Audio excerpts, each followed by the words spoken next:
Right, hello, good evening. It's Saturday night. This is new.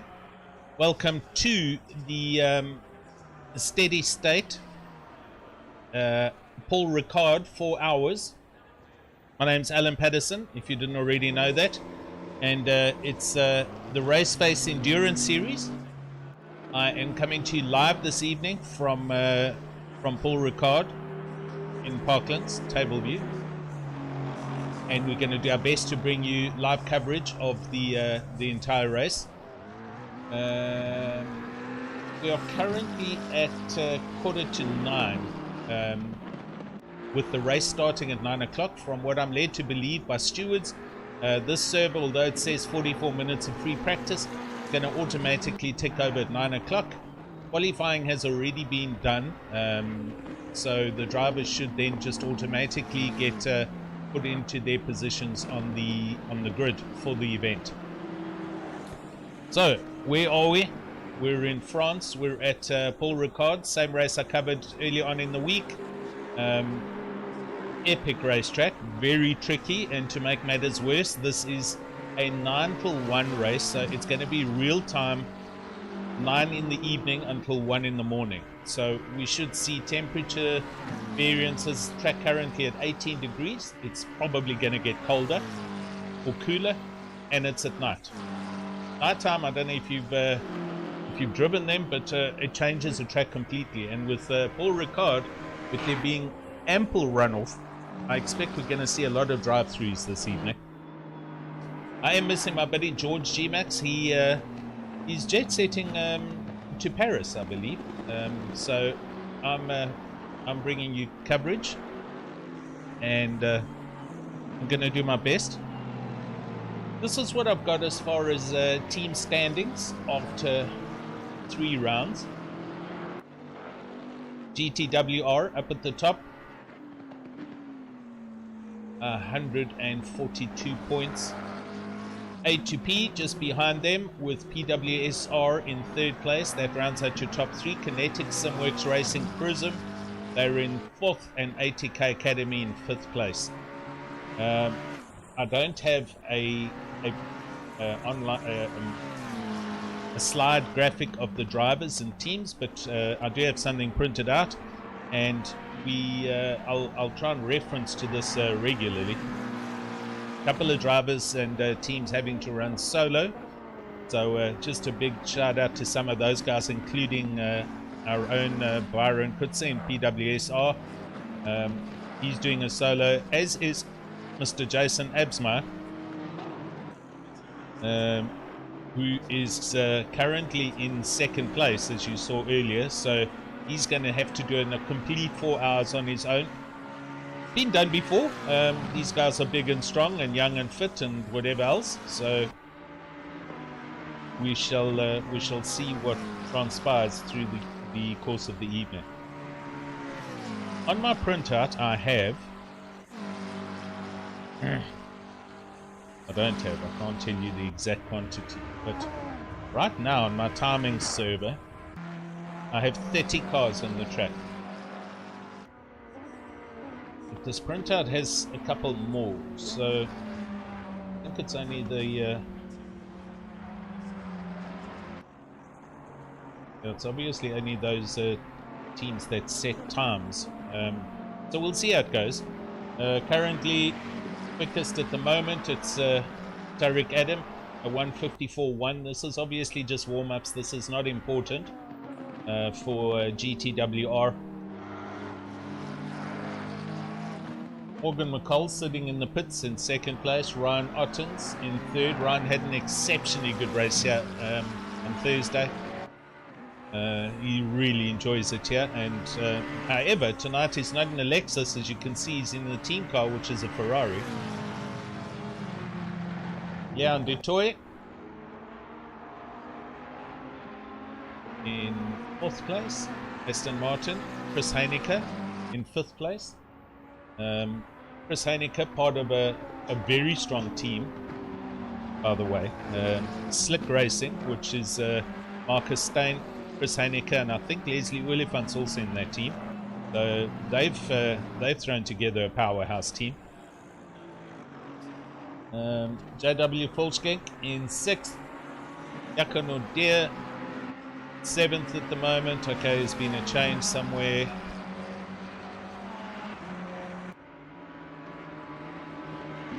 Into Westhazen. Yep, he's in 9th. And Byron Kutzer rounds out your top 10 for PWSR. And then the rest of the field.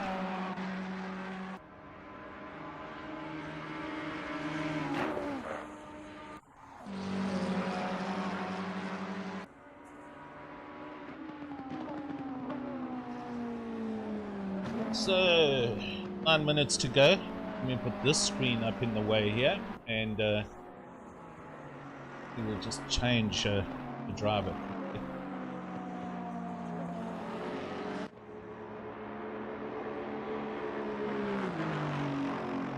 Alright, Lekker.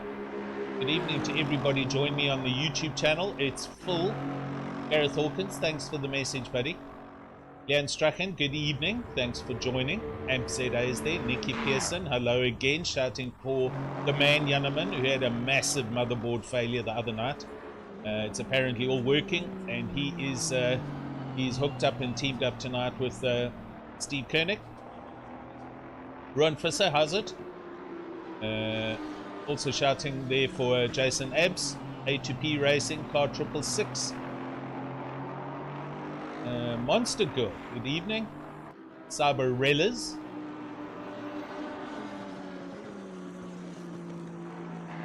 Big Red. Here Grundling. Camo Zeda, also shouting for Jason.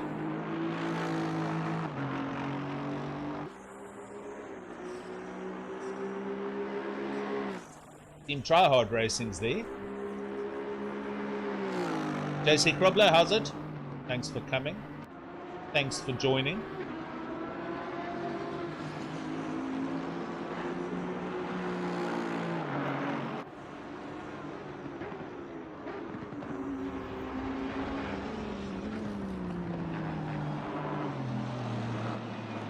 Okay, I got it. Your teamies are MIA. All good. You should have done it solo, dude. Would have been a good endurance test. Sabarella's also shouting for Jason Abbs. The man's got a lot of support here this evening. We're watching him currently. Maroon Aston Martin.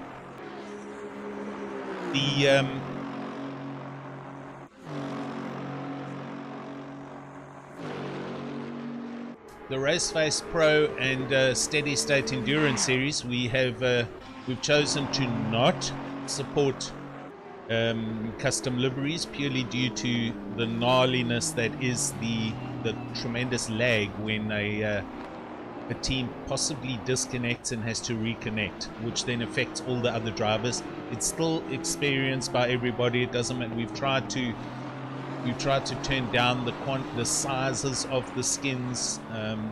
We've tried to do a whole lot of things. We've tried to cache the server. That's also another reason why when we watch the league races and we have the custom liveries in play, I don't use the in-game replay system because of that long 5, 10, 15 second lag before it actually plays. It's terrible. It looks like the system's hung.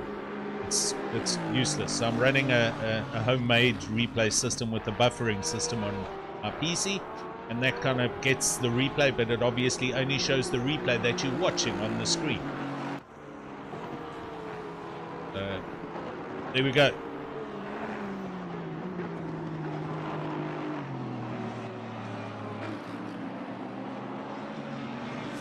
So you're not going to recognize a lot of the popular cars. The drivers might be in what they think is their liveries on their own machines. We are not going to see them the same way. These are in-game liveries. So you're either using like the Lamborghini you can see just behind Jason. That is a in-game standard livery. That one there. The car Jason's driving, or the colors that he's driving, he's chosen just to paint it a maroon color. If I can find who that Lambo is. So we will see a couple of the cars. Byron Kutzer for PWSR, he's using an in-game livery. This is one of the Aston Martins that races in the British GT series. So that's why that kind of looks like a custom livery. It's not a PWSR livery, but it's an in-game livery. Chris Heinecker for Slick Racing. It's an in-game paint job that they put together.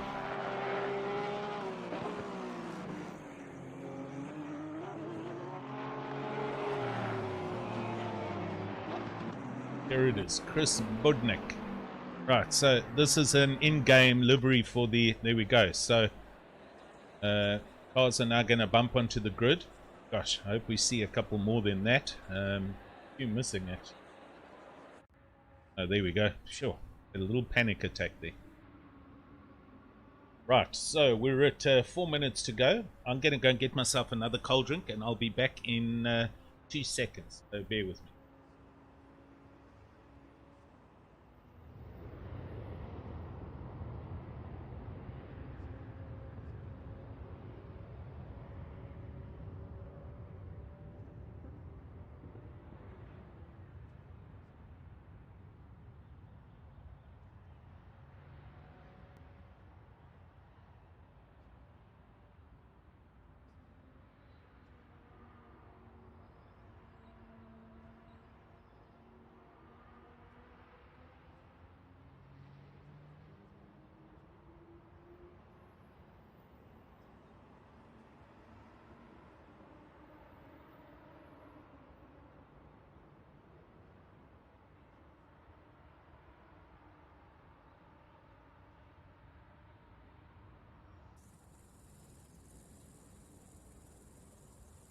Right, I'm back.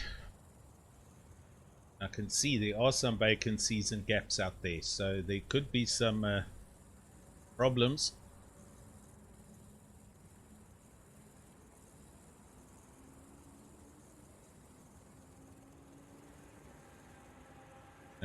Quickly run an ad break by the sponsor of the event. Give me 2 secs here.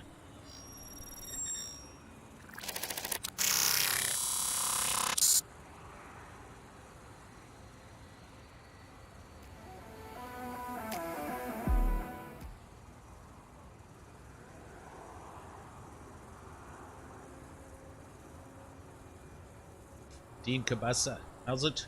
Thanks for joining me and us.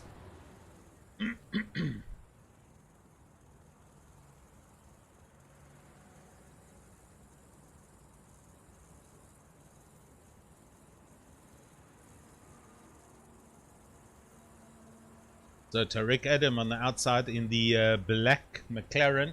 Let's try and get used to some of the colors quickly.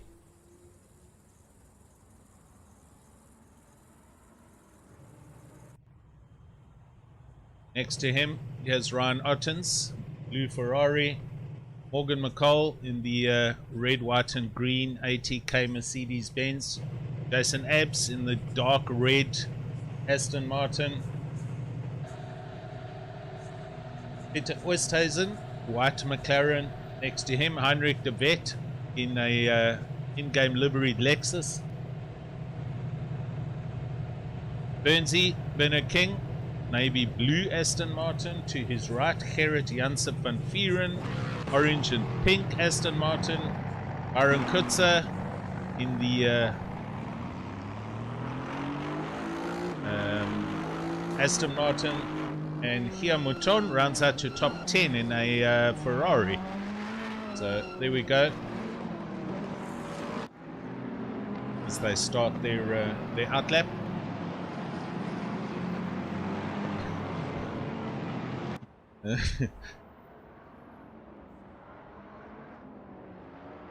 I have 31 cars on the grid with Devon Ellis right at the back.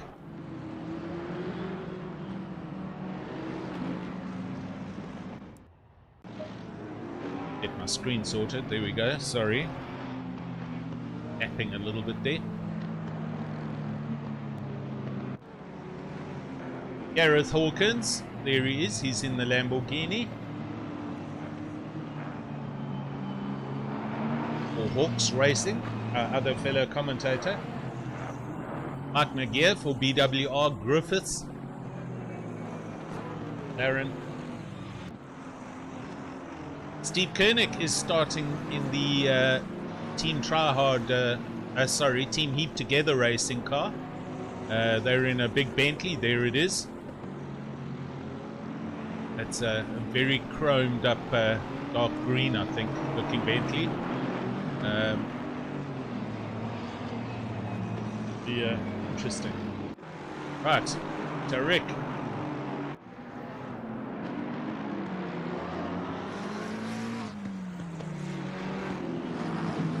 This is a full powerhouse team. GTWR. Tariq Adam, Jordan Sherritt, and Luke Addison. Going to be very difficult to either beat them, stop them, whatever else then. So,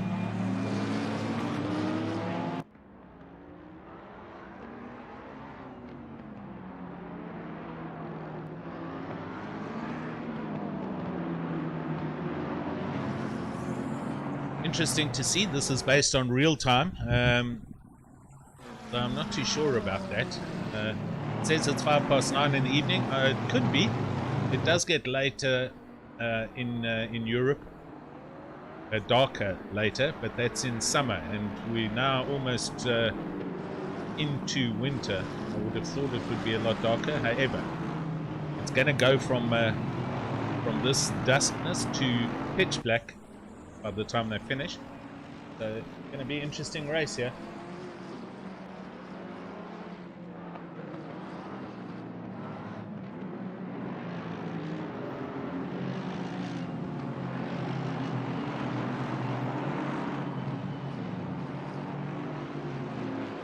Keep our camera focus. I'm going to probably keep the camera focus on 4th place. So we'll start and do a lap from Jason Absmeyer's car to look forward and backward at the same time.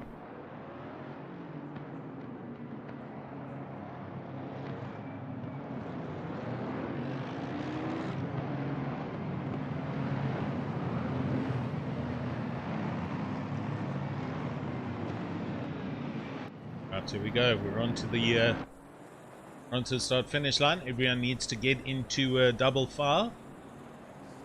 You'll know what's going to happen.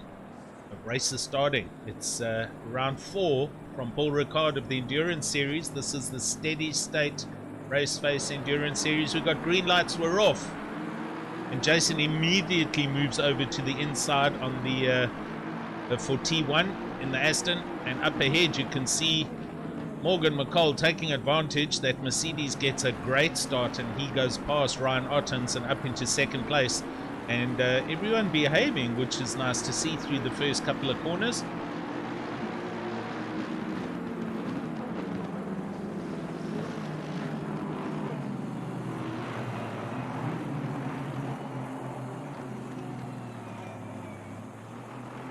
Right, there goes my timing screen. Just let that catcher wake up. Onto the long straight we come. And Morgan McCall's right behind Tariq Adam. Jason behind the Ferrari of Ryan Ottens.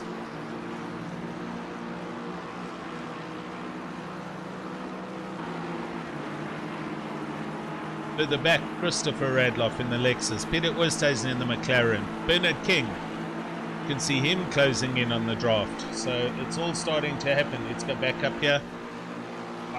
Morgan McCall all over the back of Tariq. Tariq having to watch in his mirrors there.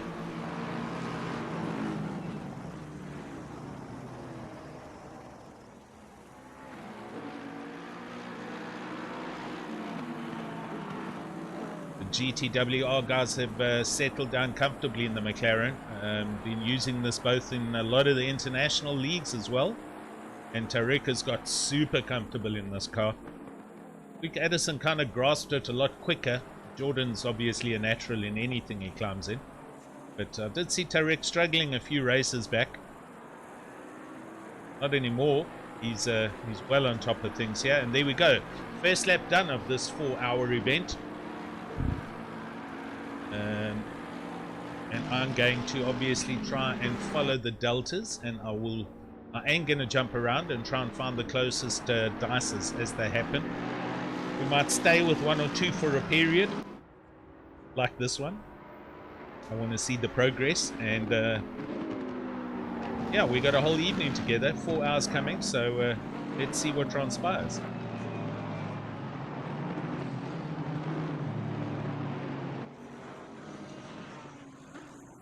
Oh, Ken, good evening. Thanks for joining us. And how's that for a curveball? Tariq's been driving around in a Bentley. That's so that he can get used to the tank that is the Bentley, because then he's all of a sudden so much quicker when he gets in the McLaren. That's my theory, and I'm going to stick with it. Now, the smirk. You've got to be within 2/10, and Morgan McCall is definitely, watch this, got to go outboard here because you can see the draft happen. Okay, he's thinking twice about it, which is some good racing there. Let's not try and murder everybody on the first couple of opening laps. But Morgan showing some good pace in this Mercedes. I think hopefully we're going to have a Dyson here, ladies and gents. In the background, Ryan Otten's still comfortably ahead. I say comfortably, it's 6/10 from Jason Epps. And Chris Radloff rounds out your top 5. So no change since the race start.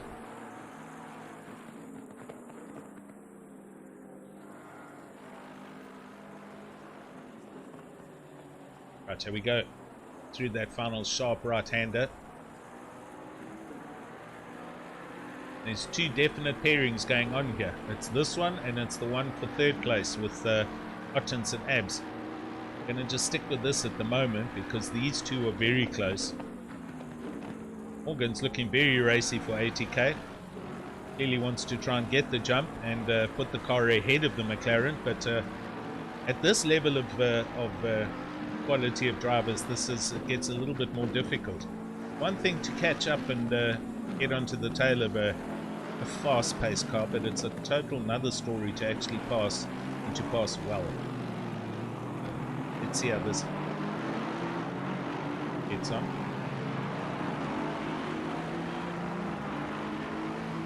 So Morgan 5/10 off the back of Tariq as they hit that straight. He's not close enough there.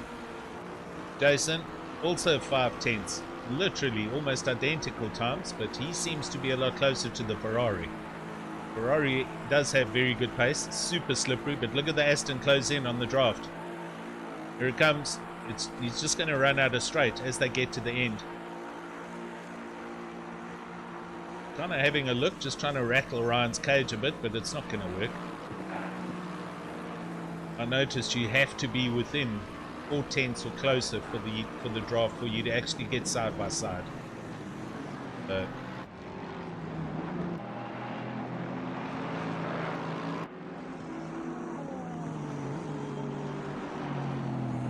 To the back, we've got Gerrit Janssen van Vieren running in 8th place in the Aston Martin, the pink and orange car, and he's also hassling the back of this man, Peter Westhuizen, in the McLaren.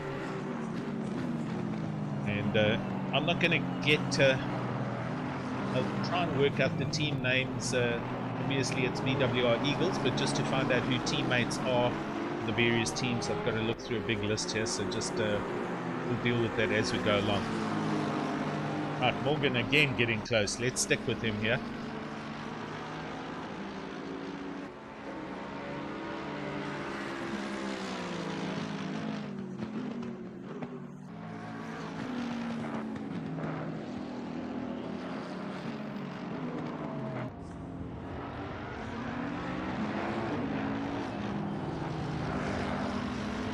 Jordan Sherritt, you're saying you're busy driving in a race at the moment in Monza. So you're driving in 2 races. Oh.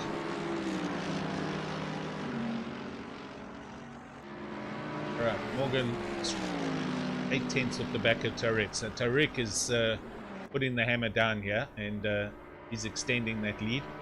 Looking in the back there, I can see Jason moving around. Jason's close.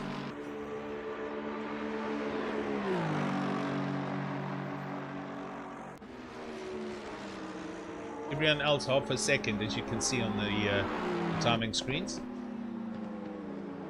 We'll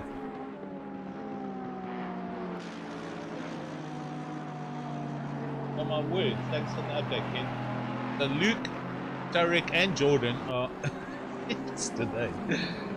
They're in the whole team in 2 races right now. So Tarek's starting here while Jordan and Luke's probably driving at Monza, and then they're all going to swap cars and climb out the Bentley and then come and climb in the McLaren. So there's some dedicated teamwork and racing going on. Well done, guys. That's what comes with being GTWR and being up in the alien crew of sim racing, both locally and internationally. Right, Herod. All over Pitt at Westhazen. That gap half a second at the moment. Wow, Budnick. Let's go down here. We're going to 15th.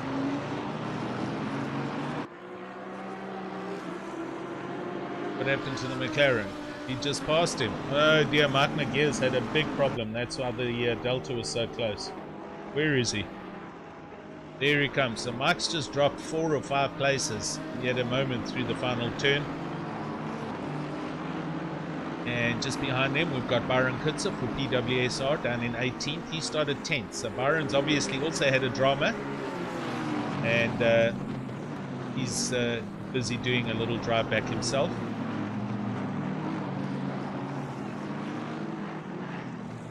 Tinos Buerta. Oh, these guys are side by side.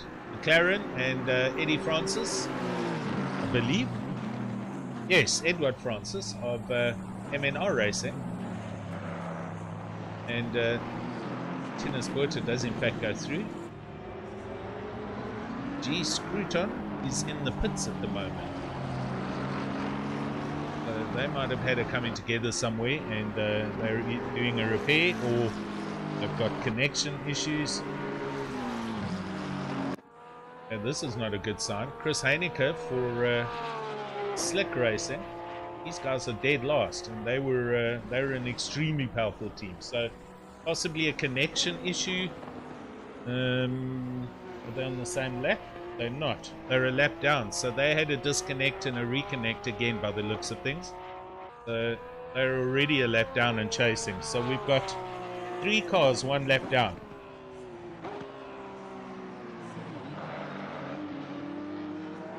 Pity there. Alright.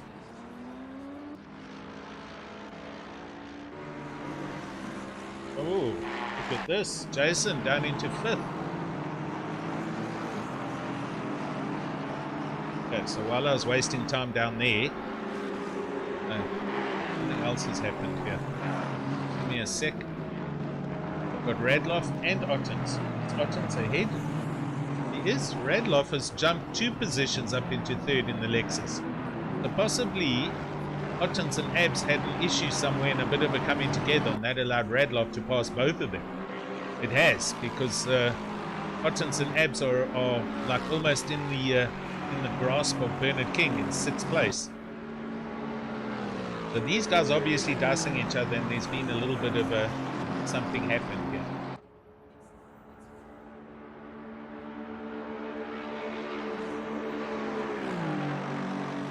Now, Ken, please do us a favor and give us an update on that GTWR's position in the Monza race as well.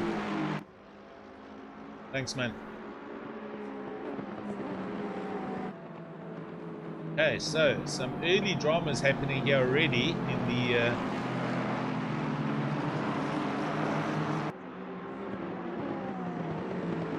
opening couple of laps.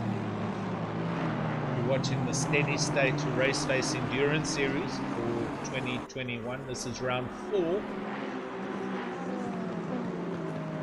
And there's an Absmar for ATM. They're currently 2nd in this endurance championship, and they've just had a small drama and been dropped down to 5th place. Rick Adams starting to stretch his legs, now 2.8 seconds up the road from Morgan McCall. Ryan Ottens, however, is looking to try and take back that 3rd place from Chris Radloff. But while he's looking ahead, look at the Aston Martin. Got Jason, huge drive through T2. Okay, so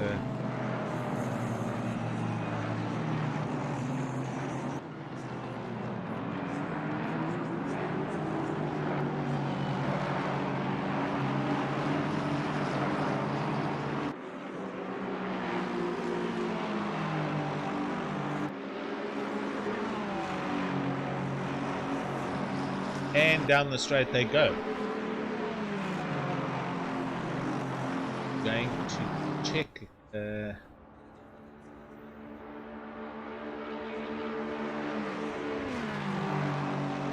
go back down shortly. I'm just sticking with this. I just want to see Jason's pace come through the end of the Mistral Straight. I didn't get, wow, that Aston in the background, that was Bernard King. He struggled hard to get inside those flags. Otton's now right here and wanting to attack on Radloff's Lexus.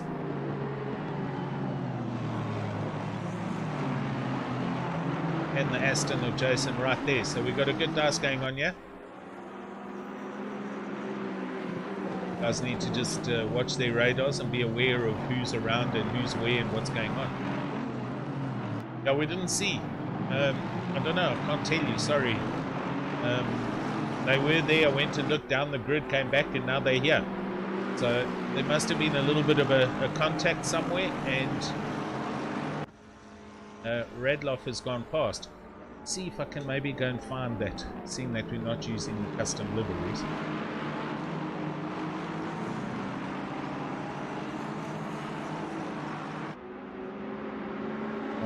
Six. I'm not going to promise anything because this is not the best. Too long ago already, so I can't see anything here.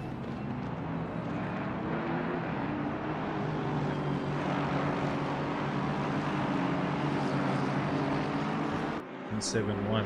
This could be it.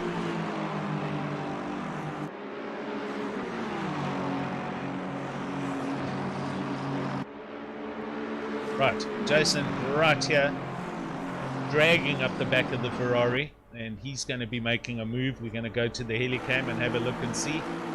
He pulls out, but he can't get next to it. Wow, that Ferrari's got power down the straight. So, yeah, they come through the long right-hander. They've got to whip it in before those three flags. Then this tricky double right-hander. Oh, that Ferrari gets a little bit of squirrely as he comes through there. So Otton's manages to hang on. Jason backs out of all of that and decides to follow them through.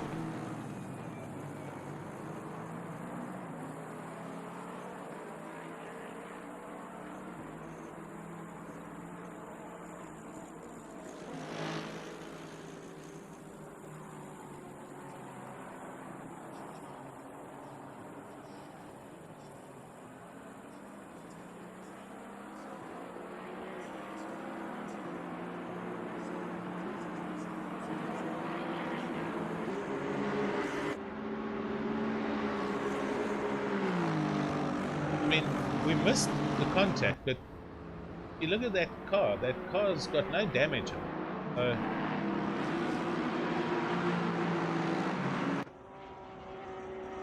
And the Ferrari as well looks pretty decent, front and back as well. Can't see any scratches or any damage, so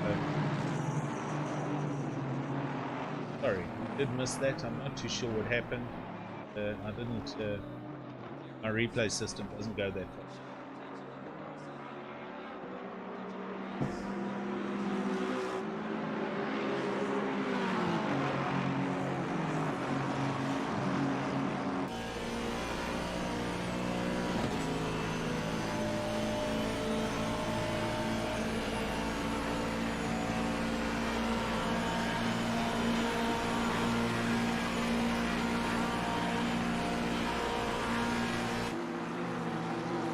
Jeez, that Ferrari's quick.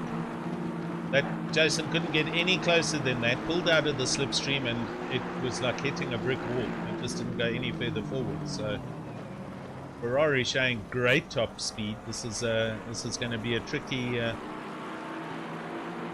race for Jason and the guys in the Astons. As we see Ryan Otton's right on the back of Radloff through the technical section. Chris Radloff doing exceptionally well in the Lexus. He's got very comfortable in that car.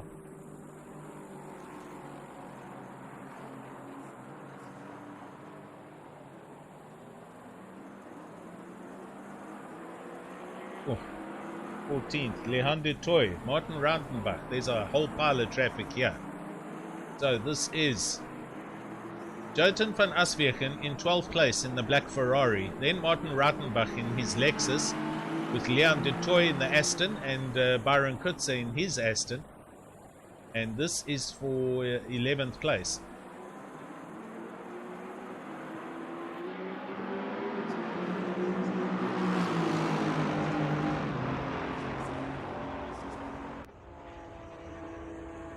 That was close.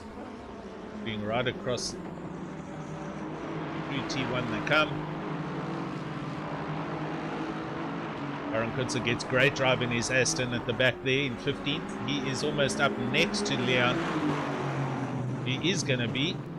Sides against it and brakes as they come through this little technical section.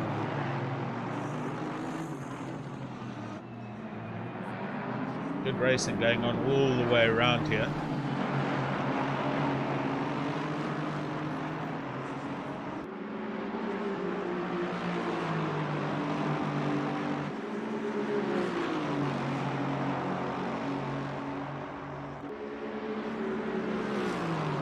Now very close on the back of Martin Rautenbach's Lexus. Martin deciding to run defensive up the inside of the Mistral Straight, forcing Leon to go to the outside, which he does, and can't get next to the Lexus, so they come through this fast right-hander single file.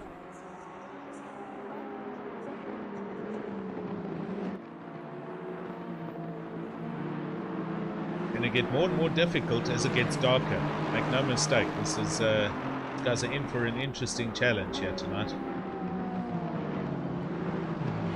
Wow, that was close. There was almost contact there.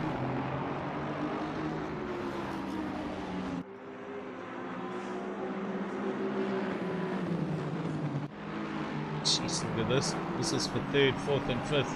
Radloff, Ottens, Abs. Ottens in the Ferrari. He's got a good drive here. Oh, side by side. This is tough. Got to give each other space, give each other room. Oh, and Jason's taking advantage. Then he does a huge send up the inside. While these two are dicing, and Jason goes from 5th to 3rd. Ferrari and the Lexus still side by side.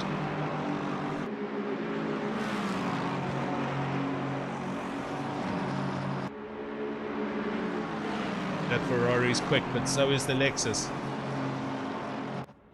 Jason taking this opportunity to get ahead and to try and get some space between him and these two that are racing. This is going to be interesting through here. Side by side, you can't do this. Lexus is going to be super wide, has to lift and come back in before those flags, and he does. So Ottens does go back up into 4th, Jason up into 3rd, and there was some good racing going on there. We'll go back and watch that on the replay. This is my little built-in system. Sponsored by Steady State, mind you.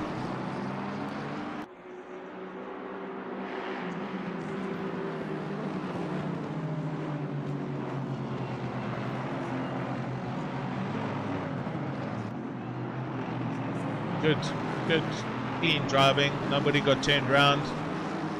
So there we go. Jason back up into 3rd. Right, so after 11 laps, almost half an hour's worth of racing, and we've got Tariq Adam out in the lead.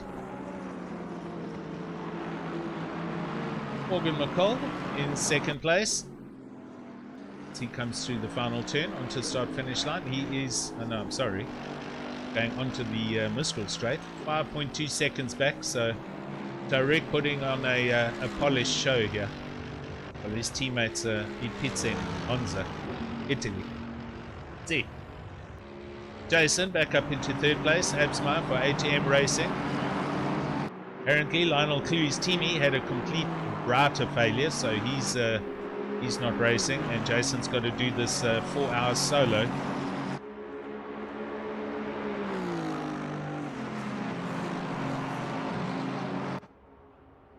Ryan Ottens, Hybrid Academy. This is this is a power team as well with Daniel Erasmus, and it's got Daniel Rowe in it. So Hybrid Academy putting their top drivers in this car, and be interesting to see when Daniel Rowe gets in here what he can do. The Ferrari is super fast. I've seen that.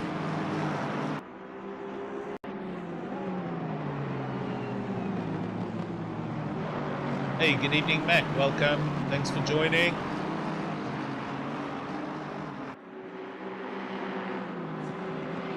Shouting for KSR. I'll have to go and find out who KSR is.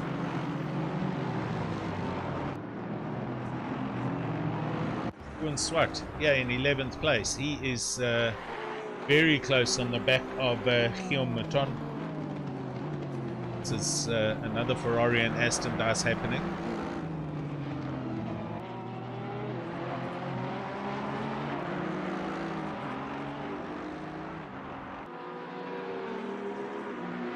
Martin Rautenbach.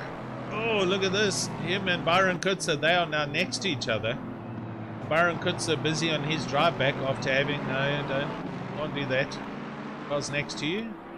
Give each other room. Give each other space. So the Ferrari of Joten van Aswegen goes back through again. Byron also one of the sole drivers this evening. He's just got to settle down and try not get involved. No penalties being handed out yet, so we shall wait and see. I actually need to keep my eyes peeled on... Oh, there we go. Right, okay, we do. We have a... So Chris Heineke on lap 1, he had a T turn 8 unsafe rejoin, and he got a 30-second penalty for an unsafe rejoin.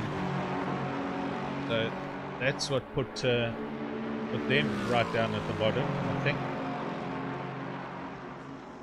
However, they're still having drama. So Chris and them, they're gone. They've disconnected.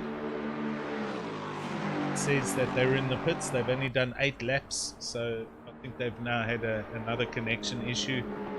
Or possibly...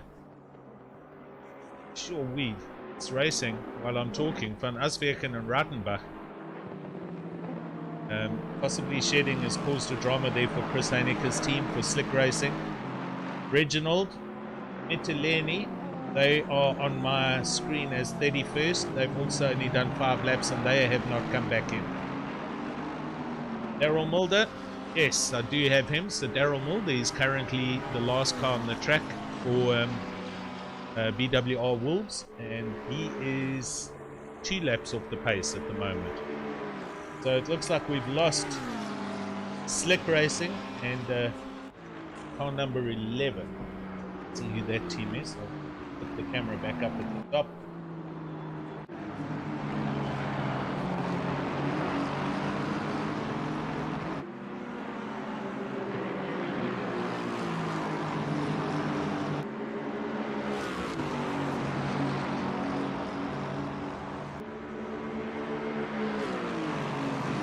Okay, that's unfortunately TGN Racing Simulators. Werner Jabir, Prince KB and Reginald Mitteleni, they seem to have disconnected. Very unfortunate for Slick Racing. Chris Heineke, that was a powerhouse team. I expected them to do quite well. Marcus Stein, Chris Heineke and Leslie Oliphant, and they've disconnected. And they haven't come back in by the looks of things. Well, they're trying and they just haven't got it right. So Christopher Radloff is now trying to weather the pressure coming from Bernard King, that dark blue Aston Martin, who has got Peter Westhuizen all over his rear in the McLaren. So lots of racing going on here. Good evening, Hein, G87. Reginald, there you are. You got a DQ? What did you do? What the heck? Did you go backwards up the pit lane or something like that? Let us know, brother. Sorry, man. Alright, look, Peter Westhuizen. He is putting the attack on Bernard King. Bernard King down the inside, then closes the door there.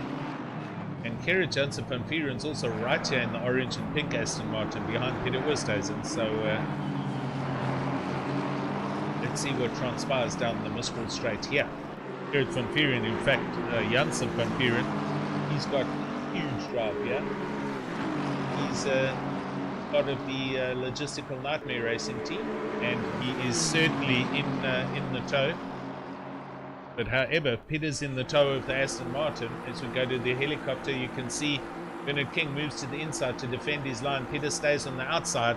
Van Vieren also goes up the inside, and he's going to have the inside for this long right-hander.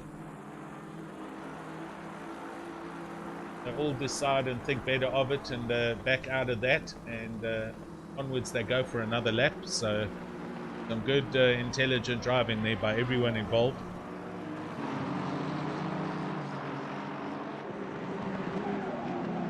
Oh, I can hear somebody skidding somewhere. No, it's all good.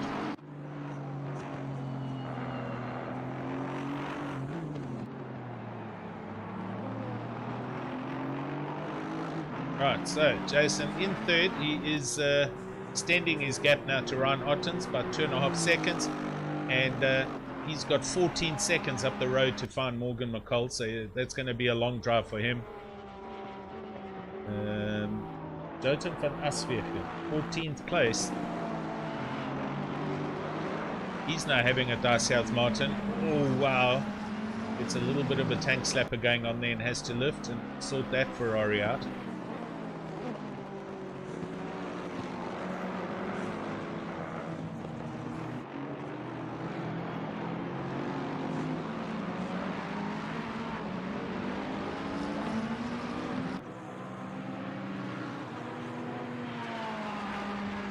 Okay, let's go and look further down the field now and see what's going on further back. Evan Ellis, my buddy here in 16th place.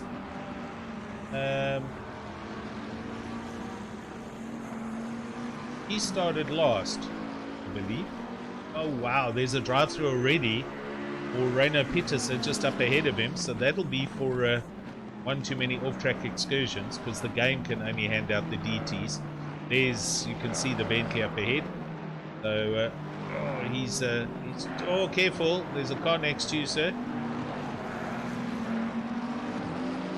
Hey, Jason. Thanks for joining us. I'm sorry you can't make it. It's a bummer having to work, buddy, but it's what pays the bills. So, at least you're here, and keeping company with everybody else. Right, Evan having to rethink that attack on Reino Petersen. Doesn't really need to bother now, because Reino's going to have to come into the pits to fulfill a drive-through penalty. He's, yeah, we had somebody, there it is, that Lexus. Oh, that, I know that. That is Christopher Radloff, I think. Let's just go and double check. No, it's not. Phew. Okay. Oh, Absmar's got a 15-second penalty. I need to go and see what that's all about. So, who's that in the Lexus? That will have the Martin Rattenbach, possibly. Yes. So Martin had a huge moment there. Let me see if I can pick up what's happened here.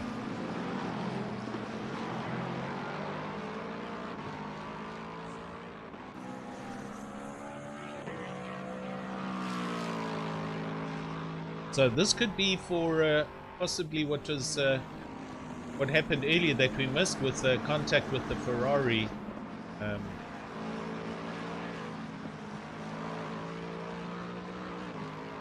While they were in second, third, fourth place. So Ryan Ottens, Jason and Ryan had it coming together apparently, and I think that's what the penalty's for. I'm just going to wait for the official announcement, and I will confirm that. Original, no, you can't do that. You can't go backwards up the pit lane, buddy. Oh, I'm so sorry, man. There's no reverse at the pit. Yeah, you just can't. If you go... But it's not small. You got to do like 20 or 30 meters before it DQs you. That's bad luck, man.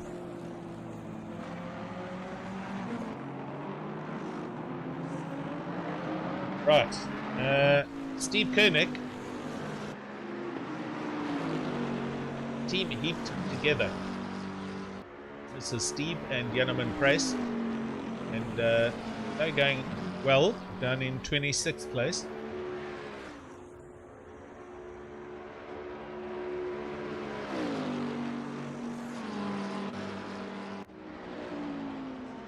Yeah, I can confirm Chris has in fact not been able to reconnect. There's Leon Dutoy. They were having a dice earlier. They were in the pits. They haven't come out the pits. They are now 4 or 5 laps off the leader. So, is this a technical issue? Or is this a... I don't know what this is.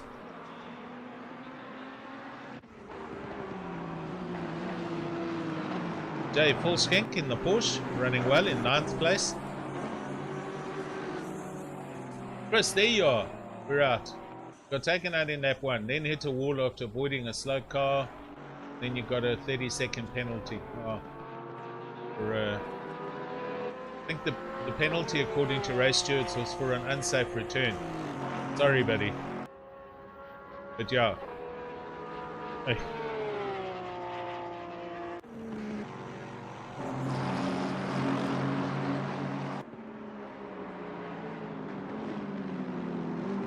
Okay, confirmed. So, Jason Ebbs, lap 5, causing a collision. Obviously, it was the contact with the Ferrari, so they got a 15-second penalty for that. So, here we now know. Bernard King. Radloff starting to pull away a little bit from Bernard King, who has Quisthazen still right behind him with Quist Janssen van Buren. So, these three are kind of stuck together.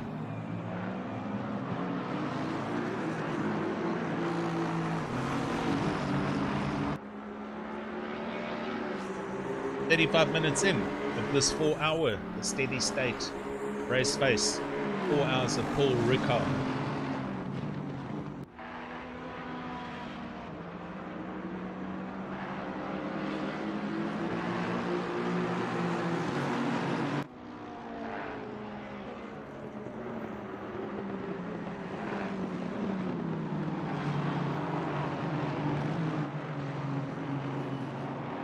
It was Tyson. This current, and that Lexus having a drama now. They come onto the start-finish line.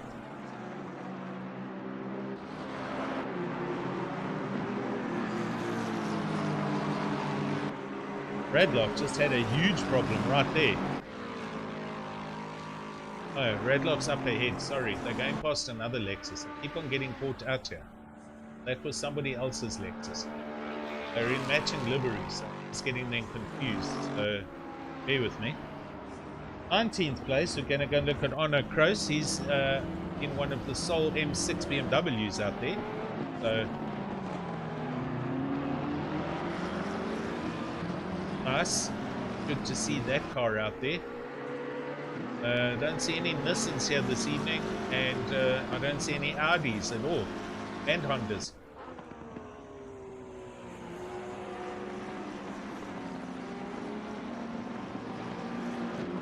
There's Mike McGear in 15th place for BWR Griffins. He's just on a second behind Devin Ellis. Devin just up the road from him.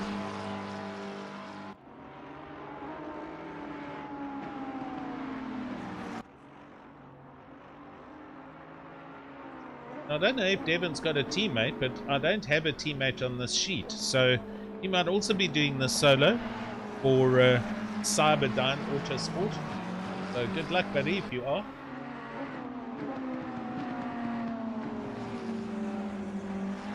Right. Lap 19. After just on 40 minutes worth of racing.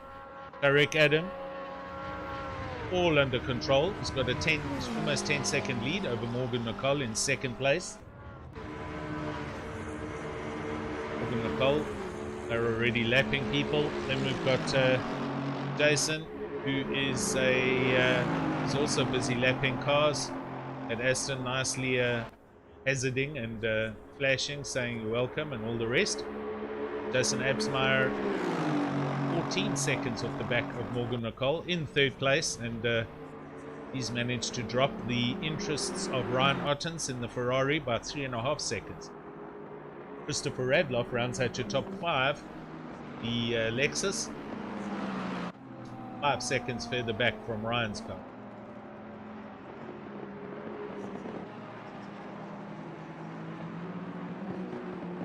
Oh, Evan Ellis, he's closing in. Let's watch. Darren closing in on the Ferrari of Jotun van Aswegen.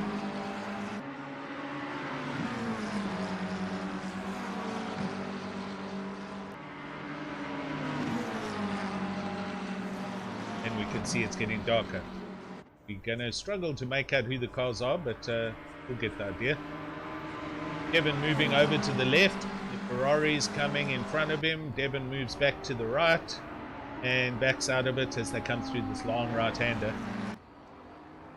Aaron's good speed on this track with the Ferrari. Oh, Jane Nordier in 23rd gets a 10-second penalty.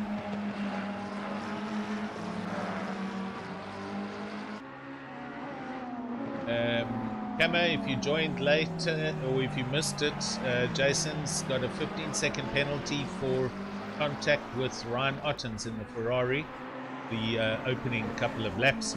That's what took them out of 3rd and 4th place when the Lexus got past them. He was deemed to have, I believe he caused the collision. Obviously a very soft touch because there's no visible damage on the car, but it was enough. So penalty handed.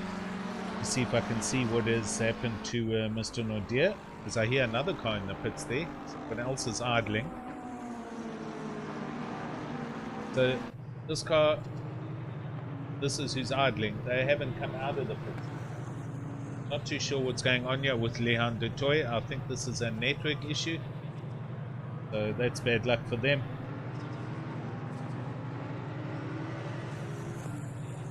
Jaco Nordier, yeah, he is.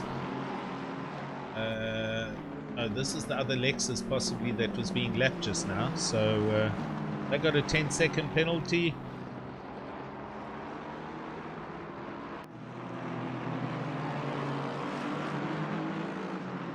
Doesn't say yet for them, but I see a 10-second for Martin Reitenbach. Was Martin in this car? Maybe you think he was. Maybe that was a pit stop guy.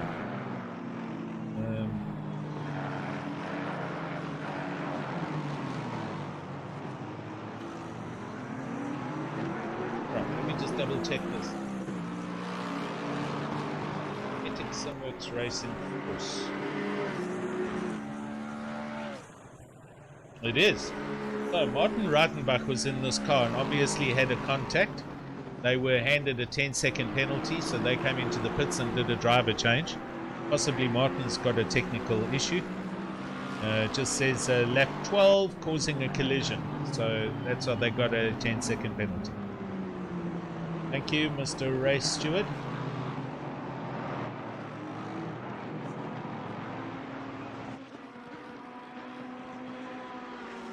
Jotun van Aswegen, currently the closest dice on the track here in 15th place, is 3/10 off the back of Mike McGear.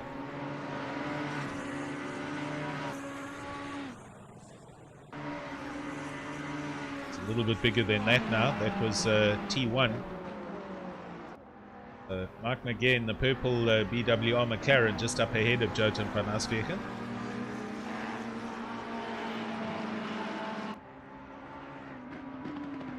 Leon's in YouTube. My wheel just kept disconnecting. Oh, seriously? Couldn't you get another driver? Couldn't you do a driver change? Let your other driver drive solo. That's bad luck, man. Bernard Renner, how's it, buddy? Ewan Swat is carrying them.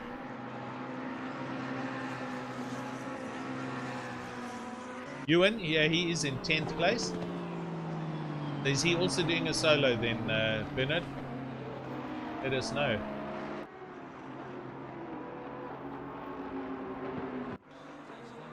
Yeah, and you should try and do a driver swap and let your other driver drive, man.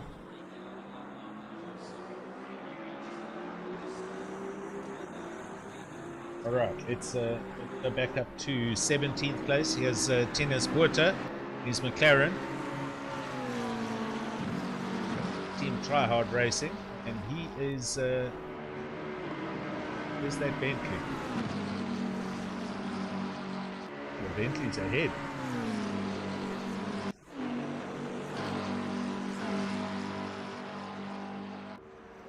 Tennis closing in on Bruno Peterson in the Bentley.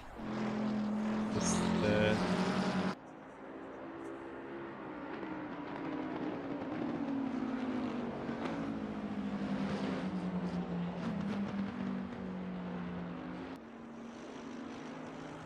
yeah, I don't know, Camo, I can't answer that. I think the penalty is related to them possibly losing positions, and they definitely both lost positions. So the Ferrari and him went from 3rd and 4th down to 5th and 6th. The Lexus went past them both.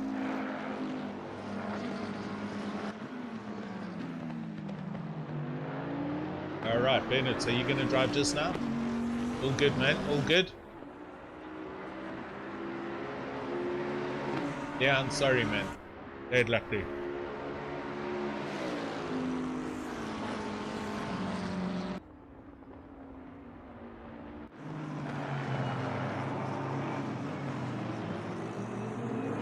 Bernard King, yeah, he is in 6th place, and he is closing in on Mr. Radloff. That gap now 1.1 seconds. Bernard getting to grips with the Aston. Swart action. Ewan Swart in 10th place. Let's we'll do some laps with him. He is pretty close to the back of Jay Fulschkenk in his Porsche. So let's see how he gets along here.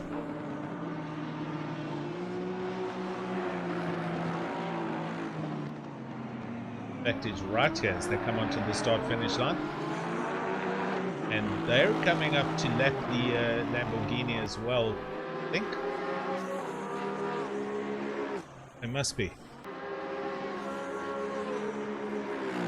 Against all odds sports, shout out to Vihan Hribino, currently in 20th. Keep climbing the ranks. We're going to have a look shortly. Vihan Hribino, yep, he is there in 20th place. So this is the Lamborghini of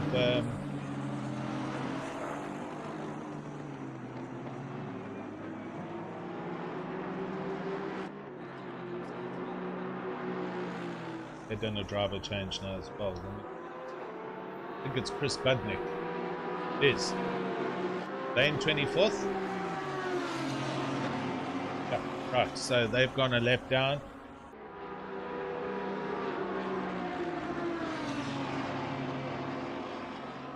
Ewan Swart chasing JW Fulschkenk, that's 9th and 10th respectively, and onwards they go. Here's Vian Hribino in 20th.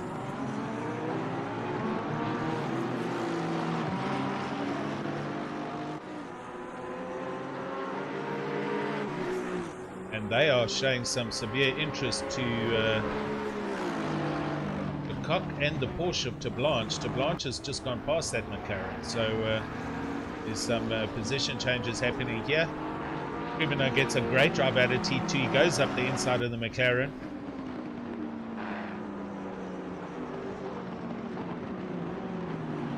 Possibly also lapping that McLaren. It might be Mulder, I think. Not too sure.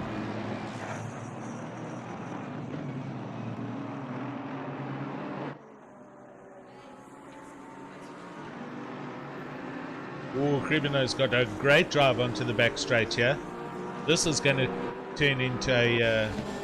oh, he's next to him already. Let's go to the helicam. And he's up the inside, and he's already past the Porsche. So he got a huge drive. A little bit of elastic banding going on, but he is net ahead of the Porsche of Tablanche. And moves up into 19th place. A good pass there for Hribino.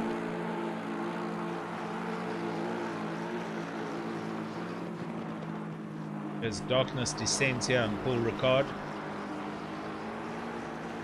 52 minutes done of this 4 hours, the steady state Raceface endurance series. Yeah, can I hear you? I think the team, Jason, would have to do that objection, and I'm sure they've probably spoken to him in the channel, the voice channel, because he's on his own. I think it would have been a much lesser punishment if they didn't lose the position. Then it would have been a 5 or a 10 second, but they lost positions. So anyway, it's all good. Net third, and it's on his way. Oh, JW Fullskank just there.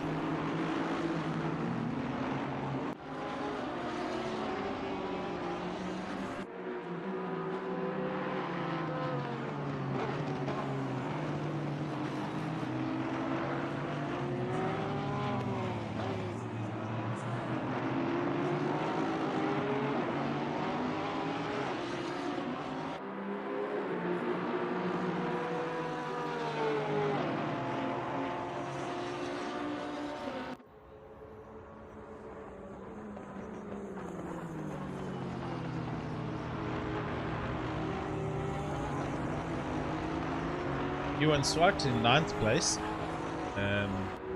Jay Fullskin closing in on them.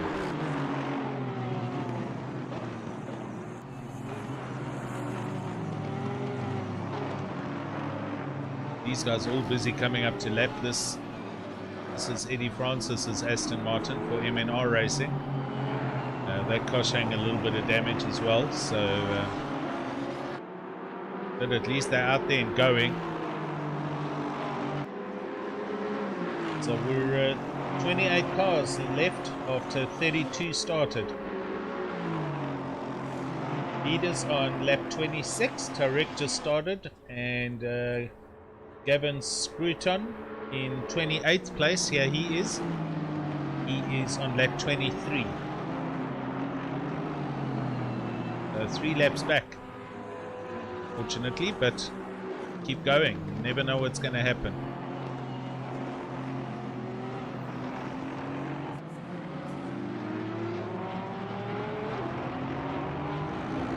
Leon, thanks for the update there. Also rooting for Björn as he's in the STR team. He had to take over from Carl. Carl had to go to work.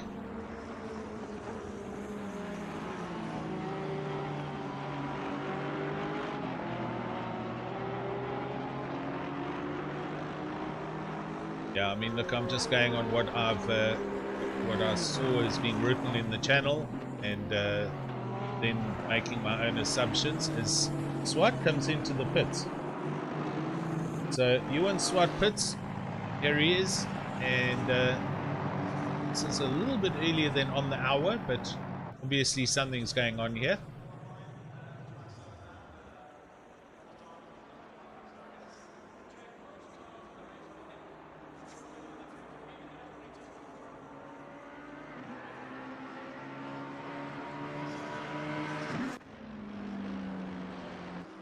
So big gaps already between first, second and third.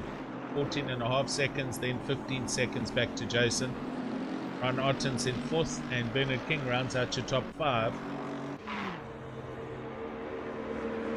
Chris Radloff trying to stay there or thereabouts. He is 1.8 seconds now behind Bernard King, the Lexus. And traffic coming into play now as we see them coming to pass the BMW of Kraus. Janssen van Vieren in 7th place. He is not too far back. There he is in the pink and orange Aston Martin. Edith Westhuizen 2.2 seconds back in 8th place. Then a long ways back to Volkskenk. 20 seconds in the Porsche with Guillaume Mouton, the Ferrari, rounding up the top 10. And 1 hour done and dusted. Going to take a quick 2-minute break here. I will leave the we'll leave the camera on our leaders for the time being, and I will be back shortly.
Alright, thanks. Back with you. Had to just do some stuff here.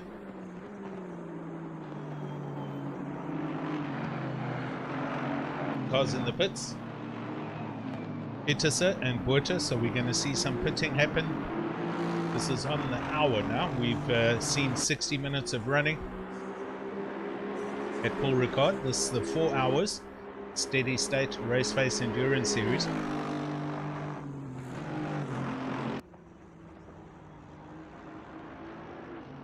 Aaron Kutzer, here he is in 11th and he is attacking. He's closing in on Mouton. This is where Aaron Kutzer essentially qualified, then found himself down in 20th. So he obviously had some drama at the start of the race and he's busy driving back.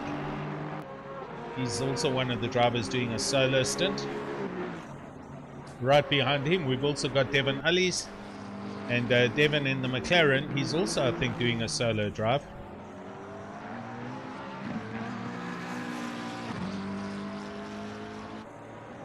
I'll give you some lap times just for comparison.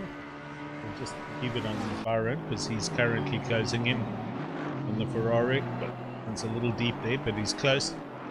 So, Tariq Adam, last lap a 154.1. Morgan McCall a 155.5. Jason a 155.5. Jason Absmeyer, that is. Ryan Ottens a 156. Bernard King a 156. Garrett a 156. Chris Radloff in 7th a 157. And everyone here in the 157s. So quickest lap was Tariq Adam a 153.8. Nobody else yet has dropped into the 53s. Morgan McCall a 54.1 and Jason Ebbs a 54.4 and Ryan Ottens a 54.6 as Ryan comes into the pit. So here we go, the Ferrari's in. So Ryan Ottens coming in for his pit stop for Hybrid Academy. So we're going to probably see either Daniel Erasmus or Daniel Rowe climb into this car. And there the Aston as well of Janssen van Vieren further back. So Carrot's coming in. This is Logistical Nightmare Racing, and see who else is in this team with Carrot.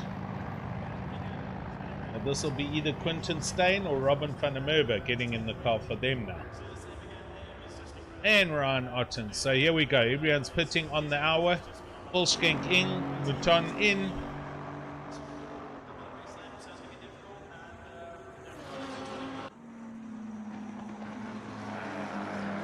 Just going to watch and see what happens to Tariq.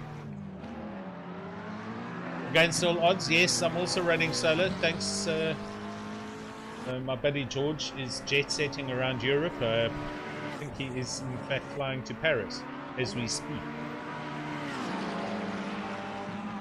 Good evening, Kaylan Mawa. Thanks for coming and joining us on the channel, buddy.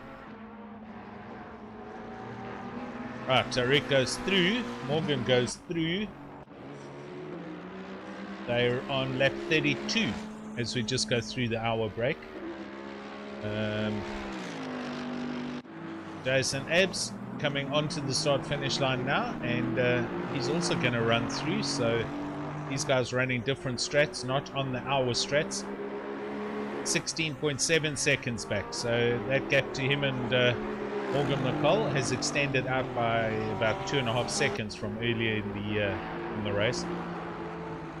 Jason comes up on the back marker, has to lift through T1, T2. This is where it starts getting interesting, especially when the fast guys are lapping some of the guys from at the back of the grid or cars coming out the pits. The pace differential is extreme, so guys need to just be aware. Radloff in the pits. Yep, these guys are all going to do their basic hourly pit stops. This is Kinetic Simworks Racing Tour. And looks like Heinrich de Vet is going to get in this car. Only 2 people in this team. Byron runs through, he's running longer, and he is now up into 6th place. Byron Kutzer for PWSR.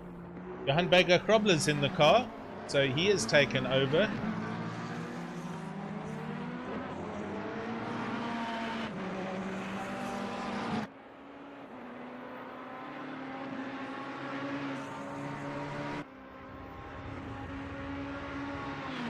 Okay, there must have been a driver change then on my printout, because Ryan Ottens, I've got Ryan Ottens, Daniel Rowe, and Daniel Erasmus. So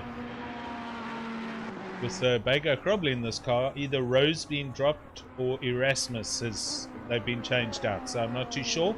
We'll see what happens. Not too important.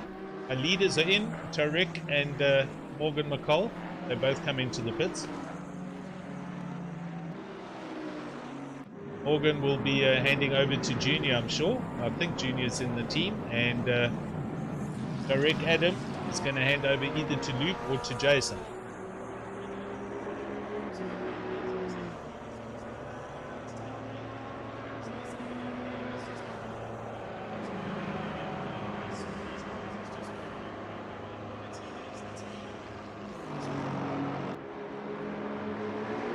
Okay, looks like Tariq is double stinting this, so he is staying in the car. Pit stop is done. Jason Absmar leads from at the moment. Well, we're going to just wait for the pit stops all to sort themselves out.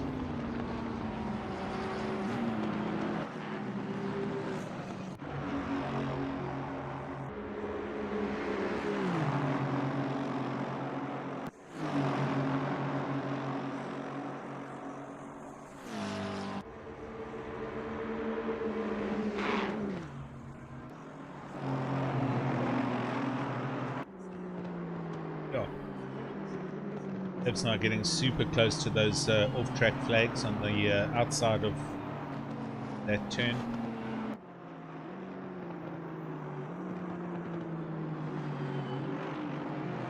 Just following now to see if he comes into the pits.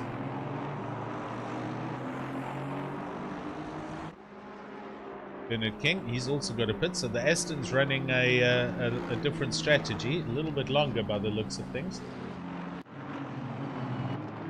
Jason onto the start finish straight, and he's going to carry on by the looks of things. So he retains the lead. Bernard King, he comes into the final last two turns. See if he comes into the pits or if he's also going to carry on.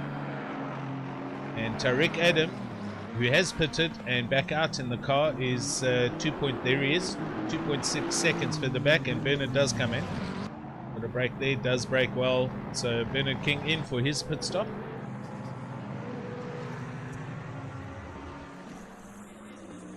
Kinetic sim works.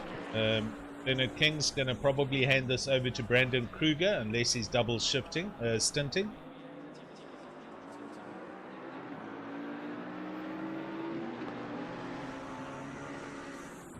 B. de Kock, let's go and look here. 13th. Victor de Kock in the McLaren. Right, so he has taken over for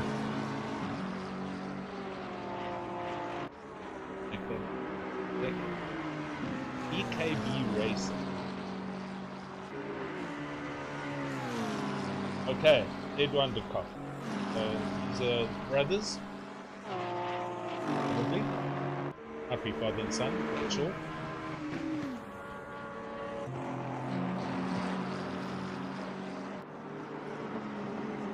Ed's going to run that fuel dry totally. He's turning the slicks into canvas. We should see sparks coming off the wheels. Yep, got you.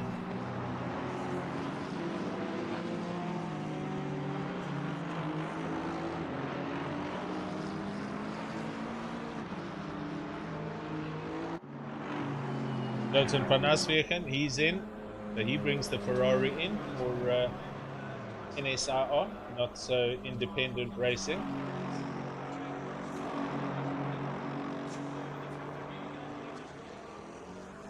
We're either going to see Lindsay Hunts get in this car or my other friend, fellow commentator, Sas van der Westhuizen. Oh, Byron gets a drive through from 12th place. It's obviously one too many off-track excursions already, so he's just pitted, and he's obviously struggling a little bit and has to now do a drive through. Jane O'Dear carrying a 10-second penalty in 17th place. Oh yeah, we covered this one earlier. Okay, got it. Let's see if there's anything new I need to be sure about.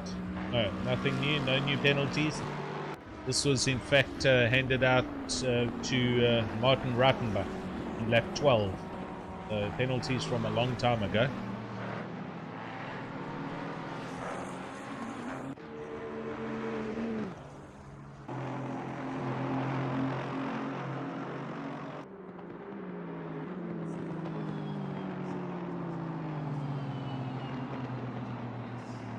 Oh, thanks for the update. So apparently big crash for Lance Stroll in F1 quali. Been red flagged.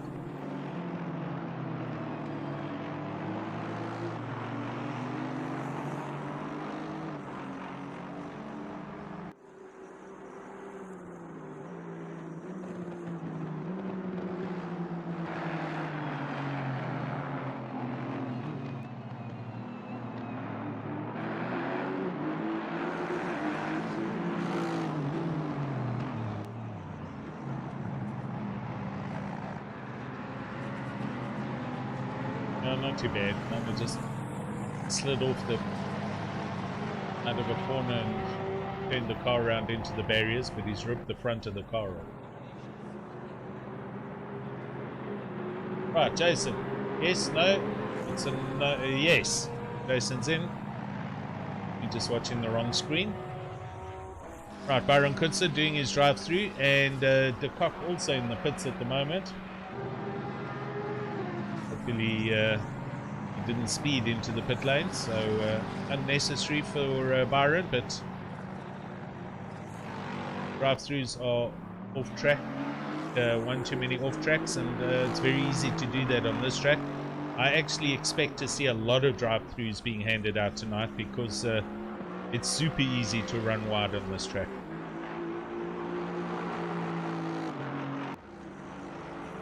Jason's in the pits.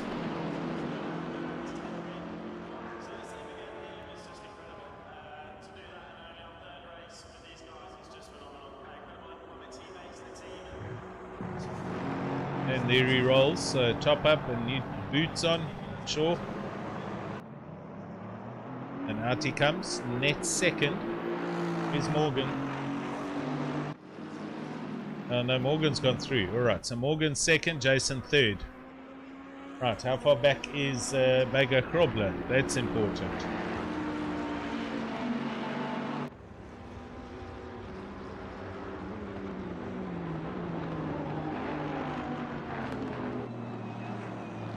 There's Jason and there's Bega. So this gap is probably under a second. 1.5 seconds. There we go. So Johan very close on the back of Jason. And this now after the first stage of pit strategies have cycled through. Johan Bega Krobler going to try and drive the rims of this Ferrari to close in on Jason. And Bernard King back in the car and obviously double stinting. Not that far behind Jason or Johan, and that rounds out your top 5.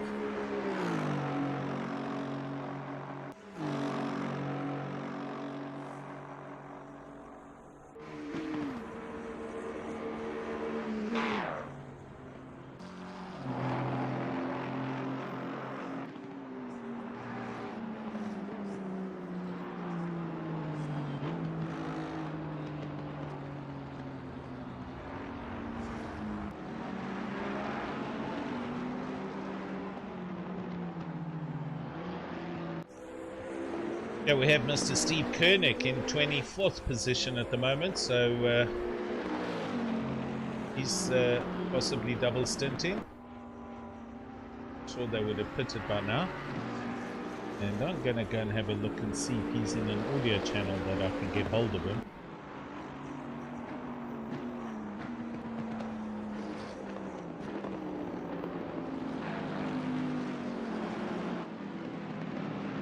and then not. So I was going to go and chat to Steve, but he seems to be in another channel somewhere.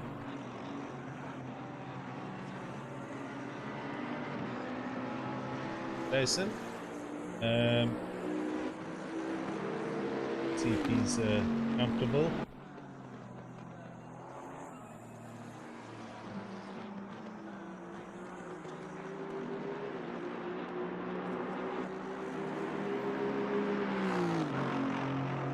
.8 seconds up the road from Johan Baker Krobler.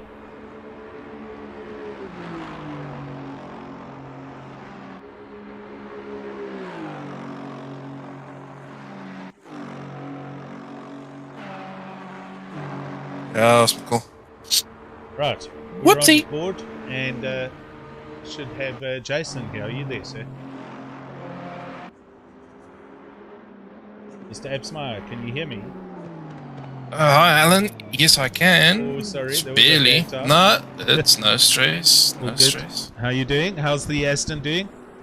It's behaving, except there where it didn't want to behave, but so far so good. Okay, good. So having a reasonably good race. A little bit of dramas at the beginning, which we didn't see, unfortunately, but we understand there was a small bit of contact. But net third, and Morgan McCall has just got a drive through in second place. I just saw that. I don't know why. Yeah. Is it speeding in the pit lane or? No, that'll be for off-track excursions. So he's probably run one too many times out of bounds. So. Okay. Well, I'm on 2 warnings as well, so I'll probably get it a bit later. All right. I'm not going to rattle your cage too much, but keep it up. No stress. Thank you so much. Awesome. We'll come chat to you just now. Okay. Thank you, Alan. Cheers. Ciao.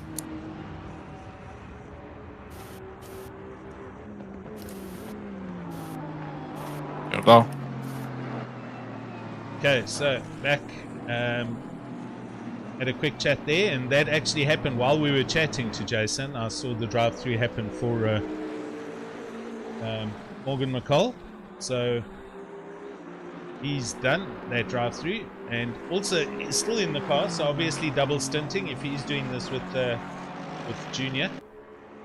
So Johan Baker Krobler bumps up into third place due to that drive-through, and as I said earlier, I expect to see a couple of these. Paul Ricard, this is a mental track from a perspective that the runoff doesn't penalize you like it does at Spa or Silverstone. In other words, there's no sand traps there. It's full on cement, and you know you can run wide and you're not going to get into trouble or beach the car or whatever. But so what that does is that allows you subconsciously to try and attack and drive faster, and then you have an issue or you have a drama somewhere and you miss a braking point and you run wide, and that puts 2 wheels out of bounds. You're then going to get 1 track warning, and 3 of those track warnings equals 1 drive-through penalty. That's basically what happens. It just does happen easier here. I've done a few endurance races, and 2 of them on Paul Ricard, and I think I had 2 drive-throughs in a 6 or 9 hour, because you indirectly just run too quickly, or you shortcut some of these corners. I mean, if you just touch a curb a little bit too far, you get a drive-through. So it's a tricky track, make no mistake. You've got to be super skilled and disciplined to drive this track fast and not get a drive-through.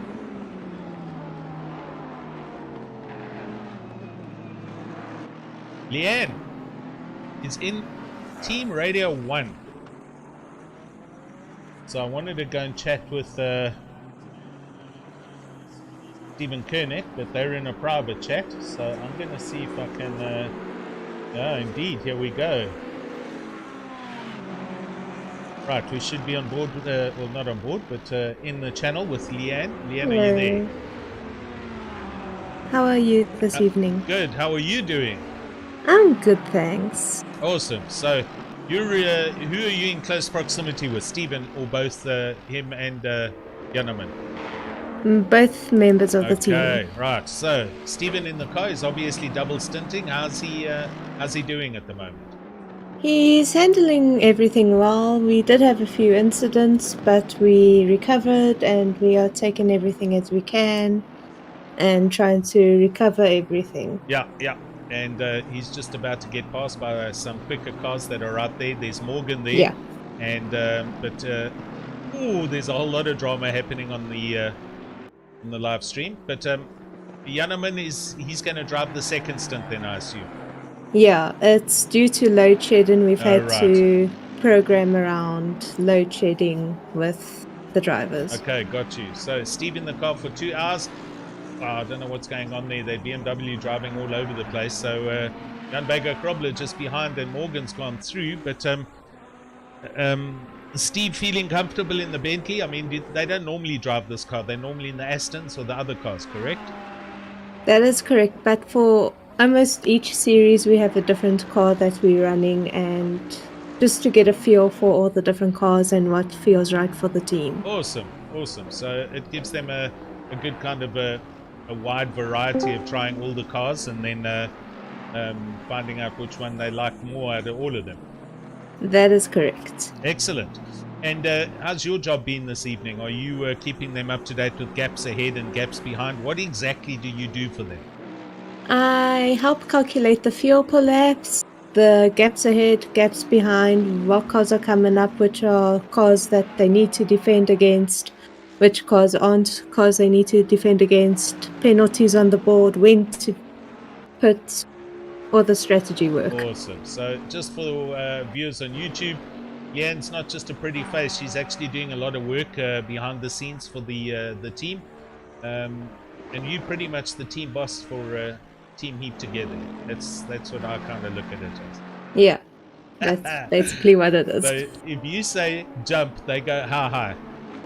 Yeah, that's the theory. Whether they do jump or not is the question. I got you. All right. So we're just watching Steve keep out of the way of the Ferrari of Johan Baker Krobler coming through. I think the other drivers there. Janneman, are you there, sir?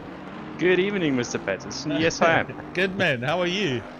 Oh, well, at this stage, just sitting and watching the race. Okay. Enjoying the coverage. Are you getting ready for your stint? You're also going to be driving 2 hours, right? Yeah, Steve is doing the first 2 hours, and then I'm going to hop in for the second 2 hours. Okay. So based on your experience with the Aston, how have you found the big tank of a Bentley? I actually love the Bentley. I drive it in other leagues as well. Okay. It's my second favorite car, second to the Aston. Cool. So you've got some experience in it. It's not going to be a surprise when you get in the car just now. No, not at all. All right. Sounds good. It's just the switching between right-hand and left-hand drive. That's it. It always takes a bit getting used to. I agree. I was always a big Jordan Pepper fan in the Bentleys at the Kyle Army 9 hour.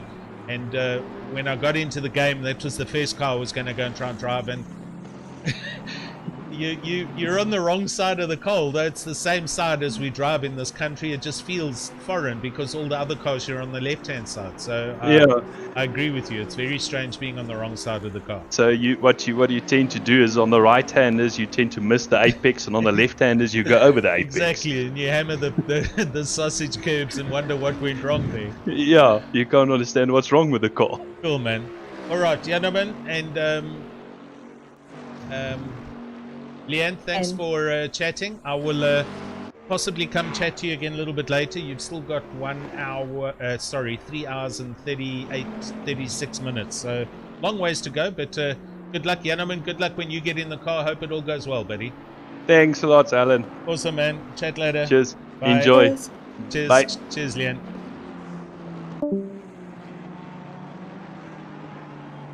Okay, so there we go. A little bit of action happening while we were watching Steve Koenig and my youngster Byron Kutzer for PWSR. Also, I saw getting a 15-second penalty. I'm just going to go and confirm that. He caused a collision on lap 38, so he needs to just try and keep his nose out of trouble, and he should finish in the top 10, but he's making life very difficult for himself. Right, reminder, you're watching the Steady State Raceface Endurance Series. the 4 hours of Paul Ricard. Tarek Adam for GTWR, he is double stinting. He's in the car he's been in the car for an hour and a half, and has been leading since the start. Second place now, Jason Absmeyer. He has in fact gone into second after Morgan McCall, who was in second, got a drive-through penalty for one too many off-tracks. Jason, as we spoke to him earlier, said he's also carrying 2. So, yeah, I guarantee before the race is out, all these guys will possibly, not all of them, but a lot of them will get drive-throughs. Jason, there he goes through, and you can see Morgan McCall not that far back. The gap back is only 2 seconds to third place. And Johan Bego Krobler, yeah, he is in the Ferrari. He was having a whole lot of drama earlier as we were chatting to,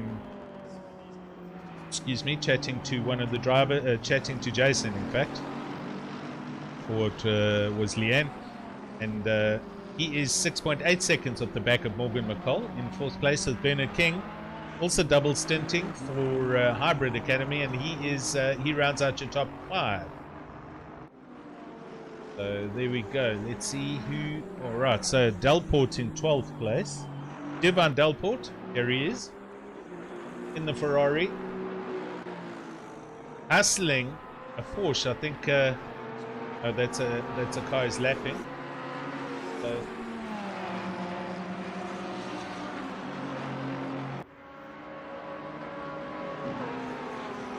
ZAR Keon. That's the team name.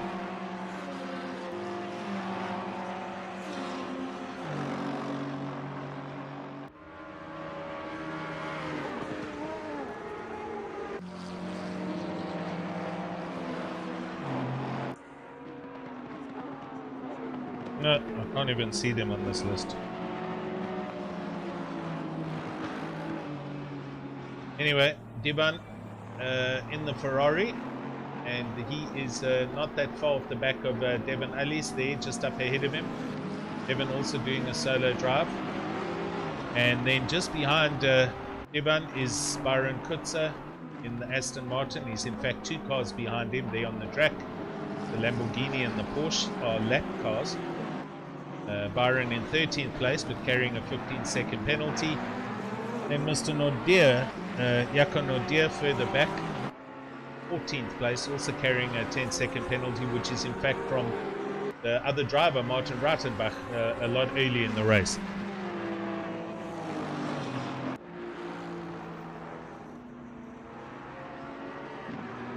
Let's see if we can maybe have a chat to... Yes, alright, so bear with me here.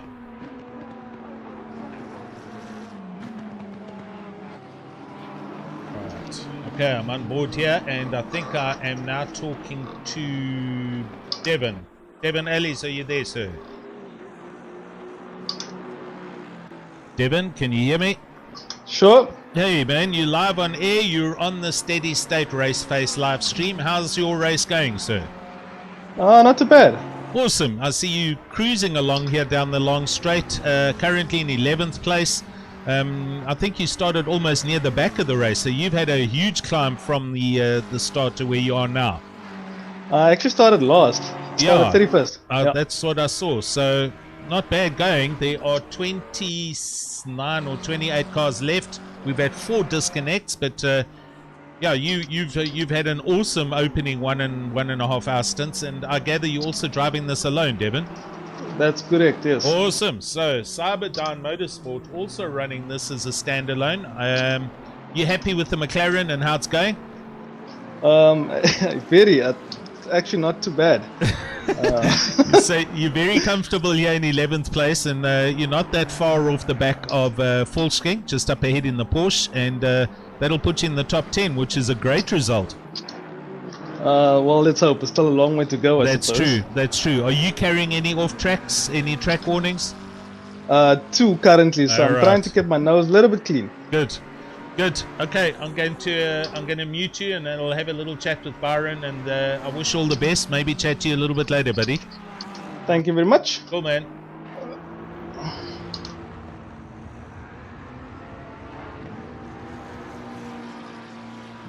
Right, I should be now talking with Byron Kutzer of PWSR. Byron, can you hear me? How's it, Alan? Hey, good man. Right, you're live on the Steady State Raceface live stream, and you've had a eventful race so far. Yeah, you can call it that.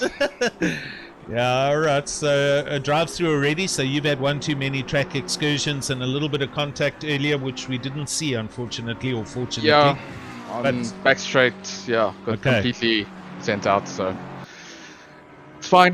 It's all Recovery, good. Recovery. long You- time still. You're in 13th. You started, I think, qualified 10th. You dropped back down to 19th or 20th, and then came all the way back up. 26th. Wow. Okay. So also a big drive back for you. So, yeah, look, long ways to go, as you know, 2.5 hours. You happy with the car? You comfortable?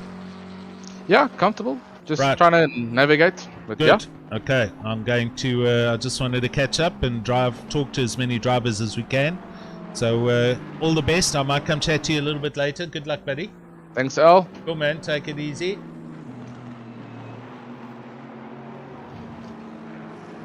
Okay, we'll leave them to it. And we're back live with you here.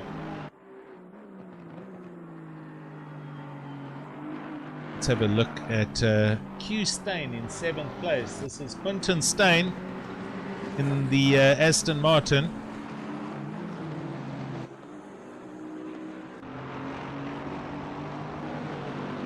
Quinton within a second of DeVette in the Lexus. So this race been going on all evening. It's just a driver change that has obviously happened. 1.5 hours completed of the 4-hour Steady State Raceface Endurance Series. Hope you're enjoying the coverage. I'm trying to introduce some driver interviews, manager interviews, talk to people, as well as bring you the close dices as we see them on the track. Our leaders, as you can see, have huge gaps. However, Morgan McCall closing in on Jason Absmeyer. Here we go. This is the current dice for 2nd and 3rd place. McCall in the Mercedes and Jason Absmeyer, as Morgan also goes past the Ferrari, and Jason is just up ahead of him.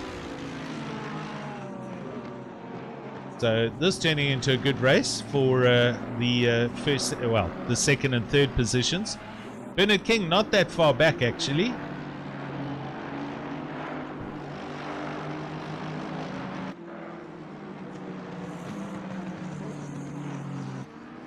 He's 2.9 seconds off the back here of Johan Bego Krobler, who is 10 seconds off the back of Morgan McCall. So Johan Bego Krobler hanging on to 4th place, and Bernard King rounds out your top 5. So some frequent and regular names that we expect to see in the top 5. Go back.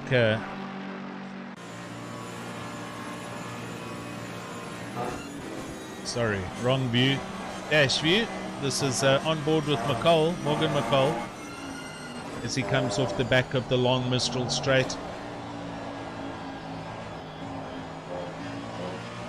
And that there up ahead is Jason Absmeyer himself, and the gap as we see at the moment, 1.3, 1.2 seconds.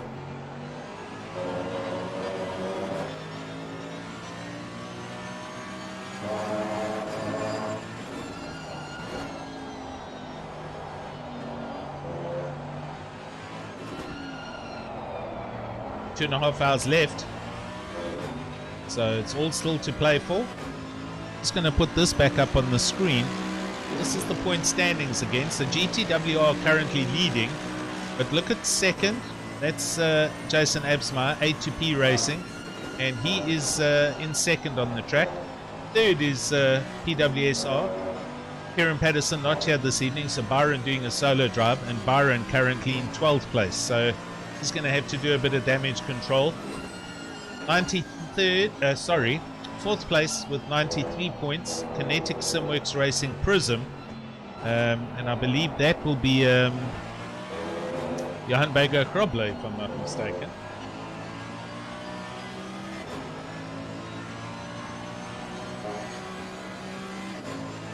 No, that's Bernard King. Sorry, getting the teams mixed up. So yeah, Bernard King, who is currently, as we see, in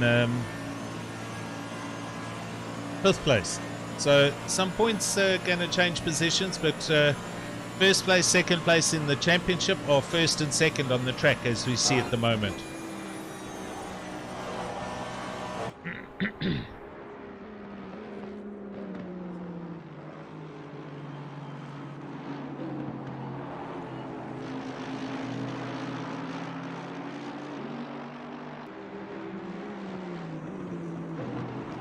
Oh dear.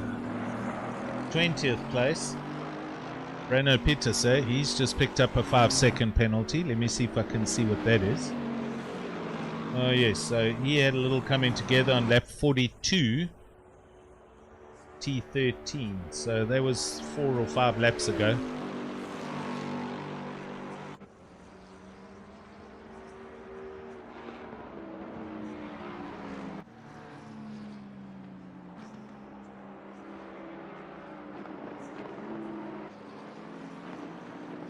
Andrew Barber's out currently in the BMW, so the BMW is still going.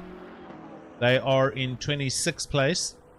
45, so they're 3 laps off the leaders, but they're still going.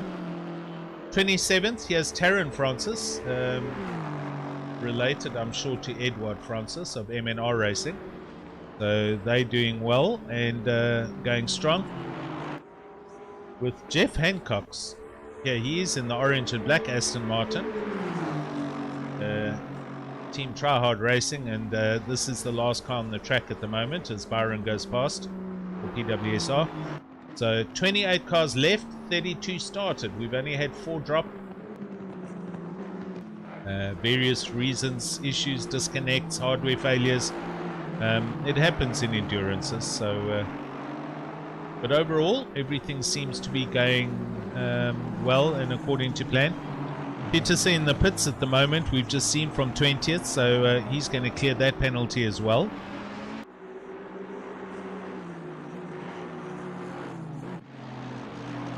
Going back up to the top here, Morgan McCall closing in, so we're going to leave the cameras here for a bit. Morgan McCall's last lap, a 154.9. Jason's last lap, a 155.4. So Morgan the quicker of the 2 cars at the moment, and this is about to get super interesting.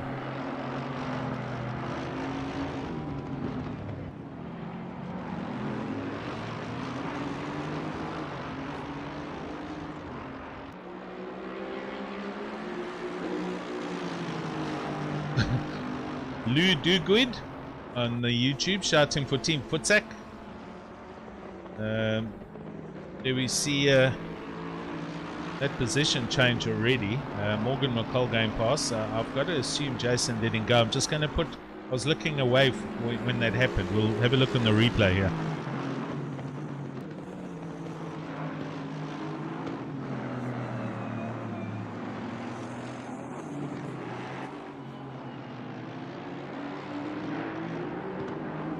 No, we missed that already. Okay, so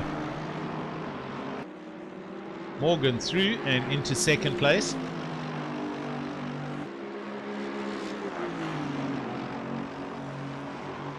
Jason now going to try and hang on to the back of Morgan and just follow him around for a couple of laps. Maybe do some drafting and some fuel saving. Right. Team Futsak. Gotta love that word. Let me Futsak Racing. That is okay. It's Edward Francis, Werner Francis, and Taryn Francis. So there we go.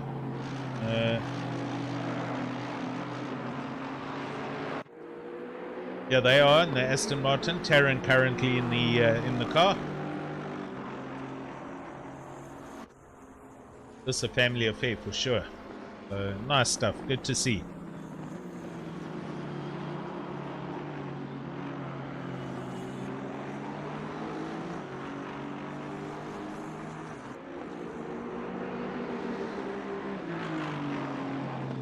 Oh, Anthony Barber. He's just had a drama with the BMW somewhere. 15-second penalty causing a collision on lap 42.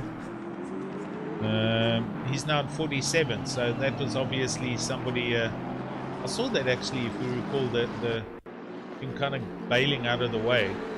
Drive through. Oh, someone's got to drive through. Just go up to the top here. Oh, it's Jason. Mr. Absmar gets his drive through, so he's had one too many off tracks, and he's going to have to. He was carrying 2 when we interviewed him, so he only had 2 left.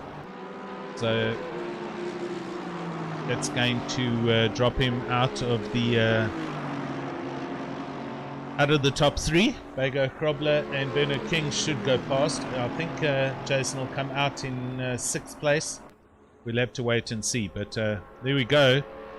So it's not over. A lot of racing still to happen, and a lot of dramas that are still going to happen here, I'm sure.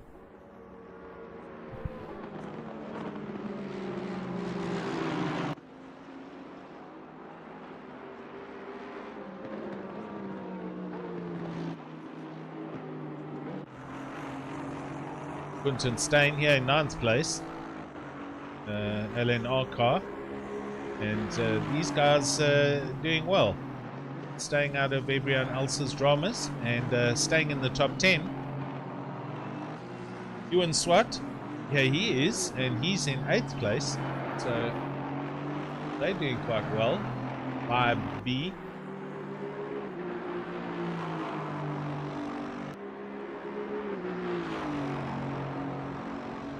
Bertus Janssen van Rensburg, he's double stint in the McLaren, and there we go, Jason's in the pits. So I'm going to fall back to Bernard King. Here Bernard King is. It's coming through last turn onto the start finish line now. So, oh, De Vet, he gets a drive through from 6th place in the Lexus. And one for Ronald Childs down in 23rd. It's raining drive-throughs. There we can see Absmar coming out the pits up at the top of the screen. So Bernard King does in fact go through. Jason clears his drive through. Where's De Vet? Well, it doesn't matter. Heinrich's now got a drive through. So that's going to put Absmar in 6th place. And De Vet's going to drop back from his 6th.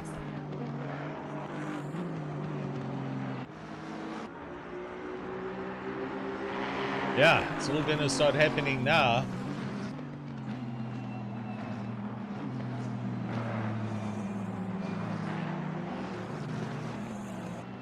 Right, Heinrich de Vet comes straight in to clear his drive through and get it done and dusted, and he's dropping down to 8th already, 9th place.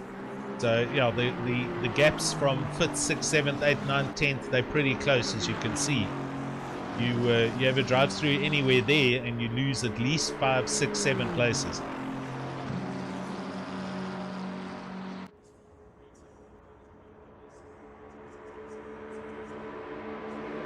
And Ronald Childs as well. I don't see any other penalties at the moment. It should all be clear.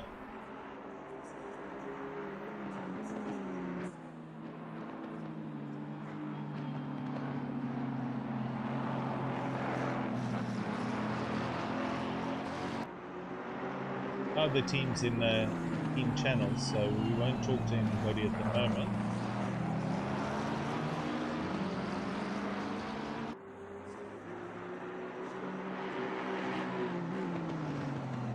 Yakonodia pitting, and he's also going to get rid of that 10-second penalty. So that still from way back from Martin Rautenbach in the first stint.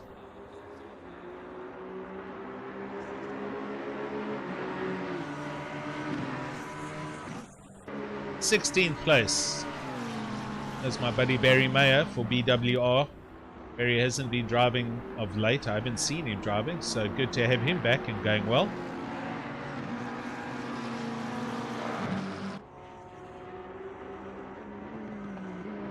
They just up the road from Victor de Kock, also in a McLaren. So these two having a good race, and Victor de Kock showing serious interest here.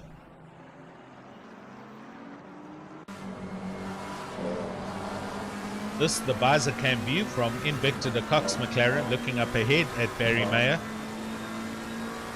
Oh, and Barry looking a little bit ragged there as they come onto the long Mistral straight.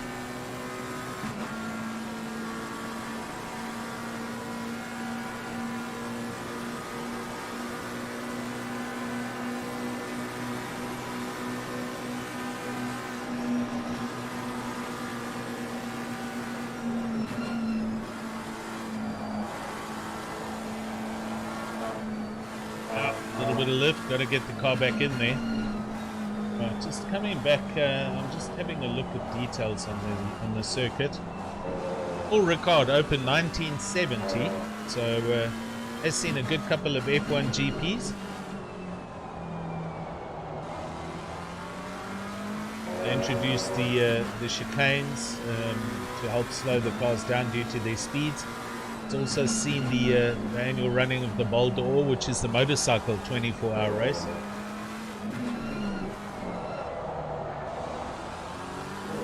And Victor de Kock looks like he's gone right past Barry there.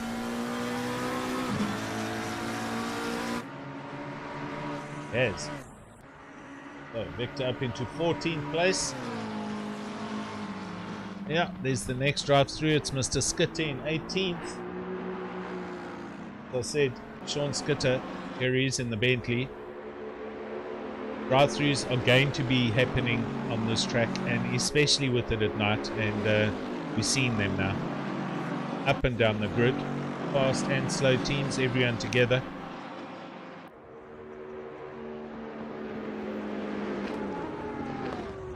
Right, Mr. Barber's in the BMW. Andrew Barber, here he is. He's carrying 15 seconds already. He's having a race with the Lamborghini, or the Lamborghini is unlapping himself. So Andrew Barber, let's see what that penalty was for. Oh yeah, that was just now. Barber causing collision on lap 42. That was a few laps earlier. So pits, we have Nodia in the pits in the Lexus, and we have Swart in the pits. And up to the sharp end of the stick. Right, so Johan Bega Krobler now in second place. Morgan McCall has disappeared. What? We've missed. That's a disconnect that's happened. I can't select them. So it looks like ATK are again, they've gone off. Unfortunately, probably load shedding, I assume, but that's put paid to the ATK team, so Morgan is no longer there. Johan Bega Krobler in second now. Bernard King then in third place. Here he is, and he's 4 seconds off the back of Johan Bega Krobler, with Jason having completed his drive-through. He's a further 10 seconds back behind Bernard King, and that rounds, that's your top 4, with Bertus Janssen van Rensburg rounding out your top 5. And he's still carrying a little 10-second penalty that he'll have to deal with at the next pit stop. So, lots of changes happening.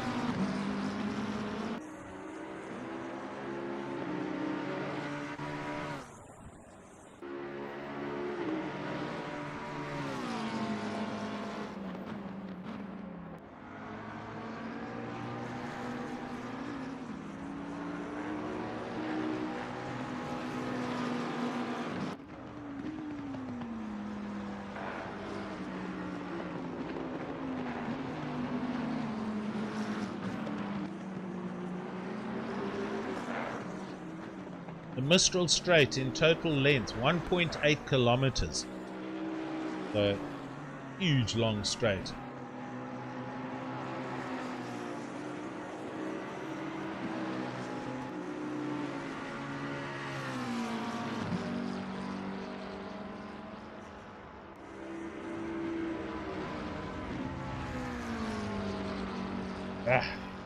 Janssen van Rensburg gets a 10-second penalty for causing a collision. Mr. Koenig. Stephen, you there? Hello. There you are. How are you? Good, and yourself? Good. Double stint, done and dusted. It was definitely a long stint, that's for certain, but was a bit shortened unexpectedly, if I could put it. Why was it shortened unexpectedly? Well, at the start, we were all well, managed to keep a nose clean. Yep. Unfortunately, around about lap 5, tail end came out just after the back straight. We don't quite know why it snapped the way it did. Okay. Came to a stop, and unfortunately, one of the Mercedes decided came a bit wide and tried moving the right-hand drive car to a left-hand drive. Took a bit of a knock there. Right. And then just kept plodding along until now, and power's going to go out soon, so decided rather hand it over to Janema and let him carry on with the rest of the race at this point. Right, so you don't have any kind of backup power, so you had to rather hand over before you disconnected. Yeah, rather err on the side of caution than having the entire race thrown away. 100%. But it's in the pro's hands. He's actually 6 seconds quicker than me, so he's got a bit of work on his hands to try and make up a bit of ground after my race. Dropped us a bit low, but having a lot of fun out there in the dark at Paul Ricard is a very interesting time, especially when your brake markers tend to disappear. Yep, it's a different track. I've been saying this through the stream, and I've been saying about the drive-throughs, and they've been coming thick and fast. We had McCall just disconnect because of probably load shedding, so they fell off. They've gone from second place, so lots of chopping and changing happening. But had a chat with Leanne just now, and also chatted obviously to Janneman. So he's now going to be in the car for the best part of 2 hours and 10 minutes. Yeah, now he's gonna really have hard work on his hands, and you know what, we're used to running these stints. We've been doing a lot of endurance races of late. Yeah. And running 2 to 3 hours as a stint, it's all part and parcel of the fun. And then Leanne helps us out with sorting out tire pressures and how much fuel we must have in, keeps us going. It's always a fantastic thing. It's a team effort. This is what the series is all about. Yeah, it was good stuff chatting to Leanne, and she explained to everybody watching as well, what she does for you guys and what happens. I'm led to believe that when she snaps her fingers, you just go how high. Exactly. We have to do that. Sounds but good, man. being out on the circuit with the drivers, there has been a little bit of rubbing as racing, and sometimes a little bit too hard. But all in all, the guys are having a great time out there, giving each other a bit of room, understanding it's a long race. Yes. And hats off to Tariq. He managed to get round in some very tricky corners around our slower cars and still not lose any bit of time, which is absolutely fantastic to see. Yeah. And then you've got like Abschmeyer, who's driving by himself, lying in 4th place, chasing down Bernard King.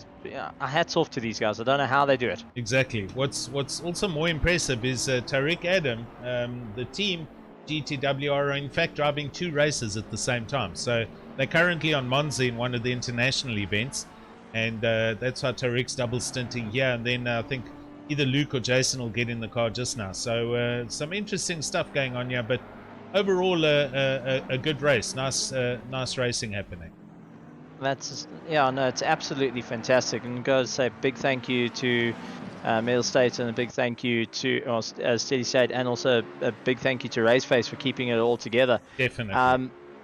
But in terms of Tariq doing 2 endurance races at one shot, that's not easy. And I believe they're racing around Monza, which is a completely different monster to be around. So and in a different car. In the mindset to Paul Ricard monster, hats off to him. I don't envy him at all. Exactly. Yeah.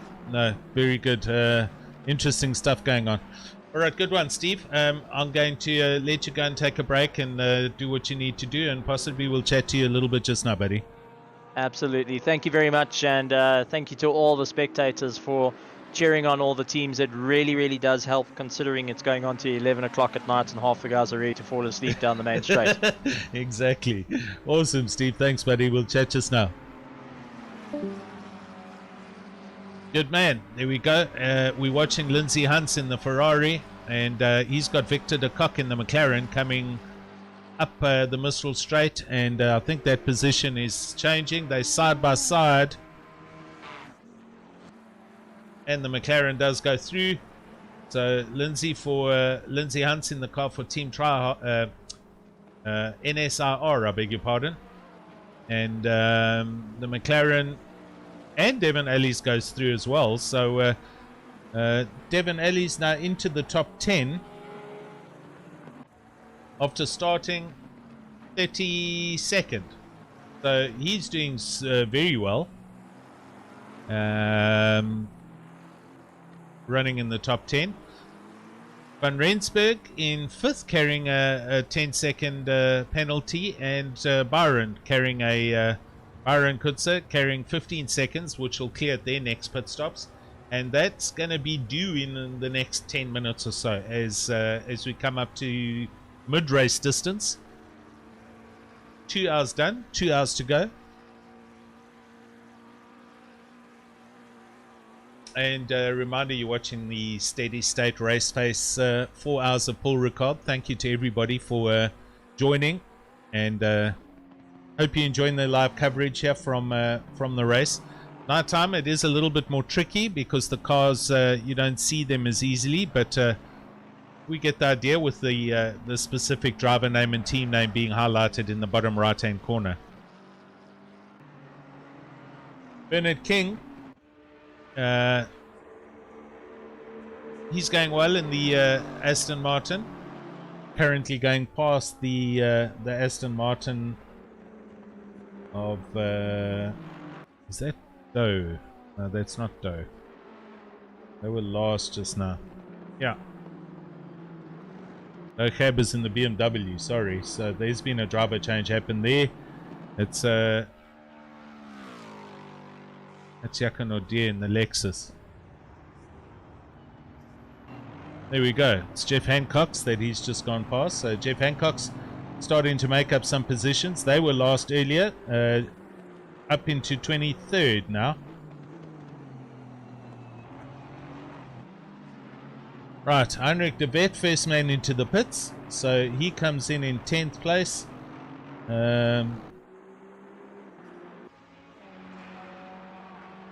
Ethic Simworks Racing Talk. I think this will be a driver change.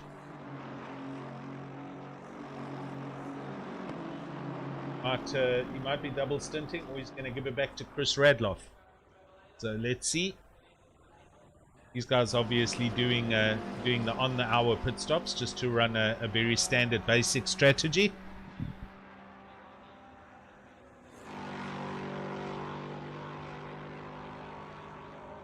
Tariq Adam, he starts lap 60. So they're really essentially doing 30 laps an hour by my count. So he's on lap 60. They're in the lead from Johan Berger Krobler by a long ways. Johan Berger Krobler is still going up the straight, so Tariq Adam is almost going to be lapping them. That's how far up the road they are. Bernard King in 3rd place, 3.2 seconds off the back of Johan Berger Krobler, and pushing hard is Bernsey. He's trying to close that gap down. And Jason Absmeyer not that far back in 4th place, 4 seconds off the back of Bernard King, also in an Aston. Sean Basson, how's it on the YouTube? Some good racing going down. Yeah, with some different, some positions changing hands. That's true. Actually going to just close down my timing screen and start it again. Hopefully it clears all the obsolete drivers out of it. Just give me 2 seconds here.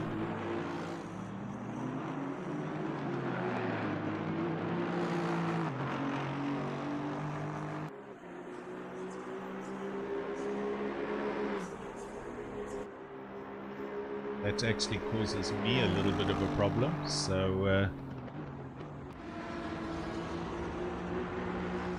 right, we're on the hour. I'm going to say I'm going to take a fast immersion break here, as we call it, but I'm not going to leave a car on the screen. I'm just going to go back to our our countdown because I need to just stop and restart the game quickly. So give me 30 seconds and I'll be back with you shortly.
Right, there we go. We're back. We're live. We're reset as far as the timing screen goes. We're just on the wrong view now. Okay. Back to normal. We've managed to get rid of the disconnects and the drivers. What happens is if you disconnect, the names stay on our remote camera app and so it kind of messes up the sequence of the drivers. In other words, I still had Morgan McCall sitting in second place, but they're obviously no longer in the race. So disconnecting and restarting the broadcast app and the camera control gives me a nice sequential driver list. So last car on the track at the moment then is 27th. It's Dochebe in the BMW. So we have 27 cars left after we had a start of 32. Taron Francis here in the pits for Footsack Racing. And sure this will be a driver change.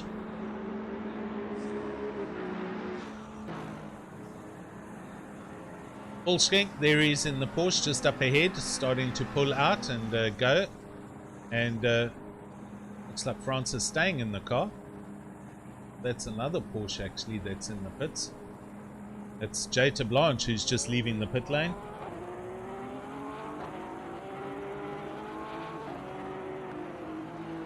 Johan de Blanche, here he is. So Hawks Racing Team currently in 21st place.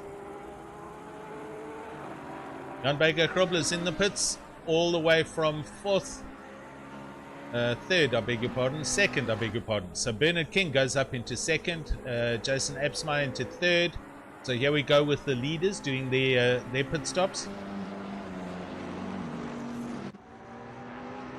Tariq Adam, he will be coming in shortly, and I'm sure he will be, I don't know if he'll be double stinting, but he'll be possibly doing a driver change. Right, I'm back online on the YouTubes. Monster Girl, yep, almost halfway. Rowan Fisser, this race looks like it's going to be a tight finish. I agree. We'll have to see. I'm not sure if Tariq is carrying any off-track penalties. So when they eventually pit, as Bertus Janssen van Rensburg now also in the pits, so he's also going to clear his 10-second penalty. But if Tariq is carrying any penalties, if they get any more, then, you know, they're also going to have a drive-through that they're going to have to clear. So we'll have to see what happens towards the end. Ruan saying his phone's about to die and there's load shedding, so you've got nothing. Get a car battery. Yeah, listen. Okay, so I have My whole house runs when, but I don't have big inverters. I've got 2 RCT UPSs that I run. One runs my house lights with 2 car batteries. I have another one in the lounge that runs my TV setup and my gaming PC and the commentary and everything else here, and that's also backed up with 2 batteries. So I don't have a big system, but it's enough just to keep me live and running when when load shedding does happen. Not too expensive. I think it's a RCT inverter and 2 batteries. You in tops for about 8 grand at the moment, and that carries 1,400 watts worth of equipment, which is my gaming PC, 3 big monitors, the TV in the lounge, a decoder, and a laptop. All of that runs off that one UPS. Just saying. Okay, so Tariq Adam in the lead. Here he is, 64 laps, and we have just gone past the halfway mark. As you can see, 1 hour 55 minutes left. So Tariq's going to be pitting soon, and possibly if we get a driver change. I don't know if any of the other drivers of Ken, I don't know if you're there still or not. You can tell us if Jordan or Luke is going to get in the car. Oh, hi, you lucky. Yeah, if you're close to a hospital, then you don't suffer these weird things called load shedding. Bernard King, he is in second place. Jason Absmeyer, 2.3 seconds back. That's how close it is. This is second to third place now, so this is in fact all closing in. Daniel Erasmus in the Ferrari up into fourth place, with Byron Kutze for PWSR in fifth, but yet to pit and to deal with the 15-second penalty. So all going on. Devin Ellis is pitting from sixth place, as we can see. He's also running a solo race. Lindsay Hans, well, they're in a tight dice. Lindsay Hans in the Ferrari.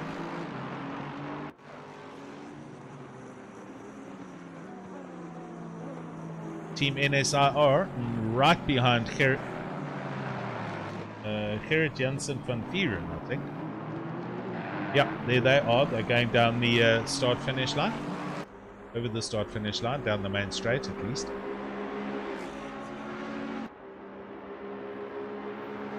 Christopher Radloff back in the car, and he's in 13th place in the Lexus and closing in on the back of Lindsay Hunts.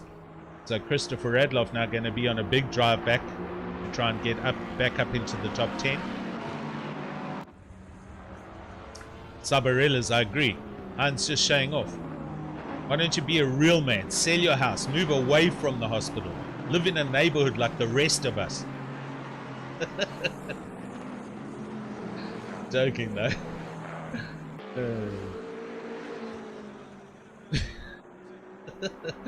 Yep, it's gone 10 past 11. Still here until 1 o'clock tomorrow morning. And look at this, Radloff all over. In fact, he's already pulled out of the slipstream of Lindsay Hunts. And flying up the outside, up the Mistral Straight. Well, not flying per se, they're still next to each other. Let's go to the helicam. Is Lindsay going to back out of this, or they're going around, turn together? They're going together. That's brave. Good driving by both drivers, giving each other gaps.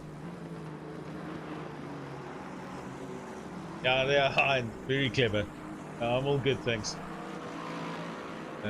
As I say, I've invested in my little setups here, and what load shedding? I'm good. Right, Radloff goes up into 11th place. Let's go and look further down the grid. Ronald Childs. Here he is in the Bentley.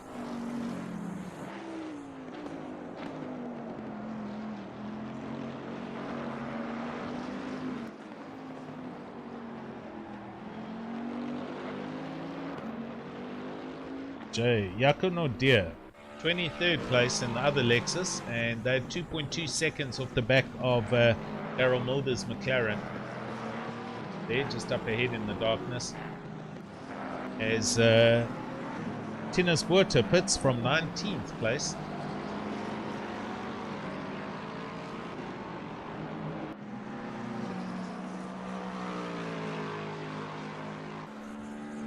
Yeah. Jason with all the dramas he's had, and currently in second place now. Here we go. Luke Addison's in the car, coming out the pits, so driver changes in fact happen. So Rick's handed it over. Luke's climbed out a Bentley, climbed in a McLaren, gone from Italy to France by the company helicopter, and he comes out the pits.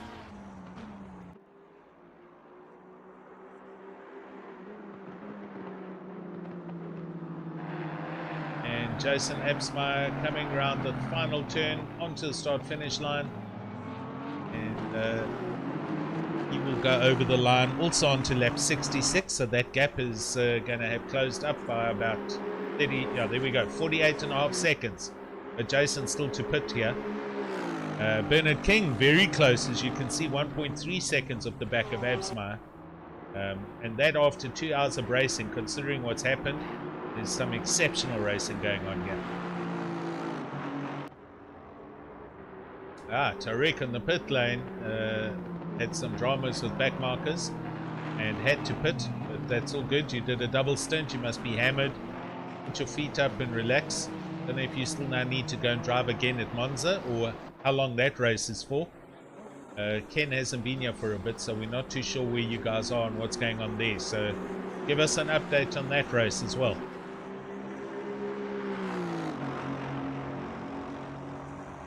Daniel Erasmus in 4th place. Here he is in the Ferrari. And he comes onto the start-finish line.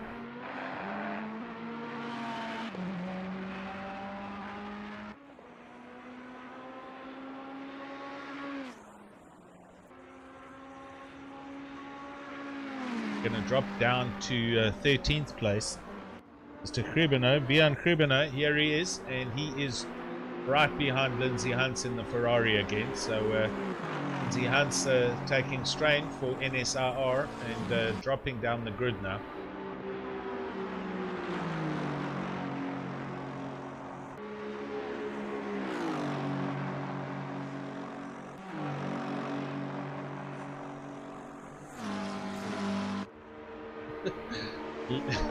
Leon, what are you saying? Report these webcam things. What does that mean? I'm not with you.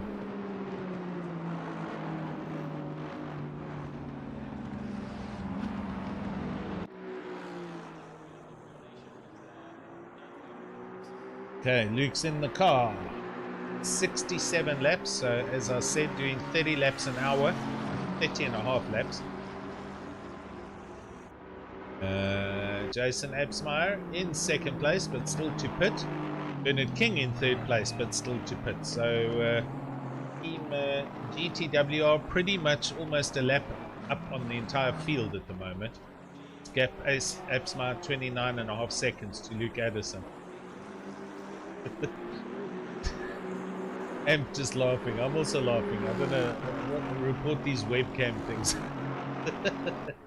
I'm sure Leanne's gonna edit or delete that message and retype it. Gonna report these contacts or these accidents. It's still funny. Hey, media chat. No new penalties. Nothing going on there. So.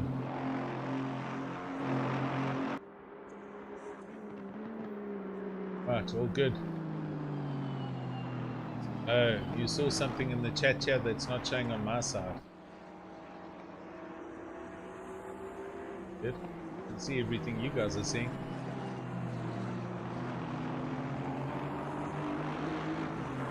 Right. Byron Kutze in the pits for PWSR. So he's doing his pit stop and getting rid of his 15-second penalty. Byron, from me to you, stop having contact with other cars, please. Thank you.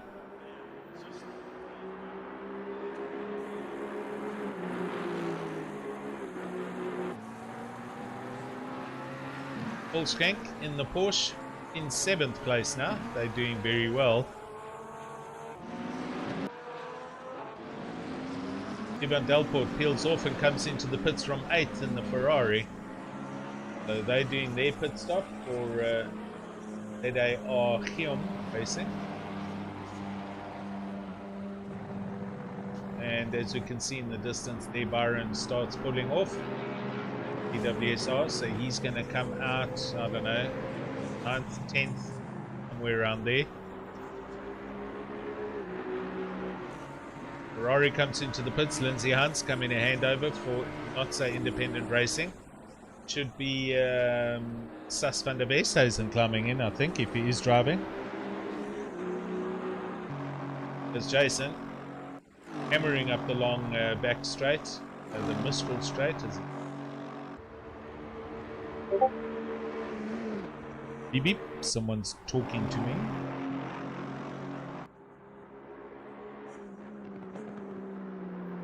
Oh. Okay. That has been reported and removed. Thank you for sharing. Right, I didn't see that at all. I don't see it on my screen at all. So we do have a admin that's online, and obviously it's just, yeah, it's spam and rubbish. You've got to just ignore it, but got deleted. I didn't see it at all. So thanks for sharing. It was happening the other night in the other in the league race, and I was man alone. I didn't have an admin behind me on the system, so I couldn't get rid of it or delete it either. But it's just, yeah, it's spam, it's rubbish. You know, ignore that rubbish. Thank you though. Bernard's in the pits. Bernard King from 3rd place. Here he is. So he ran a little bit longer than normal, or he's pitting a little bit earlier. Some interesting strategies happening. Daniel Erasmus, here he is.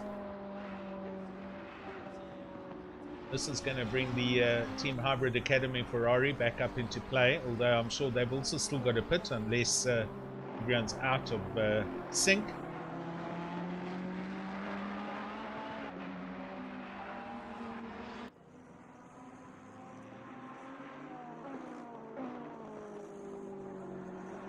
Bernard King and Brandon Kruger for Kinetic Simworks Racing.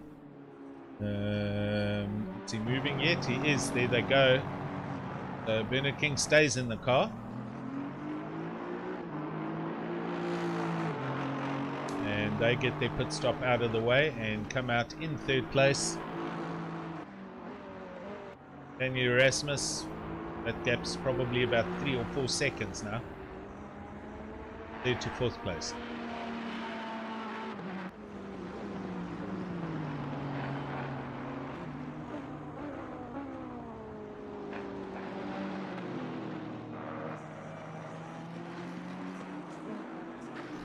It's very interesting how you guys see this and I don't see it.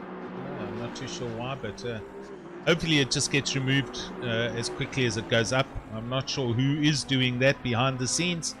Possibly Bertus. But there we go.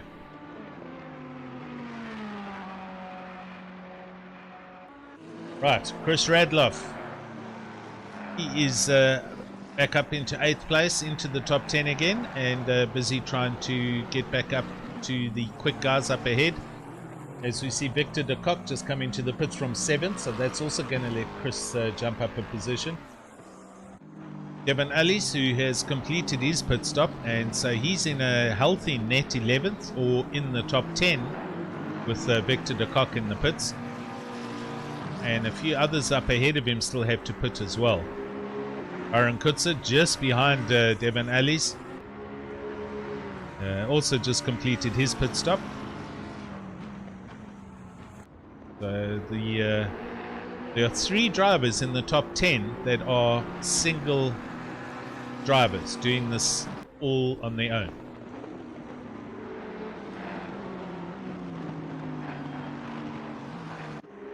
Benno Francis is in the car for Team Futsack Racing. He's taken over from Terran, so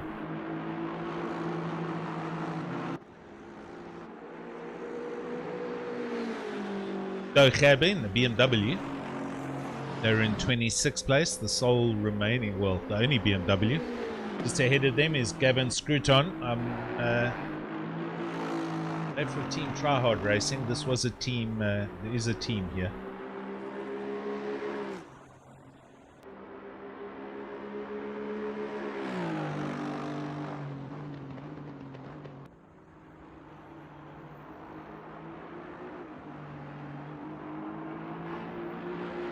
Oh, you're right. He's driving with Jeff Hancock. That's correct. Okay. Here we go. Right. Going up to Johan de Blanche, and he's having a huge session here with Jacques Naudier in the Lexus. Wow! Round there. And Jacques spins the Lexus.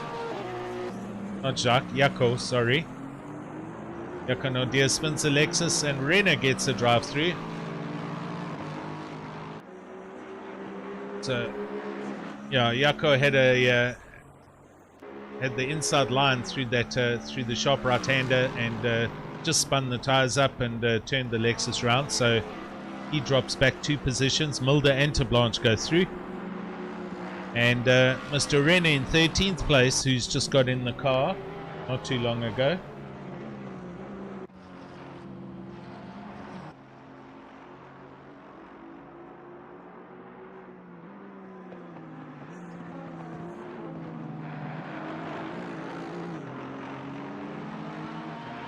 He's unfortunately picked up a drive-through that he'll have to get cleared.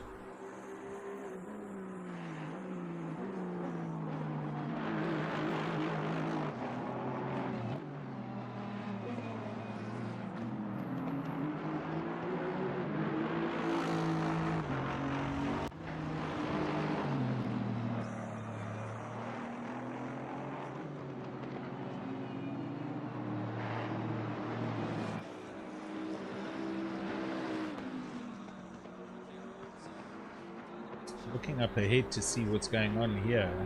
Daniel Erasmus in the Ferrari. He's 5.4 seconds off the back of Bernard King. Jason Absmeyer in 2nd place.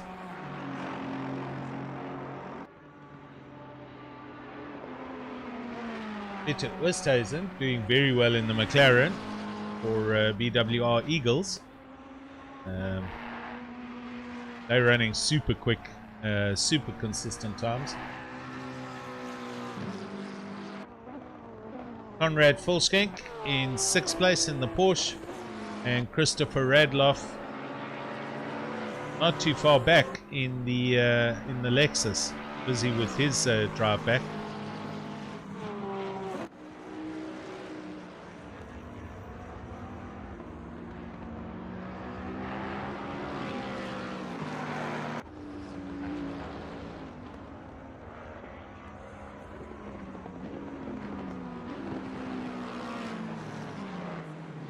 Yeah, 1 hour 40 minutes left.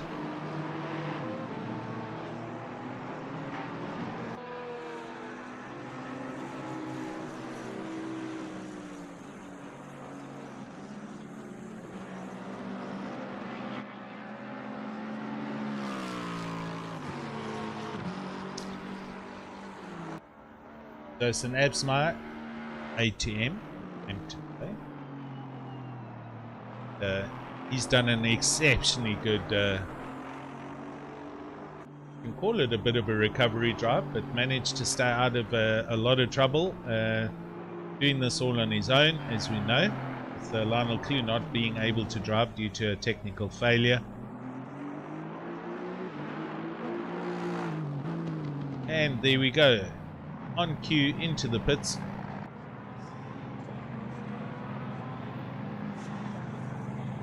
Right, let's see where Bernard King. Bernard King halfway up the Mistral Straight.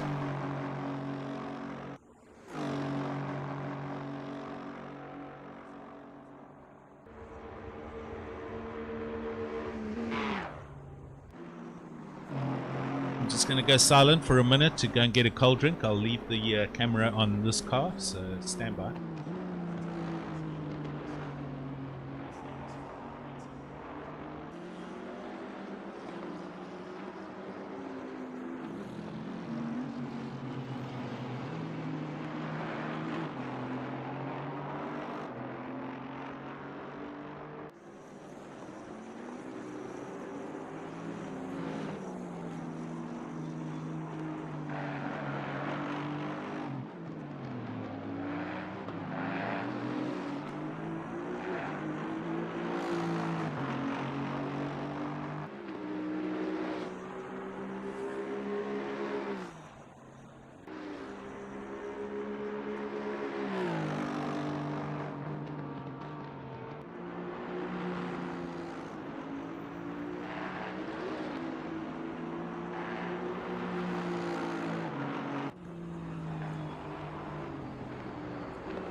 Okay, back with you.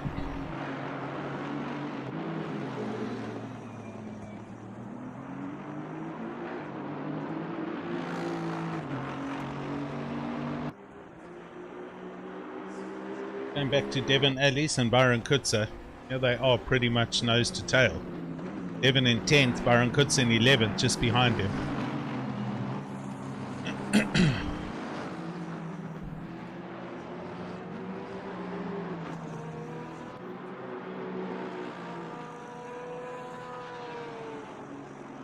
A whole lot of traffic up ahead here.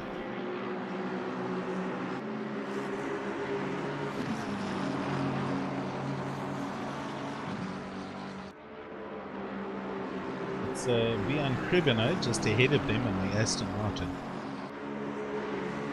And Devon Ellis not close enough, but Byron getting a huge draft off the back of Devon Ellis, and Byron Kutzer goes up and past and into 10th place.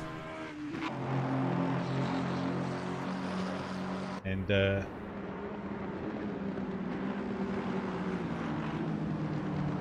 Byron, he's closing in now on the Aston of Kribbenau, and that'll then be another position change for 9th place. So both of these drivers in the top 10.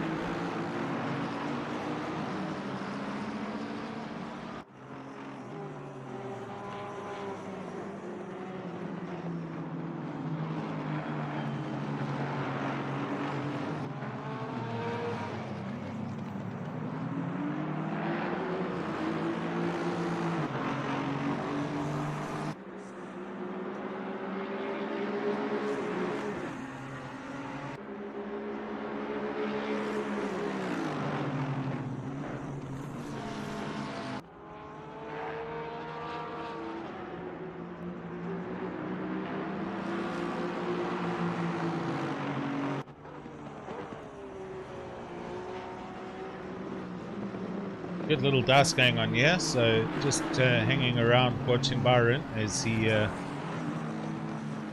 works out the way to get past Bjorn Kribbenau if he can.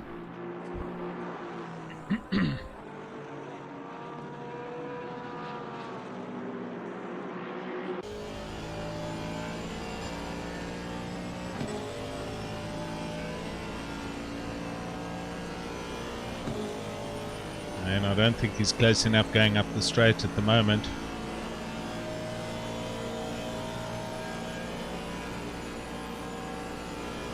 So 1.5 hours left.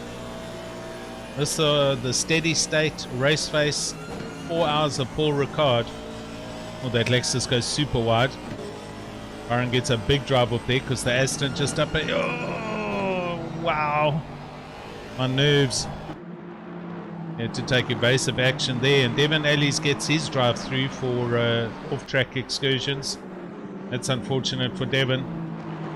But, yep, they've been happening to everybody.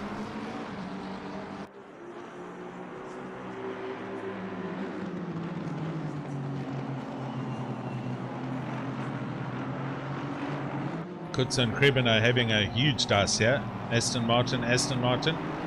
Krebino moves over to go into the pits and does go into the pits. So that releases Byron, who goes up into 9th place. Evan Ellis also peels off to go into the pits and clears his drive through.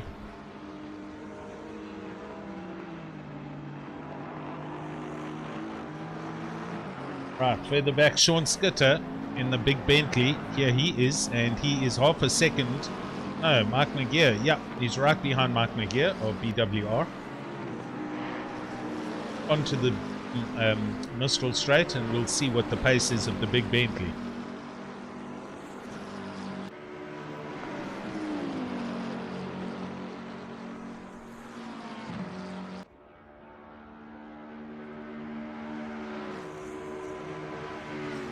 John Skitter for Black Ribbon Sim EKZ Motorsport. He's sharing the car with, if they're driving, Jaden Gambin and Richard Herring.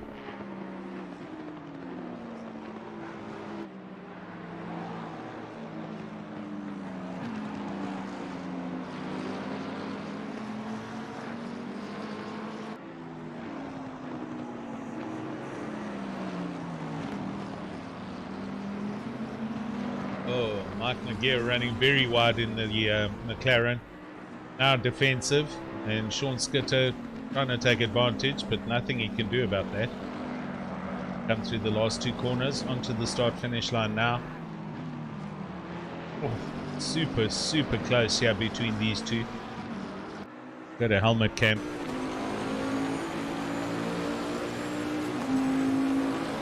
Down to T1.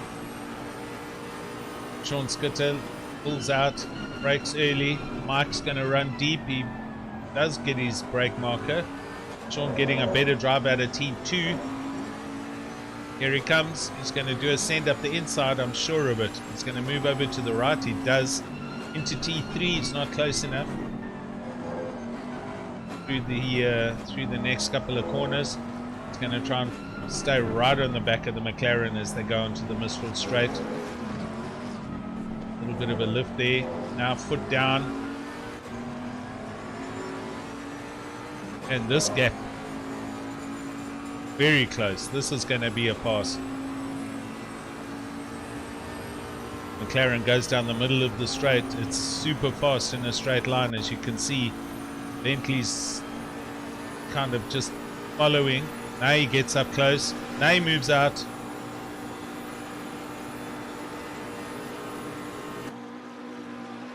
Not fast enough. Round they go, round the top. Mike McGear managing to keep the Bentley behind.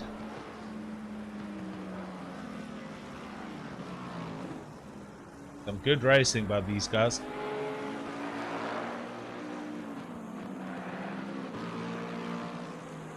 Oh.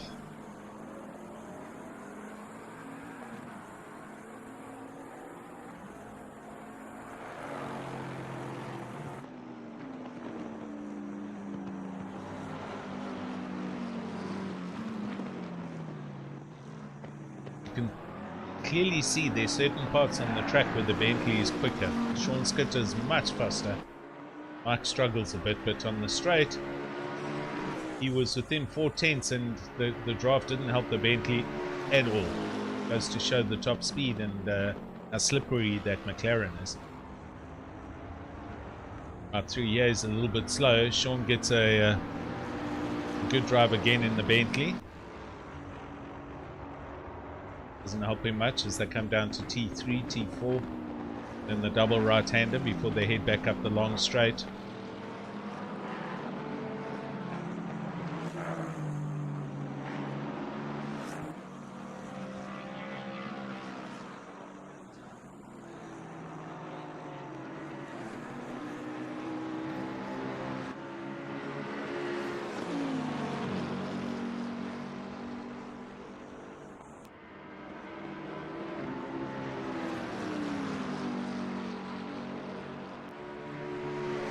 Bentley can't make any inroads on Aaron.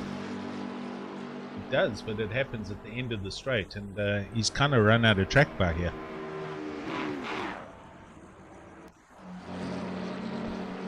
Oh, careful not to run too wide. Wow, they were right by those flags.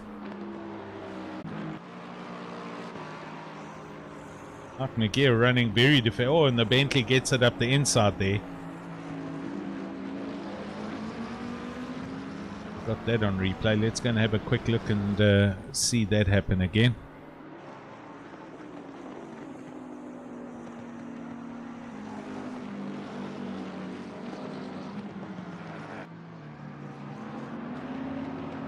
Sean gets a good drive on the exit of that double right-hander. Oh, a little bit of a net coding going on there, and then sends it up the inside of Mark McGear, and that pass is done.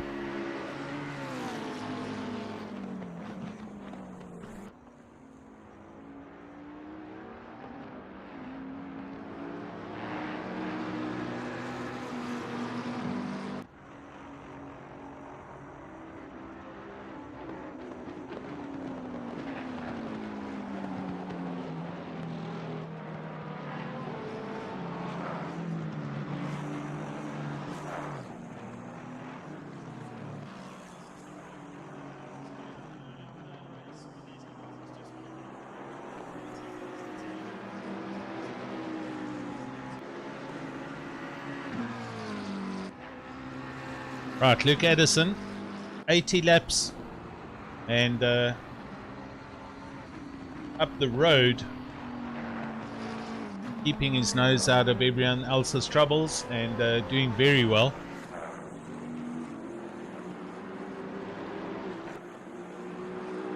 Okay, now I see this rubbish on the chat, so hopefully somebody at Raceface will delete all of that.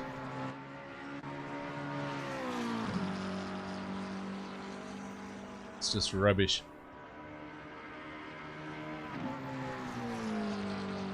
Jason Absmeyer in second place for Amp to Play, and also doing well considering the dramas he's had.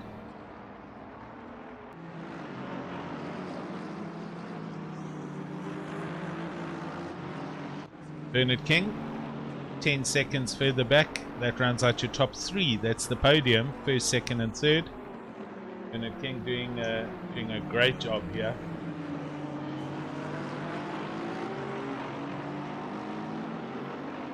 Ethic Simworks Prism. Daniel Erasmus, the Ferrari for Hybrid Academy. They round out, at least they're in fourth with Peter Oosthuizen rounding out your top five.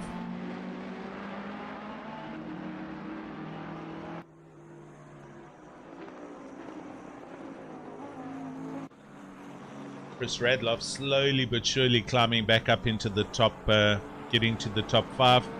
He is 1.4 seconds off the back of Volkswagen's Porsche, as we can see, and this position will be changing at the end of the Mistral Straight for sure.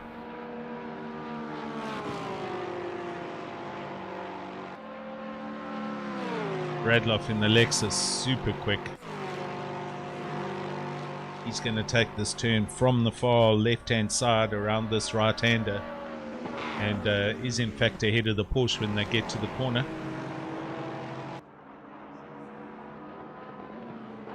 Radloff into sixth place.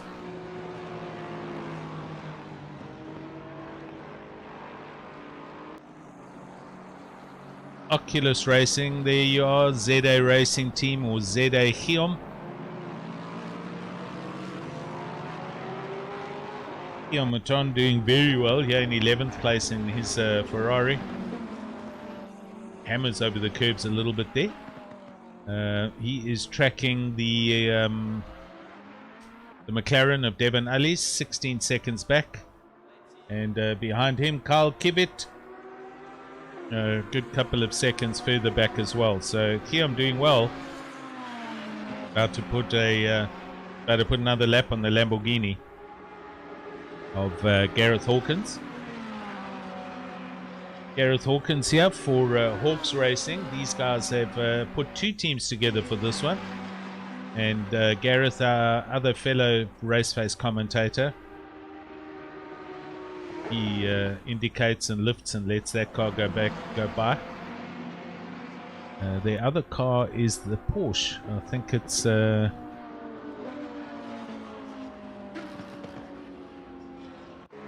Hunter Blanche. Here they are. Let's see who he's teamed up.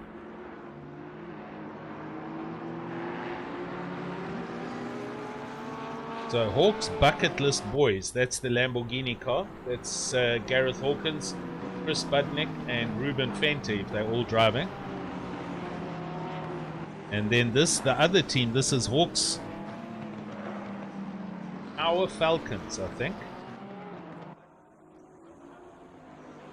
Yes. John LaRue, Conrad Fulskink, and JW Fulskink. So to Blanche must be a driver change here then. Hey Jason, I see you still there. Thanks, buddy. Yeah, it is rubbish. It's not something that I can delete. Somebody for Raceface, one of the admins, was online just now and deleting that stuff. I don't know where they are or who it was, but I can't do anything about it at the moment.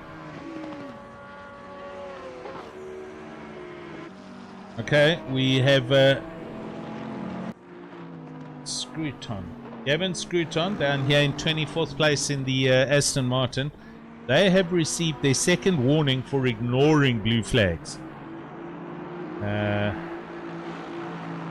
Obviously, in the rules, you know, if you're getting shown blue flags for so many corners, you can't defend into corners, etc. They're on their second warning, so I'm not too sure what happens after that.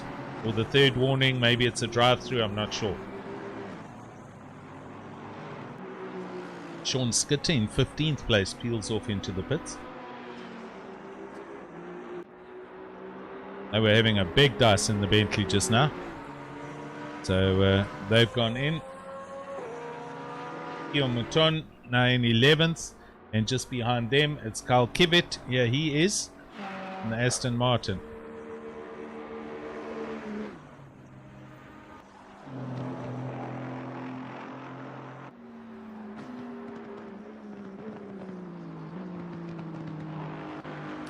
Joten van Aswegen for Not So Independent Racing, NSRR, in the Ferrari, 3.8 seconds back. So he's taken over the car from Lindsay Hunts, who was in the car earlier.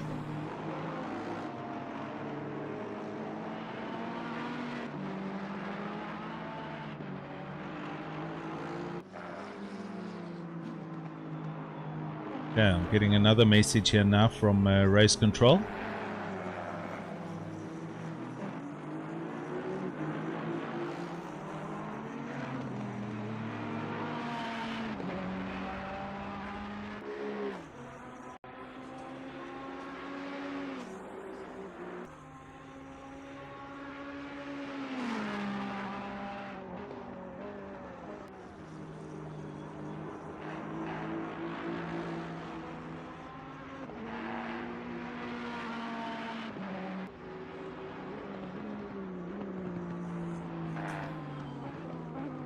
Alright, so update from Race Control. If they get their third warning, it'll likely then be a 30-second penalty. So he apparently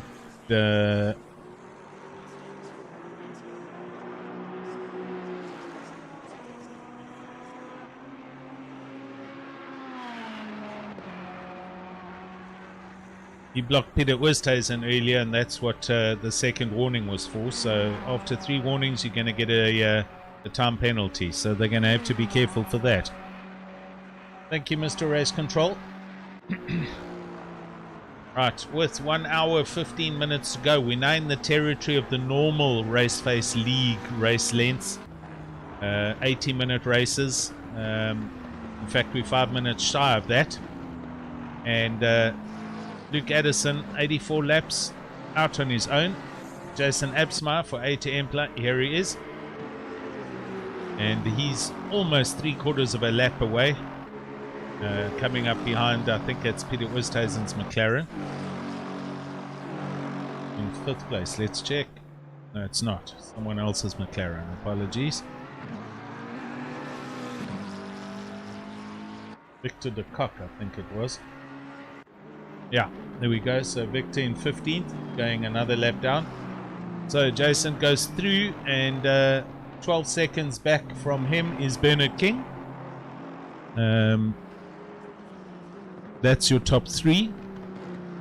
But it's all still going to happen. I guarantee some of these drivers are still carrying track warnings. And they're going to have to be a little bit more careful now, because the drive-through, it's a good about 30 or 40 seconds. And that'll hurt anyone with a top position here.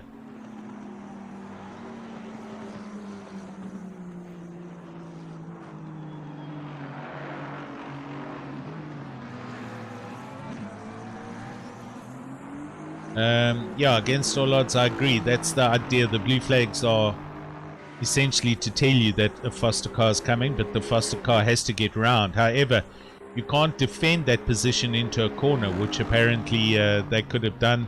And Westhuizen, who is in 5th place, had to brake quite severely to avoid the contact, and they obviously put the complaint in. So the lap car, yeah.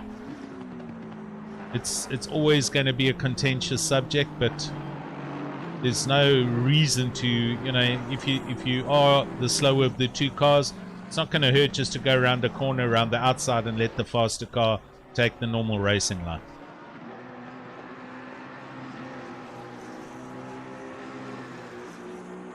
Cheers, Leon. Thank you for joining me, and thanks for the chat earlier. We'll chat again soon. Bye. Logistical Nightmare Racing. Shouting for Logistical Nightmare Racing. And Vian Grubeno's there. Thank you. Glad you're enjoying the stream. I'm pushing 8 megs a second here, so you should be able to put this in HD. And it should be crystal clear. There was a little bit of netcode error happening earlier, but it should be good. Right, Chris Radloff, here he is, and he's up into 6th. He's been involved in a little bit of a drive back. Paul Skink in his Porsche. 7th. Janssen van Vieren, 8th, with Byron Kutzer 4 seconds off the back of him for 9th, and closing in with Devin Ellis rounding out your top 10. And we're coming up again to a set of pit stops, so let's see what happens here. Load shedding obviously affecting different teams and different drivers as and when it happens. We lost the 2nd place car of Morgan McCall earlier when load shedding started. So that's bad luck there.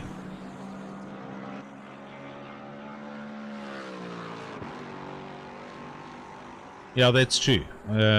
If it's blue on the 3rd flag, you have to move over. I think, you know, if everybody kind of understands it like that, then that's how it must remain. So, anyway.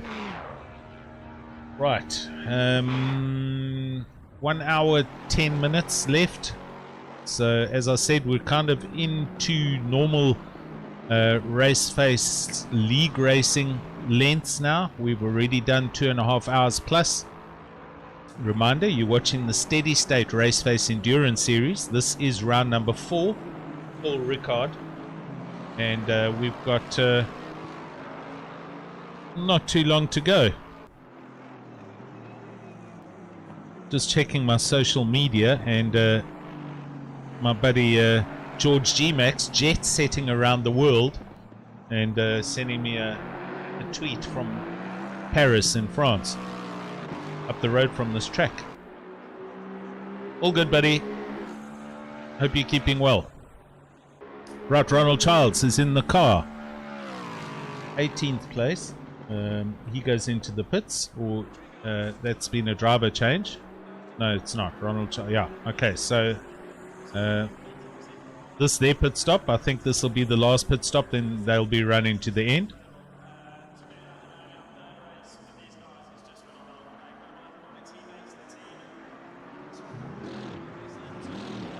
Off they go. Here's Mr. Renner, Bernard Renner, and they are 1.8 seconds off the back of Joten van Aswegen, who's back in the car, or is still in the car. The not so independent NSR Racing Ferrari, and Bernard Renner closing in on them.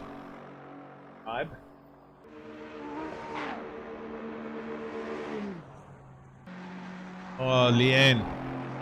So they've just had a disconnect. That's Janneman Price, who has dropped out. He was in the car. And yeah, correct. I cannot connect with him. So, sorry guys. Leanne, thanks for the update, and bad luck for Team Heap Together. We'll catch up with you all soon. It's Steve Koenig and Janneman Price, unfortunately out of the race, and they were doing well for a while. Down in, I had them in 22nd place, in fact. So bad luck there.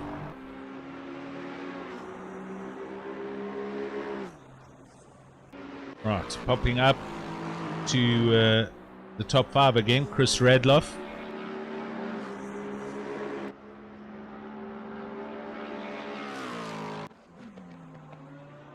Peter Oosthuizen, a little bit further ways up the road actually, so that gap quite big from Peter Oosthuizen back to Radloff. Volkskenk 9.1 seconds off the back of the Lexus.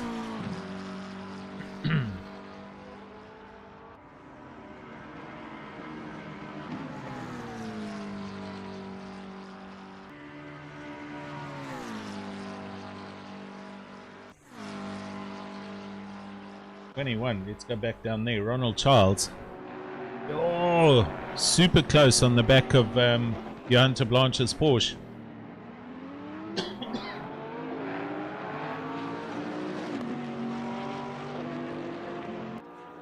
So Bentley versus Porsche over the start finish line they go. 1 hour 10 minutes left.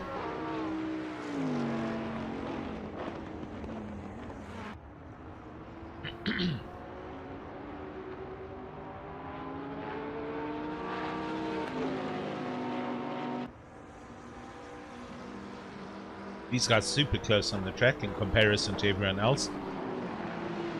Excuse me. Sure, the Bentley runs in very hot into that right-left section and is all over the back of the Porsche of de Blanche as they come through and onto the Mistral Straight. And the Bentley's it hammers around the outside and goes right around the Porsche. And that is Ronald Childs going into 20th position.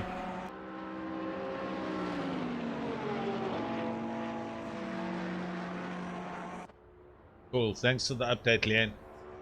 Cheers, guys.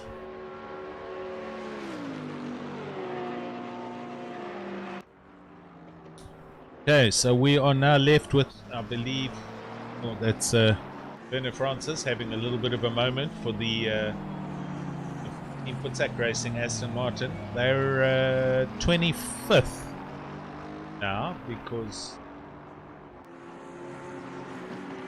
no, 26th. That's correct. Sorry, Janneman and them are out. So 26 cars left after 32 started. Pretty high attrition rate, but it happens in these races.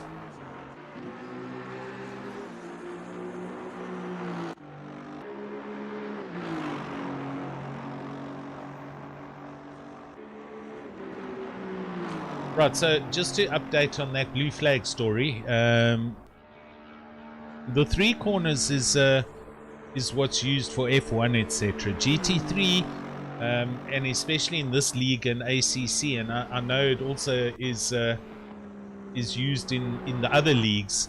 It's more of a warning to the driver that there is a faster car appearing. The 3-corner rule is not applicable in this league. It's a matter of don't slow down the faster car that's approaching, which means you can't defend into the corners, and if the faster car is there, it's just going to be of everyone's benefit for you just to move out of the fast racing line, move over and let the quicker car go through. However, should that car not do that, then it's up to the discretion of race control to hand out warnings, which they've been doing, and that's been happening. So, well, there we go. Mr. Radloff's into the pits from 6th. So that's the ruling for Raceface's league races and the endurance series. It's the 3-corner thing is not applicable, but it's a matter of don't defend the corner if there is a quicker car coming. Be predictable, either just slow down on the racing line and the faster car will go by, and on we go.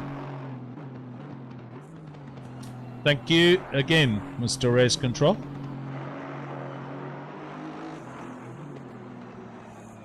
Right, Mr. Radloff in the pits. This will be his last stop. Sure, they're going to go from here to the end with 1 hour 5 minutes left in this race. Coming down to the last 60 minutes, and there's Mr. Buerta also coming in. Tennis Buerta from 19th place. So everyone will be pitting now for the last round.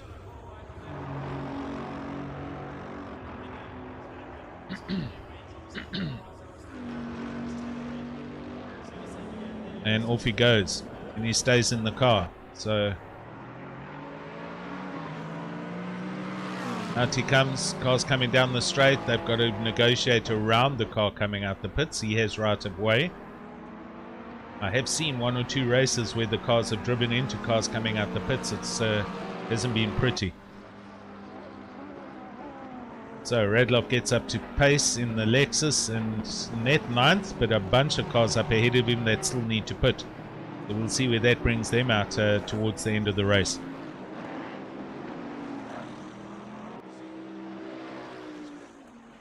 Luke Addison on 90 laps at the moment, our leaders. Here he is, having just finished coming up the Mistral Straight.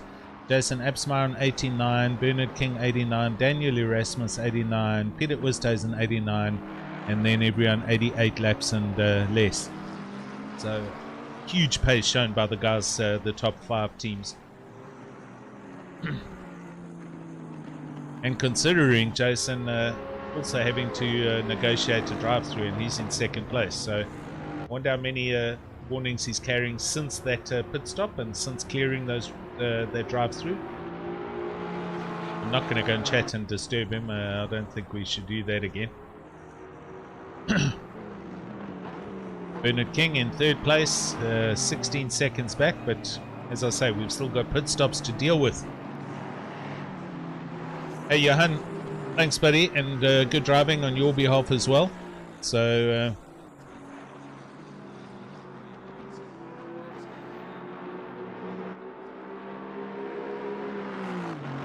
Daniel Erasmus, here he is in the Ferrari in 4th place, and they'll need to come in for their final stop as well. I've got a yellow flag here, in fact. So somebody's come off. There's a car there on the right hand side. That looks like a Lexus.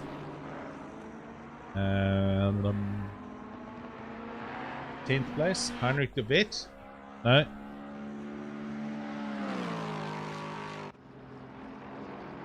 Of the Lexus. It's Yakan Odir. It is him. So what is going on here? Do we have a net issue? Have we had a disconnect? You guys alive?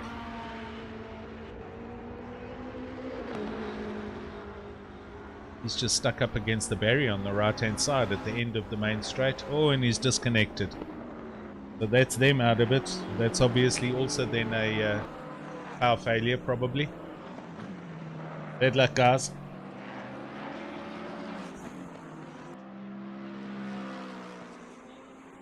Bernard Renner into the pits from 14th.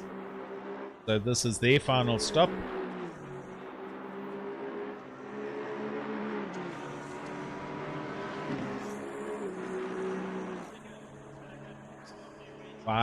B team.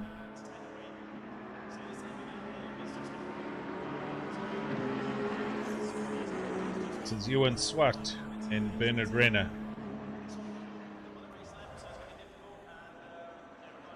Wolfskank into the pits from 8th in their Porsche.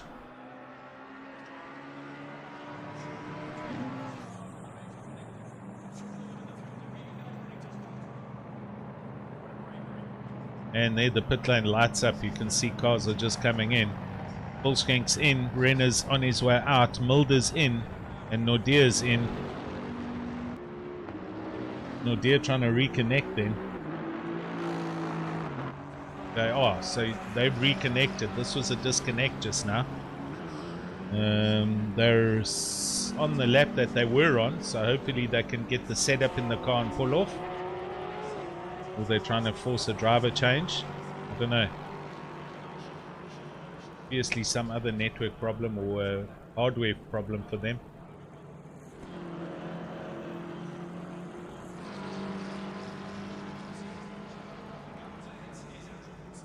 Mulder leaving the pits.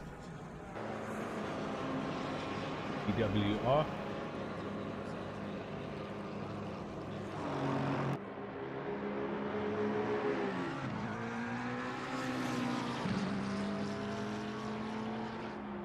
Right, where is the close dice at the moment?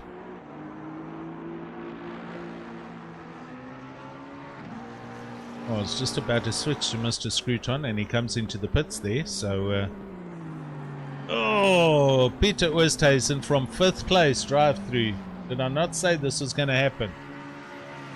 He's just gone through the first sector, the double right-hander before the long straight, and he's put one too many wheels over the white line and they're going to have to do a drive through. So this is going to help Gerrit Van Vieren. Where is he? Oh no, it might not. Well, it might. They're just about to... Oh, and Byron Kutzer gets his second drive through. As team principal put PWSR on kind of... Byron, you're giving yourself your own problems here.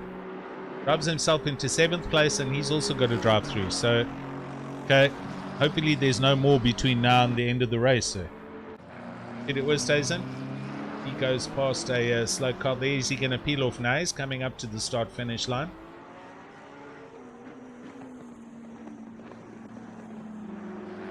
Here he comes around the final turn. We'll probably want to get this out of the way now. And he does.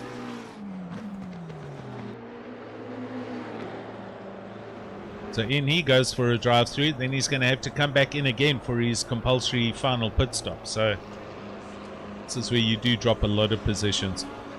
Byron Kutzer is probably also going to come and do his now. And considering where he is on the track, it looks like he did the same thing as where Peter Oosthuizen got his drive through.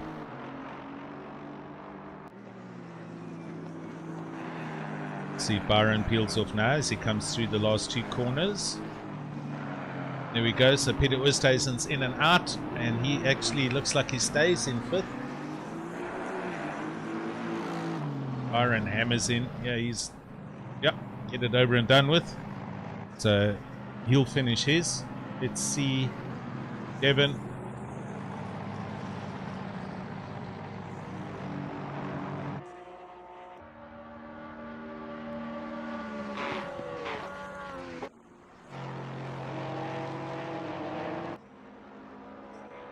Henrik de Vet in the Lexus.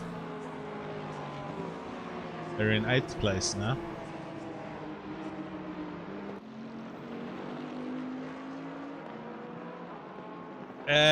I am running solo commentary tonight because my good buddy George G. Mac Smith couldn't join us for this round. He has left London and has flown to Paris for the weekend, or for whatever, I don't know, a holiday, the lucky SOB. So without him here, I'm doing it solo. So that's what's going on there.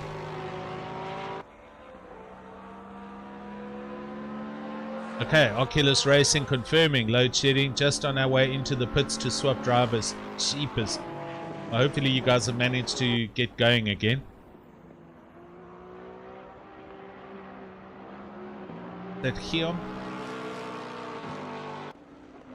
I can't select Guillaume Maton, so I think that was his car.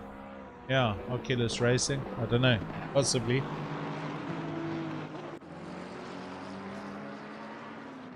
Right, Luke Addison. Oh, Janssen van Vieren. He's got to drive through now. Like I said, it's going to happen to a lot of people. So, Gerrit Janssen van Vieren from 6th place. And Peter Oosthuizen now comes straight into the pits after doing his drive-through for his last pit stop. So a lot of changes happening right now. Evan, I thought I couldn't select you. Have you just dropped out as well? I couldn't select you just now. Bad luck, man.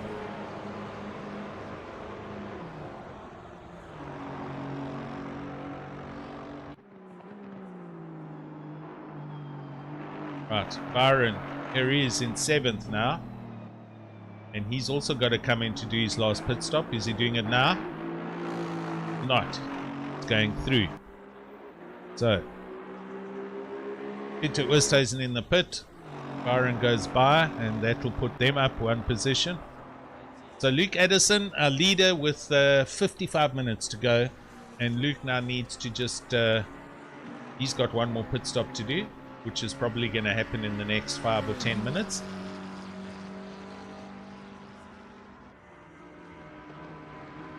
Yeah, Tariq from 2nd place, they just, Morgan vanished. And I'll probably put that down to load shedding as well. There was no announcement here on YouTube, so no clue. Right, sorry man. So Oculus Racing, that's Guillaume. So I've got him in the pit, but I obviously can't select him because he's DC'd. So sure, the load shedding, it's just not cool, eh?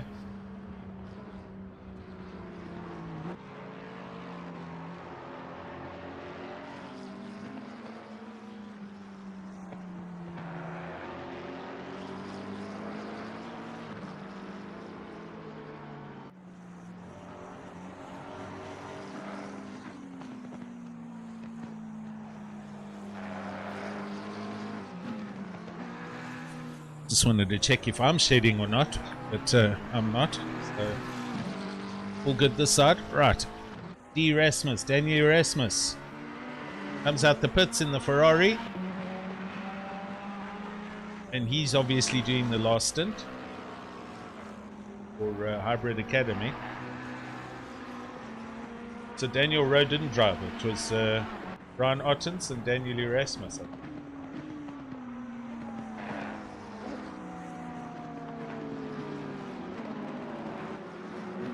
Yeah, Tariq, so did I.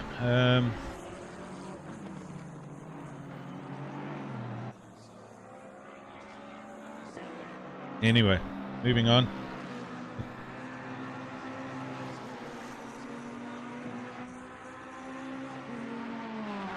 I'm not going to close and try and restart this camera app now to get rid of the disconnects. I've just got to work around them, but that's it. As you can see, Martin Ratenbach, 24th place. That's the last car on the track. We started with 32, so we've lost 8 cars in 3 hours. Bad luck. It is a bit of a high attrition rate, but it is unfortunate. But you know what, I was saying it earlier. I mean, I don't have expensive systems, but I've got systems because I don't accept load shedding. It's just rubbish in this country, and the fact it happens. So the cheapest alternative and how to fix it, you obviously make a plan. And so I don't have inverters. I've got UPSs, RCT UPSs, 1,400 watt UPSs. They cost 3,000 Rand each. Mercer also make one, or Mustec, and I've got 200 amp hour batteries on each one of those, and that runs my entire setup that I stream with, I game with, and the other system runs my house lighting. So the only time we know when shedding's happening is I can hear them beeping gently. So, you know, if you want to power up your gaming PC, obviously you can't use a direct drive with these things because they're a simulated sine wave. They're not clean sine wave. Then you need to buy like a 5,000 or 6,000 rand inverter and a 48 volt battery backup system for that. But I've had these for 3 or 4 years, and besides replacing the batteries once, I've never had issues. So, and I have a solar panel on each setup to help recharge the batteries. Total cost outlay, alright, I've got 2 of them, but you can get a system like this for about 8 grand.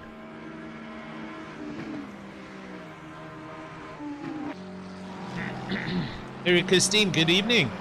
Thanks for joining us so late on a where are we? Sunday morning already. You join us with Luke Edison and GTWR in the lead, pretty much a lap up on the entire field now. No appearance made by the legendary Jordan Sherritt here. It was just Tariq Adam for 2 hours and Luke Edison for the next 2. And these guys have driven a flawless race. Flag to where we are now with 50 minutes left. Oh, there my lights just flicked, so that's how I know that I'm now shedding. It's all still running though, but yeah, there we go.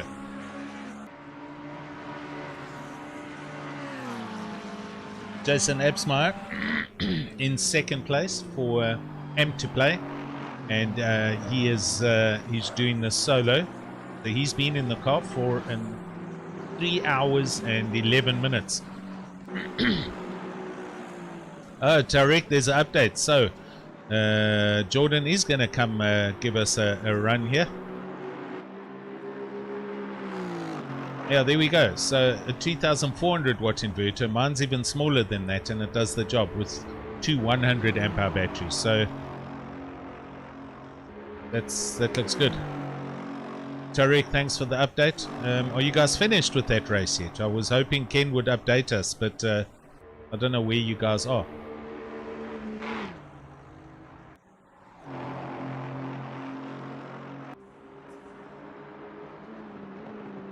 Eric, against all odds sport.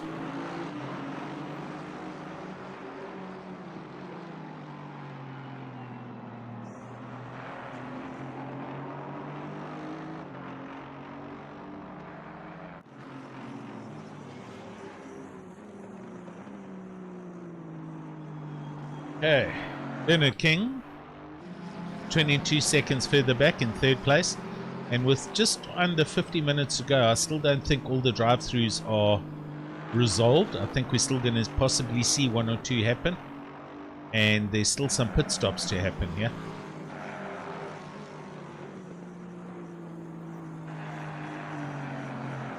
Oh, Tariq, thanks for the update.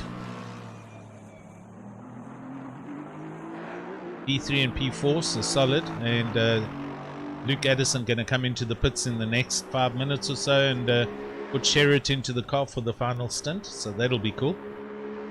Tariq, how many off-track penalties are you guys carrying at the moment? Any?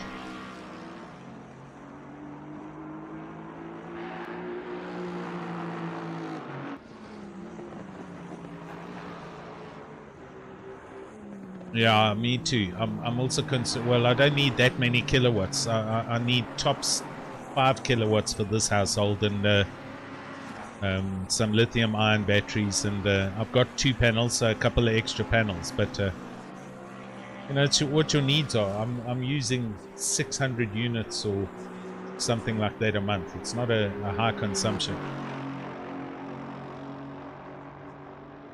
I need 10 kilowatts, but that'll be, it's well over 100k.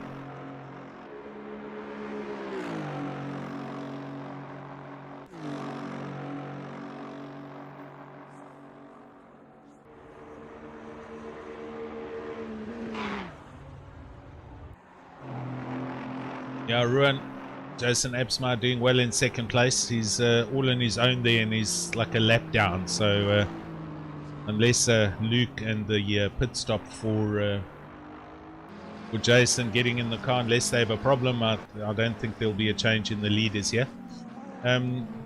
Tarek, let me know on if you guys are carrying any track warnings, please, because pretty much everybody around you has had to come through and do a drive-through.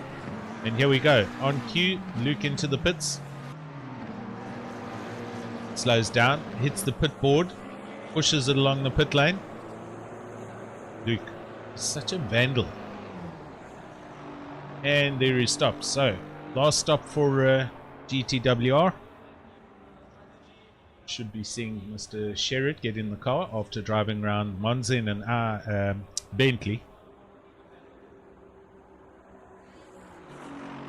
Thanks, Tarek. So only one cut for Luke Addison. Big yours, GTWR. So superb stint then by you for doing double stints and keeping it that clean. Well done, man.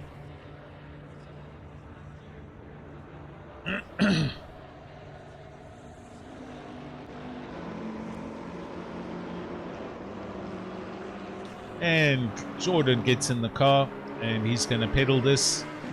45 minutes left. So as of now, the best time from Tariq was 1:53.7. Just for those of you wanting to know. Jordan coming out the pits, and Jason is kind of at the end of the long Mistral straight. So the gap's at least 30 plus seconds still.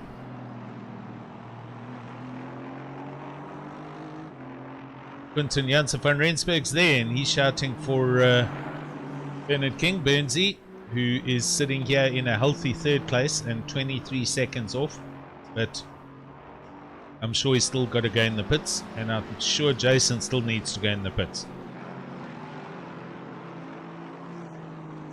So still some movement needed to happen.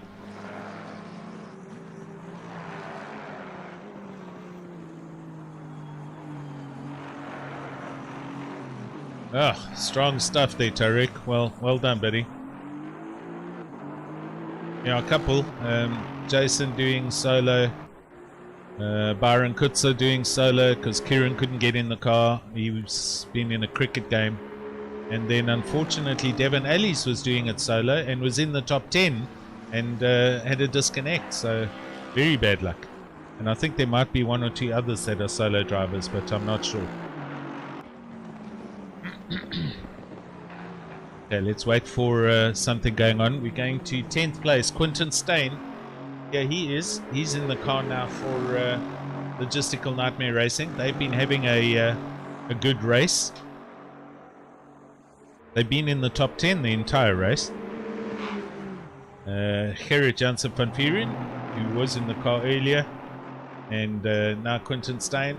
Oh, having a big dice here with Carl Kibbett. There, Aston.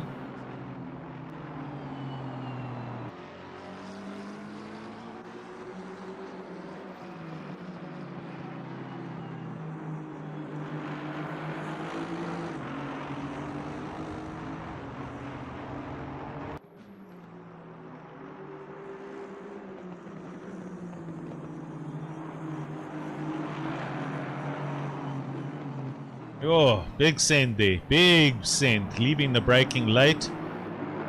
Swapping positions. Swapping a bit of paint jobs between the two Astons. But good respect being shown by both drivers.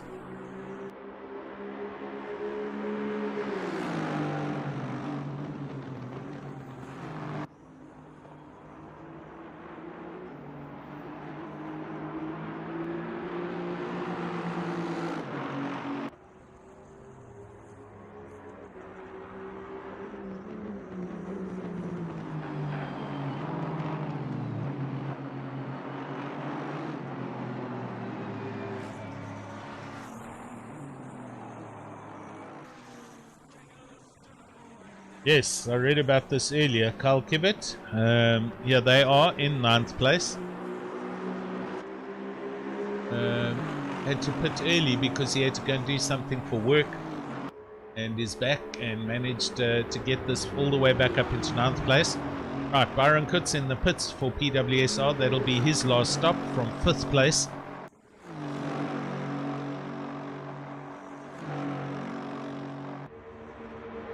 Kian Mouton, no, sorry, he disconnected earlier. Oh, this Steyn and Kibbet in the 2 Astons. Gonna just stay with them because these guys are having a full-on dice here. Quinton Steyn up the inside now. He's next to Carl Kibbet. Oh, and there's a huge rear end punt there. And now he stops in the racing line. Get out the way, please. That's better. You can pull over there and you can slow down if you want. Carl's coming. He's got going again, so he's lost a position. I'm sure there'll be a... he does move over, in fact, and let him take his position back. So, good. Well done. The right stuff to do. But I think he'll still get a penalty because of that contact. Oh, Byron Kutzer. He gets a drive-through as he comes out the pit lane.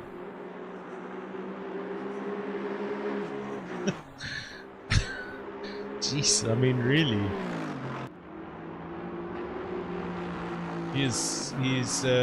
Byron's been in and out of the pits 3 times for drive-through penalties, and he's still in the top 10. So he's just driving too hard and obviously getting too many off tracks. Right, 14 minutes left, and Mr. Absmeyer in 2nd place. I'm trying to get an idea of what the gap is.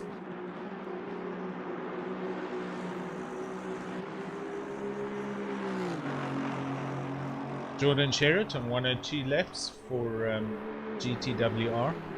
Just waiting to see if that'll come up or not. So let's see on the track. Here's Jordan. He's through in sector 3 and coming up to the start finish line. And Jason halfway up the back straight. 41.8 seconds, that's the gap from 1st to 2nd. And Bernard King in 3rd place, just started on the long back straight. So I would say the gap's probably about 20 to 30 seconds between Absmeyer and King.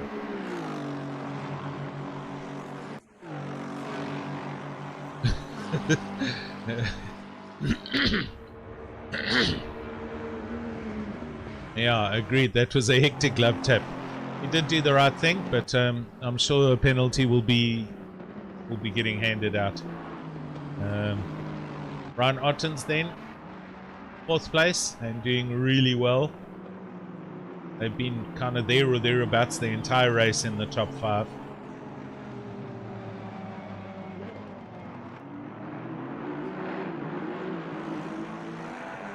Byron Kutzer back in the pit lane to clear his drive-through from 8th, now dropping down 9th, now 10th. So he'll probably be in 10th place with 38 minutes to go. Bertus Janssen van Rensburg in 5th place in the McLaren. I think they've... Oh, there we go. Bernard King's in the pits now. So I was right. Some leaders, some of the guys in the top 5 still needing to do late pit stops. So Bernard King pitting. I'm sure Jason Absmeyer still has to pit again.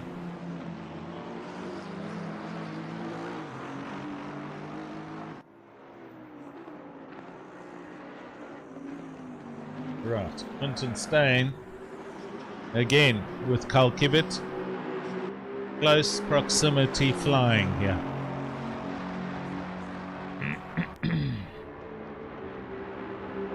Race control just confirming Kotze, car number 545. First warning for ignoring blue flags. So we'll wait to see if this Quinton does go past Carl Kibbet. We'll see if they actually lodge and if a penalty is handed out for that rear end tap, even though they did stop to give the position back. So Quinton Steyn up into 8th, Carl 9th.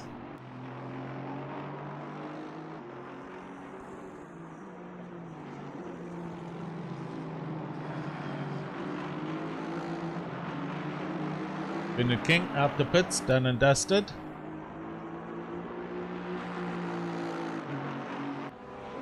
And in 3rd place, So, lap counts. Jordan Sherritt, 104. Jason, 104 now. Bernard King, 103. And Kay is on the track.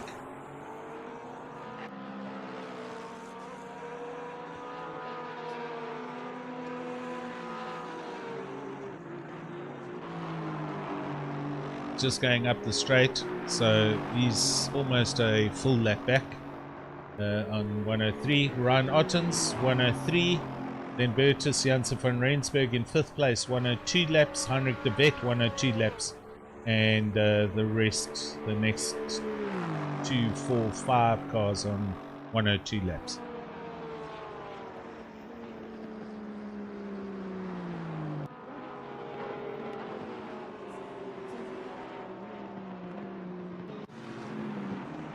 Martin Rautenbach is in fact, they did reconnect and get back on the track and going, but they are last. Only 6 laps to 104, so good few laps back. Edward Francis in the Team Futsack Aston Martin. And they've managed to drive for 3.5 hours and are doing well. Ono Kroos, they've done a driver swap. He's in the BMW. They're in 22nd place on 99 laps. Jeff Hancock's just up the road, also on 99 laps. For Team Tryhard Racing, they've also had an eventful evening. Some good dices we were watching earlier on, by the way. Hunter Blanche in 20th place in the Porsche. And this team racing with their other team, Gareth Hawkins in the Lamborghini. Here they are. And 2 cars, in fact, from Hawks Racing in the 4 hour.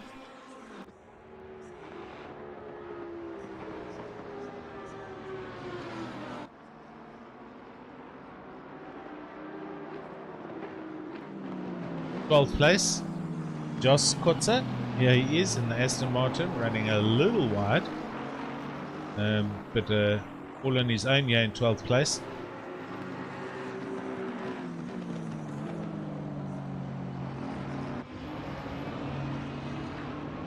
John Skitters in the BMW for Black Ribbon. They were having some huge dices early on this evening as well. Yeah, let's do that. We'll drive around with Jordan Sherritt and do a in-car. Sorry, that one. Do a lap around with him and see how it goes.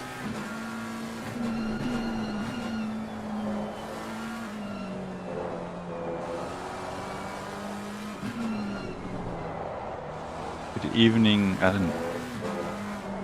Bertus, how are you, sir? And welcome to the Raceface live stream, the steady state 4 hours of Paul Ricard. How's your evening been, sir? It's been interesting. Yeah, it's well, I was supposed to do a stint with the KSL Force team. Okay. But we tried twice, and every time we tried to do a driver swap, it just didn't work. Oh my word! So yes, yes. So yeah, I guess that's how it goes. It's the first time it happened to me that a driver swap goes bad in an endurance race. But yeah, first time for everything. That's bad luck, buddy. Yeah, but I mean, it is what it is. Yeah. I've enjoyed the rest of the race so far. I must say the steering has been quiet. Yeah, hasn't been much. Yeah, I mean, a couple of blue flags here and there, but I'm quite surprised and impressed with the turnout.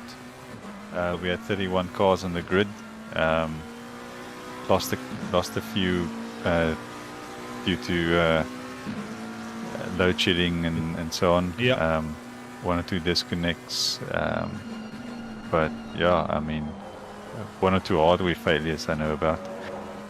But all in all, not too bad. There were a few. I was chatting to some people. But it's the entry list looks like there were 2 races. There wasn't another race, was there? No, only 1 race. Okay. No, so yeah, someone else asked me about it as well. So everyone who's entered the series can enter the server for the race. Okay. So even if you haven't qualified for the race, you will still be on the grid if you enter the server.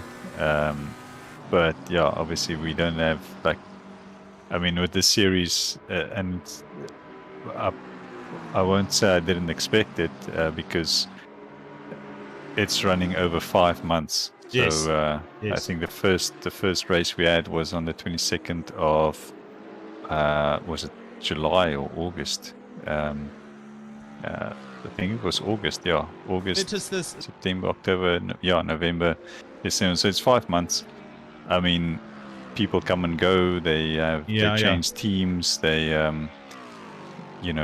so there's going to be and every race that we've done so far, it's almost like an individual race on its own. So you have some drivers or some teams just enter for one race because they just want to do this track, or they're looking to do one race at a certain time. Exactly. Yep. And yeah, I mean, there's so many other races and series going on at the same time. So but everyone, if you've entered, then you're allowed to join the server, and on Paul Ricard it can take up to 80 pit boxes. So yes. So everyone, if everyone connected, it would have been fine. Showman, so unfortunate for you, our fearless leader, to have a drive connect issue. It's very interesting. What do you think you can put this down to? Is it just buggy in the game, or it must be some kind of bug. That's unreal. It happened twice, and then I don't know. It's I don't know. So your number 1 driver did connect how he should, and then you came in for a driver change, and it just wouldn't accept. It just wouldn't accept. So the first, I think there's something on his game, because the first time his game crashed, so he had to re-enter. Okay. And then the second time, it just didn't hand over control. So he was still in control of the car, even though I was requested. Sure. And we made sure of it. Like it's, you make sure that the name's requested or whatever. Yeah. You check all you make sure go through the settings, tire pressures and fuel settings. Everything is correct. Gotcha. Driver is selected. It just didn't happen. So, but at least he could. The last time we tried, he could hand over control to the other driver who's now in doing the final stint. So okay. So but I mean, it's not the end of the world for me. I wasn't even gonna. I wasn't going to race up until yesterday, and then I found out that because I wasn't going to be at home for this race, so I was going to be doing the steering and everything remotely. That's it. I remember. And then that got cancelled. Plans changed, and I was like, okay, maybe I can do one stint. I don't think it will be the end of the world if I do it. Cool. Well, while you've been talking, our second place man, Jason Absmeyer's just got his drive through. Another one. Yeah. That's the second one he's got. And I've been saying it all night on the stream. A couple of drivers, Byron, for instance, he's had 3. Sure. So, the guys are hurting themselves with these things, but the race isn't over. It is. It's a long way. So, he's not coming in. There he is. So, and he was late on the brakes, but he's in the pits. So, we'll see now where Bernard King is. Yeah. And I think they're both doing it solo. Yes, Jason is. Bernard King, I think, is sharing the car, isn't he? No, he's doing solo. I'm sorry. Okay. Yeah. Cool.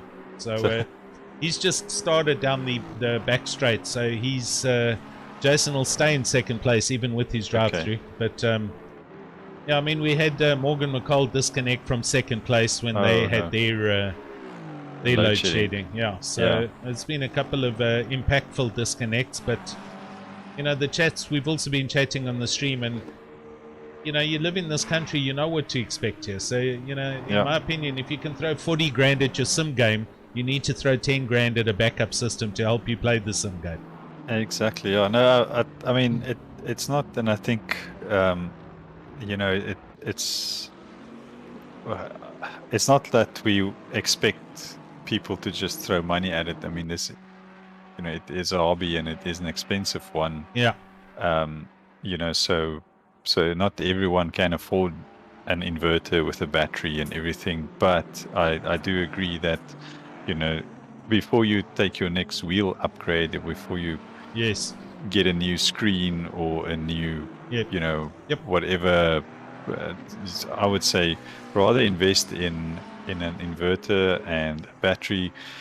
And I mean, you don't need to throw 20k at it. No, you don't. Can literally get away. I worked it out for one of the drivers. Mine runs on a UPS, Bertus, and I've had these two for 4 years, and they cost me 8 grand each with batteries. Yeah. So that's all you need. You need a Mustang inverter and 2 batteries, and you're done. That's right. It'll work. Yeah. So yeah, you get the whole setup. You get the whole setup for 8k in a box on wheels. Yeah. And that's all you need, and it can run for a couple of hours. Yeah. Yep, so that's it. I mean, you can obviously go from you can even go cheaper than that if you really you know scrounge around kind of thing. If you just want an inverter, you can get ones for 2k. Yeah. And then you can get a battery for 2.5k. So you can, for under 5k, you can get a solution which will last not for the whole endurance race, but will at least last for an hour and a half to 2 hours, so you can do your Thursday night race or whatever. Like most races is between 45 minutes and 80 minutes, more or less. So if you're in a league, so into a league, you know, that's got, you know, not a 2 or a 3 hour league, but you know, and if anyone is out there and they need some advice on these things, let me know. Send me DMs. I'll point you in the right direction. Right, Bertus, I've got to stop you there. Jason's now pitting for his final pit stop, and Bernard King is coming. So he's on the start-finish line. This is a position change for second and third. I'm going to stay here for this one. That's fine. That's fine, but that position change has happened. So Jason hasn't left. He's still pitting. There he comes out the pits, and Bernard King's just gone past him. Yeah. So that's the dice for second and third place, as you see it. Yeah. Sure. So that drive-through hurt Jason for sure. But yeah, back on that subject, as you say, it's you don't need to throw a pile of money at this if you do want a solution. It unfortunately won't work for those of you with a direct drive. You need a pure sine wave inverter, and that then increases the costs a little bit. But you know, like you said, you can buy a pure sine wave inverter for about 6,000 rand, and 2 or 4 large lithium batteries, and that'll cover your racing rig and a direct drive for 4 hours, even more. Yeah. No, I mean, I've had your normal deep cycle gel batteries, whatever you want to call it. Yes. The only thing is you have to look after them. You need to manage your you know, how far you drain them and so on. Exactly.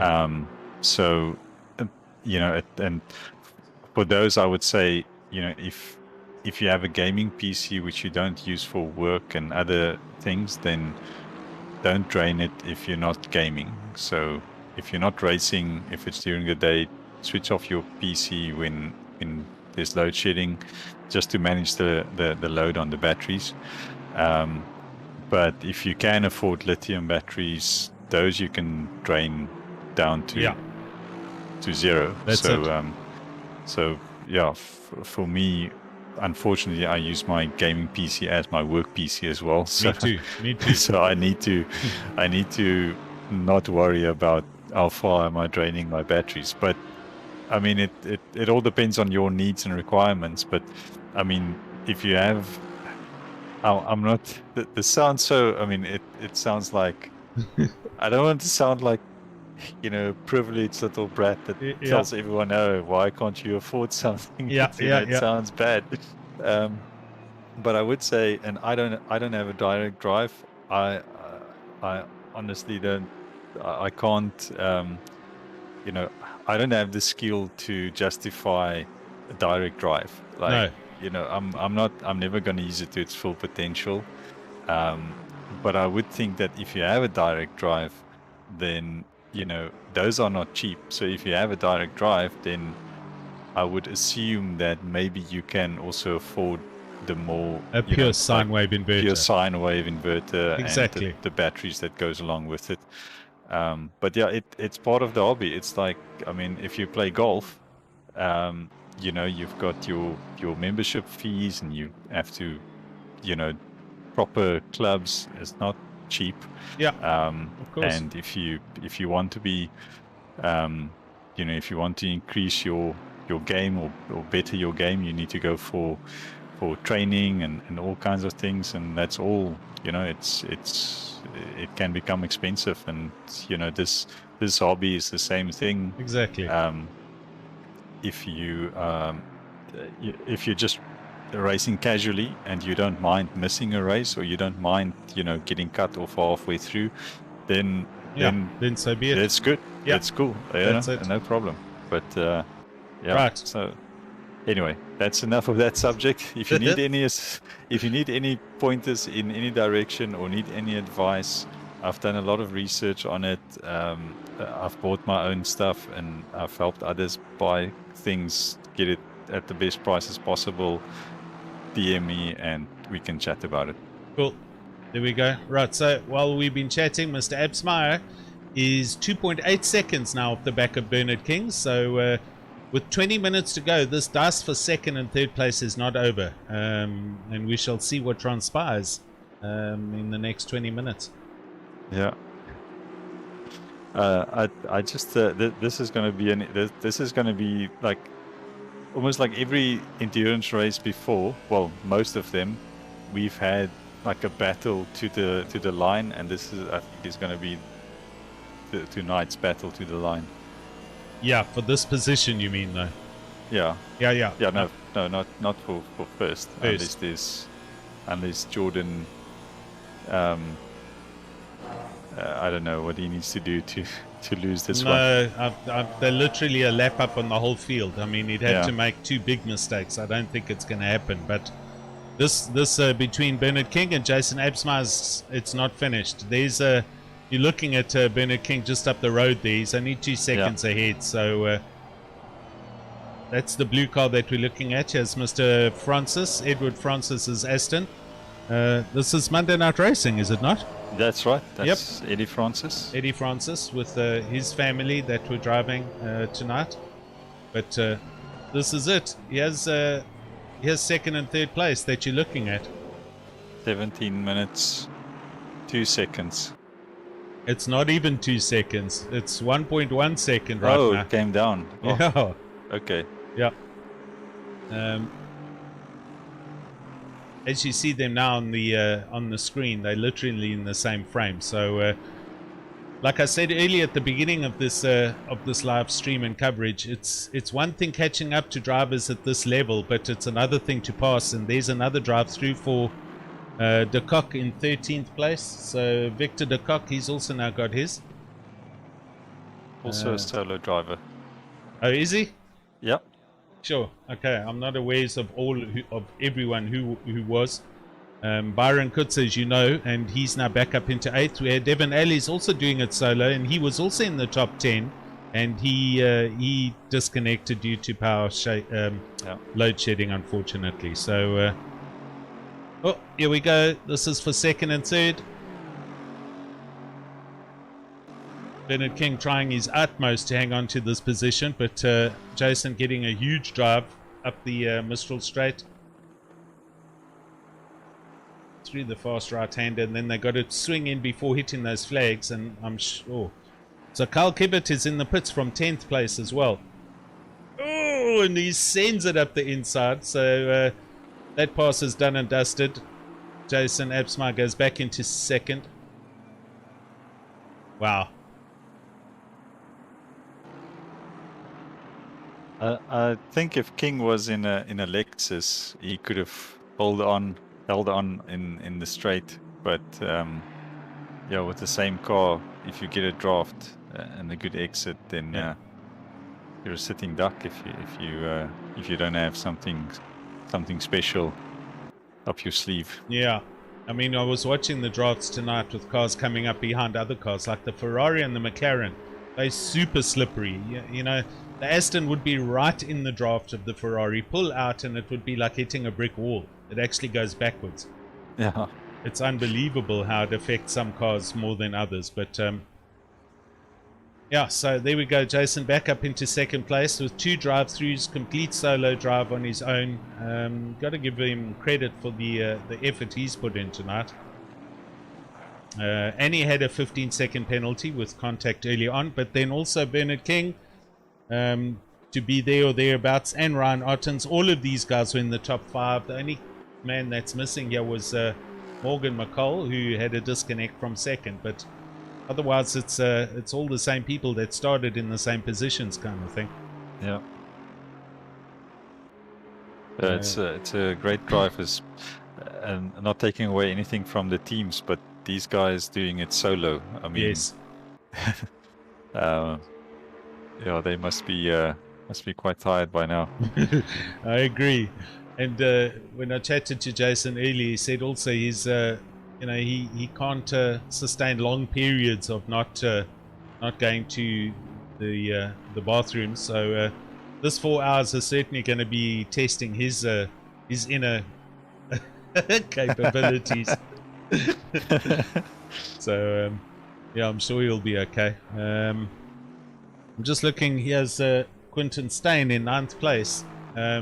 They've also been in the top 10 most of the evening for Logistical Nightmare Racing, and they're only 5 seconds off the back of Byron Kutzer in 8th place. So yeah, 13 minutes to go. It's still all to play for, and I still think we'll see 1 or 2 drive-throughs before the end of the race, because, as I said, for Ricard, it's a bit of a psychological track in that there are no sand traps there, and so you push it a little bit more. But it's very easy to put 2 wheels over the white line, and then you get a drive-through, a warning, and 3 of those, and you get a drive-through. And we saw at least a dozen of them handed out this evening on this track. No, for sure. But I don't know why.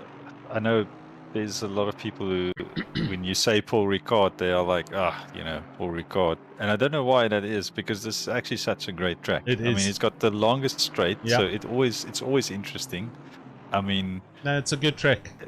It's got a couple of places where there's room for a pass, especially on the straight, obviously. But if you play your card right, then there are other places where you can also overtake. So yeah, I think it's got its own character almost. Yeah, it does.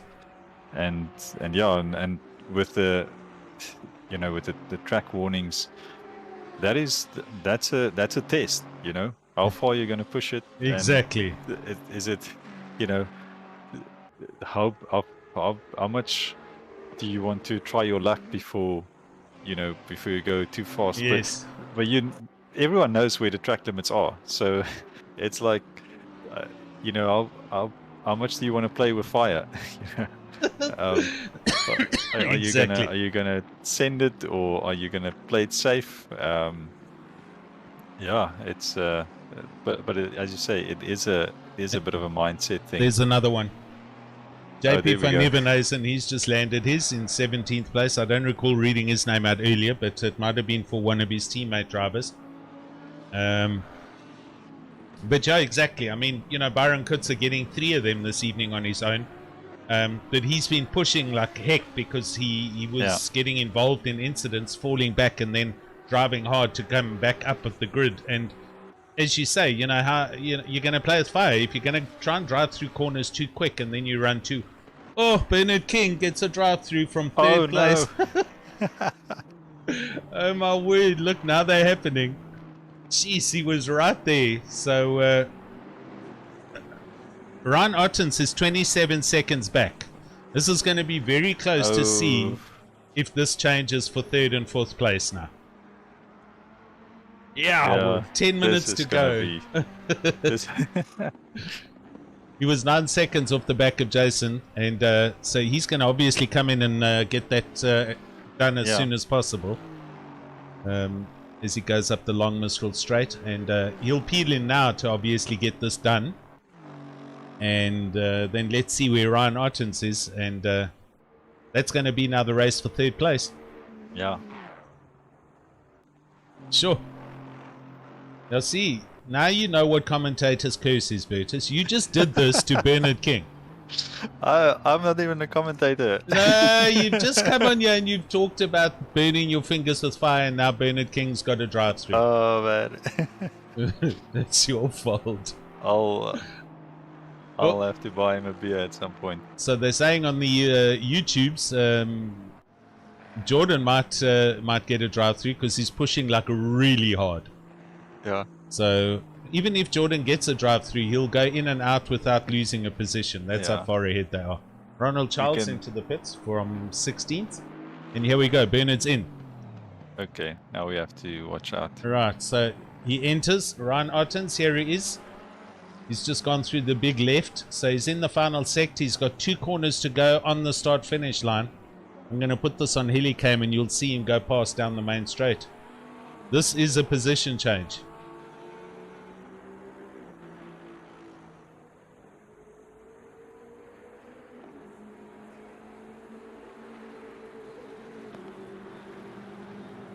Yeah, there's a position change. Oh, there we go. Yeah. So also while we were chatting, the guys have been talking about the speeds and so on. Very interesting. Against all odds, saying, is that a commentator's curse I see coming along? That's exactly what Bertus did. He made Bernard King get a drive-through penalty because he was talking about off tracks. So Luke, thanks buddy. Eric Christine saying that in the Ferrari he was getting 287 in the Ferrari behind the Lexus up the straight, and I was in the Aston Martin on Wednesday night's race, and flat out I was getting 278. So there's almost 10 kilometers difference depending on whether you're in one car or another car, huh? Yeah, I got 275 or 76 in the Bentley. Okay. So yeah, 275 most of the time, depending on yeah, I guess my exit onto the straight. But yeah, I think I managed to make up for it a bit in the twisties. Yes. So it helped a bit. Right. So Bernard King in 4th place, 3.6 seconds off the back of Ryan Ottens, who now goes up into 3rd place with just under 8 minutes to go. So let's see if he can drive himself back into 4th place here. Well, he's got 3 new track cuts that he can do. So yes, yes, you're right. So he can actually hammer it a little bit now. He can, yeah, he can take a few more risks, I guess. Sure. I enjoy these sometimes when it gets towards the end and you start, figuring out who's doing what and who hasn't done what. And the pit stop strategies normally kind of happen on the hour, but some of the guys run them longer or shorter and do a different. They go out of sync on the pit stops, and then that puts a whole lot of guesswork into the guys watching on YouTube and us commentating, because we're not sure. Are you finished or are you not finished? Do you have to do a splash and dash, etc., etc.? Yeah, I think that would be something for ACC, for Kunos, is if they can just have an indicator. I mean, if we have a set number of mandatory stops, then we can easily see it. You know how many they've got left. But there's Mr. Charles with the drive-through. So man, I'm sure there's quite a few drivers who's been you. driving on 3 warnings. Yes, for a long time. For a long time, and they're getting you tired just now. That's what happens. Exactly. You get tired and you just lose concentration for 1 second. Done. And then you're over the limit, and yeah, you're done. Jason Luck on the YouTube saying 278 and 283 with slipstream in the Porsche. So that's the difference. You know, if he's on his, or there Bernard King, that was an off track that he's just got. So yeah, he is pushing. The gap's now 4.9, so it's going out to Ryan Ottens. And Johan Baker Krobler on the YouTube saying, come on Ryan, you can do this. So he's feeling confident that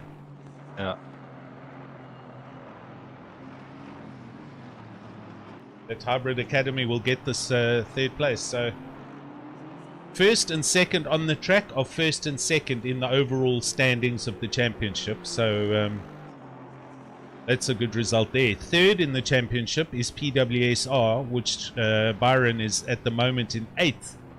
So he's currently doing damage control, but Bernard King is certainly, and Ryan Ottens, they possibly going to jump up positions after these results. There's another one, Mr. Francis. all of these drive-throughs are all Bertus's fault because he's sitting in the commentator's booth here with me. I'm gonna leave now. I'm gonna go. Yeah. Well, it's been an awesome race. This is the round 4 of the Steady State Raceface Endurance Series. So how many are left? 2 or 1? There's 1 round left. 1 round. Next round is the 6 hour of Spa on the 12th of December. That's it. We are still thinking about how we're going to manage the time at which it is going to run, because the Formula 1, right? The Formula 1, which starts at 3. So we'll figure it out, but we'll let everyone know in due course how we're going to run with it. Maybe we start a bit earlier so everyone can watch the F1. But yeah, we'll see how it goes. But we're definitely gonna have to do it on the 12th. There's no other time. It's been scheduled way in advance. Okay. But yeah, I think that I'm just again back to tonight's attendance and the turnout. I think it's great. Yeah, so thanks to all the drivers who show their commitment to this series. And 100%. yeah, it's I just got a DM from someone as well, from Jason Luck. And yeah, basically this one race that we're not having, because all the other races are on Sundays, and this one race we're doing on a Saturday evening. It was, as I said in a drives briefing as well, it's sort of a test and sort of to see what the turnout is like on a Saturday evening. Will people race on a Saturday evening? Yes. Saturday evenings, like, some people go out, some people have prize and all kinds of things they have to do on a Saturday, but yeah, it seems like people prefer racing. So because I mean, I know that it takes a lot of commitment from everyone to do an endurance race. That's why we're only doing 1 a month, because it takes time. You have to I think your average sim racer has got 1.5 to 2 kids, so you've got families and everything, so to keep them all happy, it's difficult to say, daddy's gonna go racing or mommy's gonna go racing for the whole Sunday, because it feels like the whole Sunday. Yeah, if you do it a does. 4 hour, 6 hour, that's your whole day. That's true. So with a Saturday night race, then you can have fun the Saturday night. my family is also sleeping, so I don't have to worry about, you know, when I need to go and be with them. So you can finish the race, and then you've got the whole Sunday to yourself, and not upset your family. There you go. So yeah. So this was a test on the one side, and I think we'll probably run some kind of poll or something, or get some feedback from the community, if, you know, on how it is. Yeah. Bertus, look here. This sorry, Skitter in the pits. 1 minute 20 seconds left in the race, and he was forced to pit because they miscalculated fuel. Oh no. So that's heartbreak stuff. They've just dropped 2 positions because of that fuel stop. There they come out now in 14th. Yeah. If there's anyone in the chat, a race engineer who can calculate fuel, there's a team that might be interested in your services. Yo, I tell you what, Jordan Sherritt. So they were talking about him possibly getting a drive-through. His best lap time, he dropped the overall lap time down to a 1:53.1, where Tariq was 1:53.6 earlier on in the race. So Jordan's definitely pushing. But you have a look at second hand, the front of that McLaren looks. So they've had some contact with some people. I saw that. Yes, Yes. Slow Marco or somebody, but he's going up the Mistral Straight, weaving left to right. This is the GTWR team, flag to flag, having just done a long race at Monza and a race here at Spa, at Paul Ricard. Yeah. And yeah, what more can you say? Tariq Adam, Luke Addison, and Jordan Sherritt. Awesome effort, but leading the championship by the best part of 40-something points, and on the track as well now. They're going to be coming over the line now and taking the win. So huge congrats to GTWR for this exceptional showing. No, for sure. Very, very good stuff. We run super wide there. AmpZA, yes, we'll definitely continue endurance series like this. So thanks for that, and also thanks to the Amp2Play community and your support. And congratulations to your team as well, looking to close out second place. Yeah. And yeah, bad luck to Etienne Kleb. He couldn't race. He told me his router died. Yeah. Because of load shedding. But yeah, it seems like Jason, he made the solo work.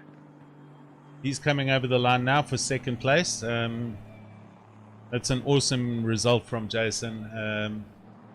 Man alone for 4 hours. So we should put him on the microphone now and run some water in the background and see what happens. ATM over for second place. Here comes Ryan Ottens. He's just had a coming together. Oh no! He just had a quick spin at the back end of the Mistral Straight. He started the car and he's going again. Where is King? Bernard King is very right close. here. He's right here. Oh, So, I don't think he's going to make it, but it's close. Unless Ottens has got lots of damage, but no, the gaps. It's gone just from too 10 much. seconds to like 2 seconds. Here we go. But wow, I tell you what, Johan Bego Krobler's just had a cadenza seeing that on the live stream. I'm sure.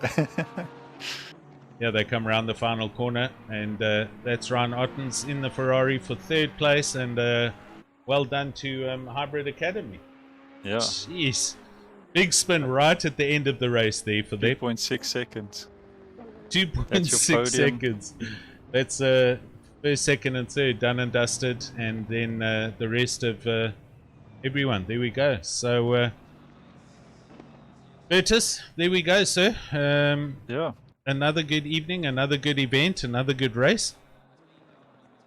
Well, firstly, thanks to everyone. Thanks to all the viewers, everyone in the chat, in the stream.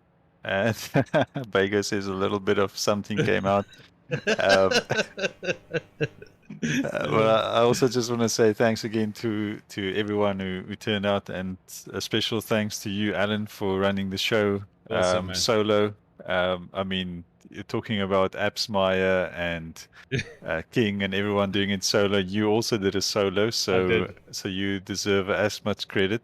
Thank you. And yeah, thanks to Russ, who did almost a 4-hour solo with me in the stewards room. Although, yeah, we've been lucky tonight. So it was good racing. Didn't see too many incidents, and yeah, congratulations to everyone. And we'll see you. Well, hopefully we'll see everyone at the 4-hour of Kailami on the 21st of November. So go sign up for that one. And then again on the 12th of December for the 6-hour Spa, and that will also be the final competitive race of the season or of the year for Raceface. That's it. Then we'll have done it all and got it all under our belt, and that's going to be the end of this very strange year that we've been in. Yeah, I wasn't ready for this year. I wonder if we can start it over, because I still feel like I'm only getting used to it now, and it's almost over. But yeah, it's there's been ups and downs, but this has been great so far. Awesome. That's it. I'm going to say from myself, thanks to everybody, thanks to you, the Steady State and Raceface 4 hours and Paul Ricard. It's done and dusted. Well done to GTWR, Hybrid Academy, and A2P, and everybody and all the other teams for finishing. I hope you guys enjoyed the stream. And from me, I'm going to say thanks, good night, and from you, if you want to say good night, you've got 10 seconds. Thanks, Alan. Thanks, everyone. Good night. We'll see you next time. Cheers, everyone. Bye.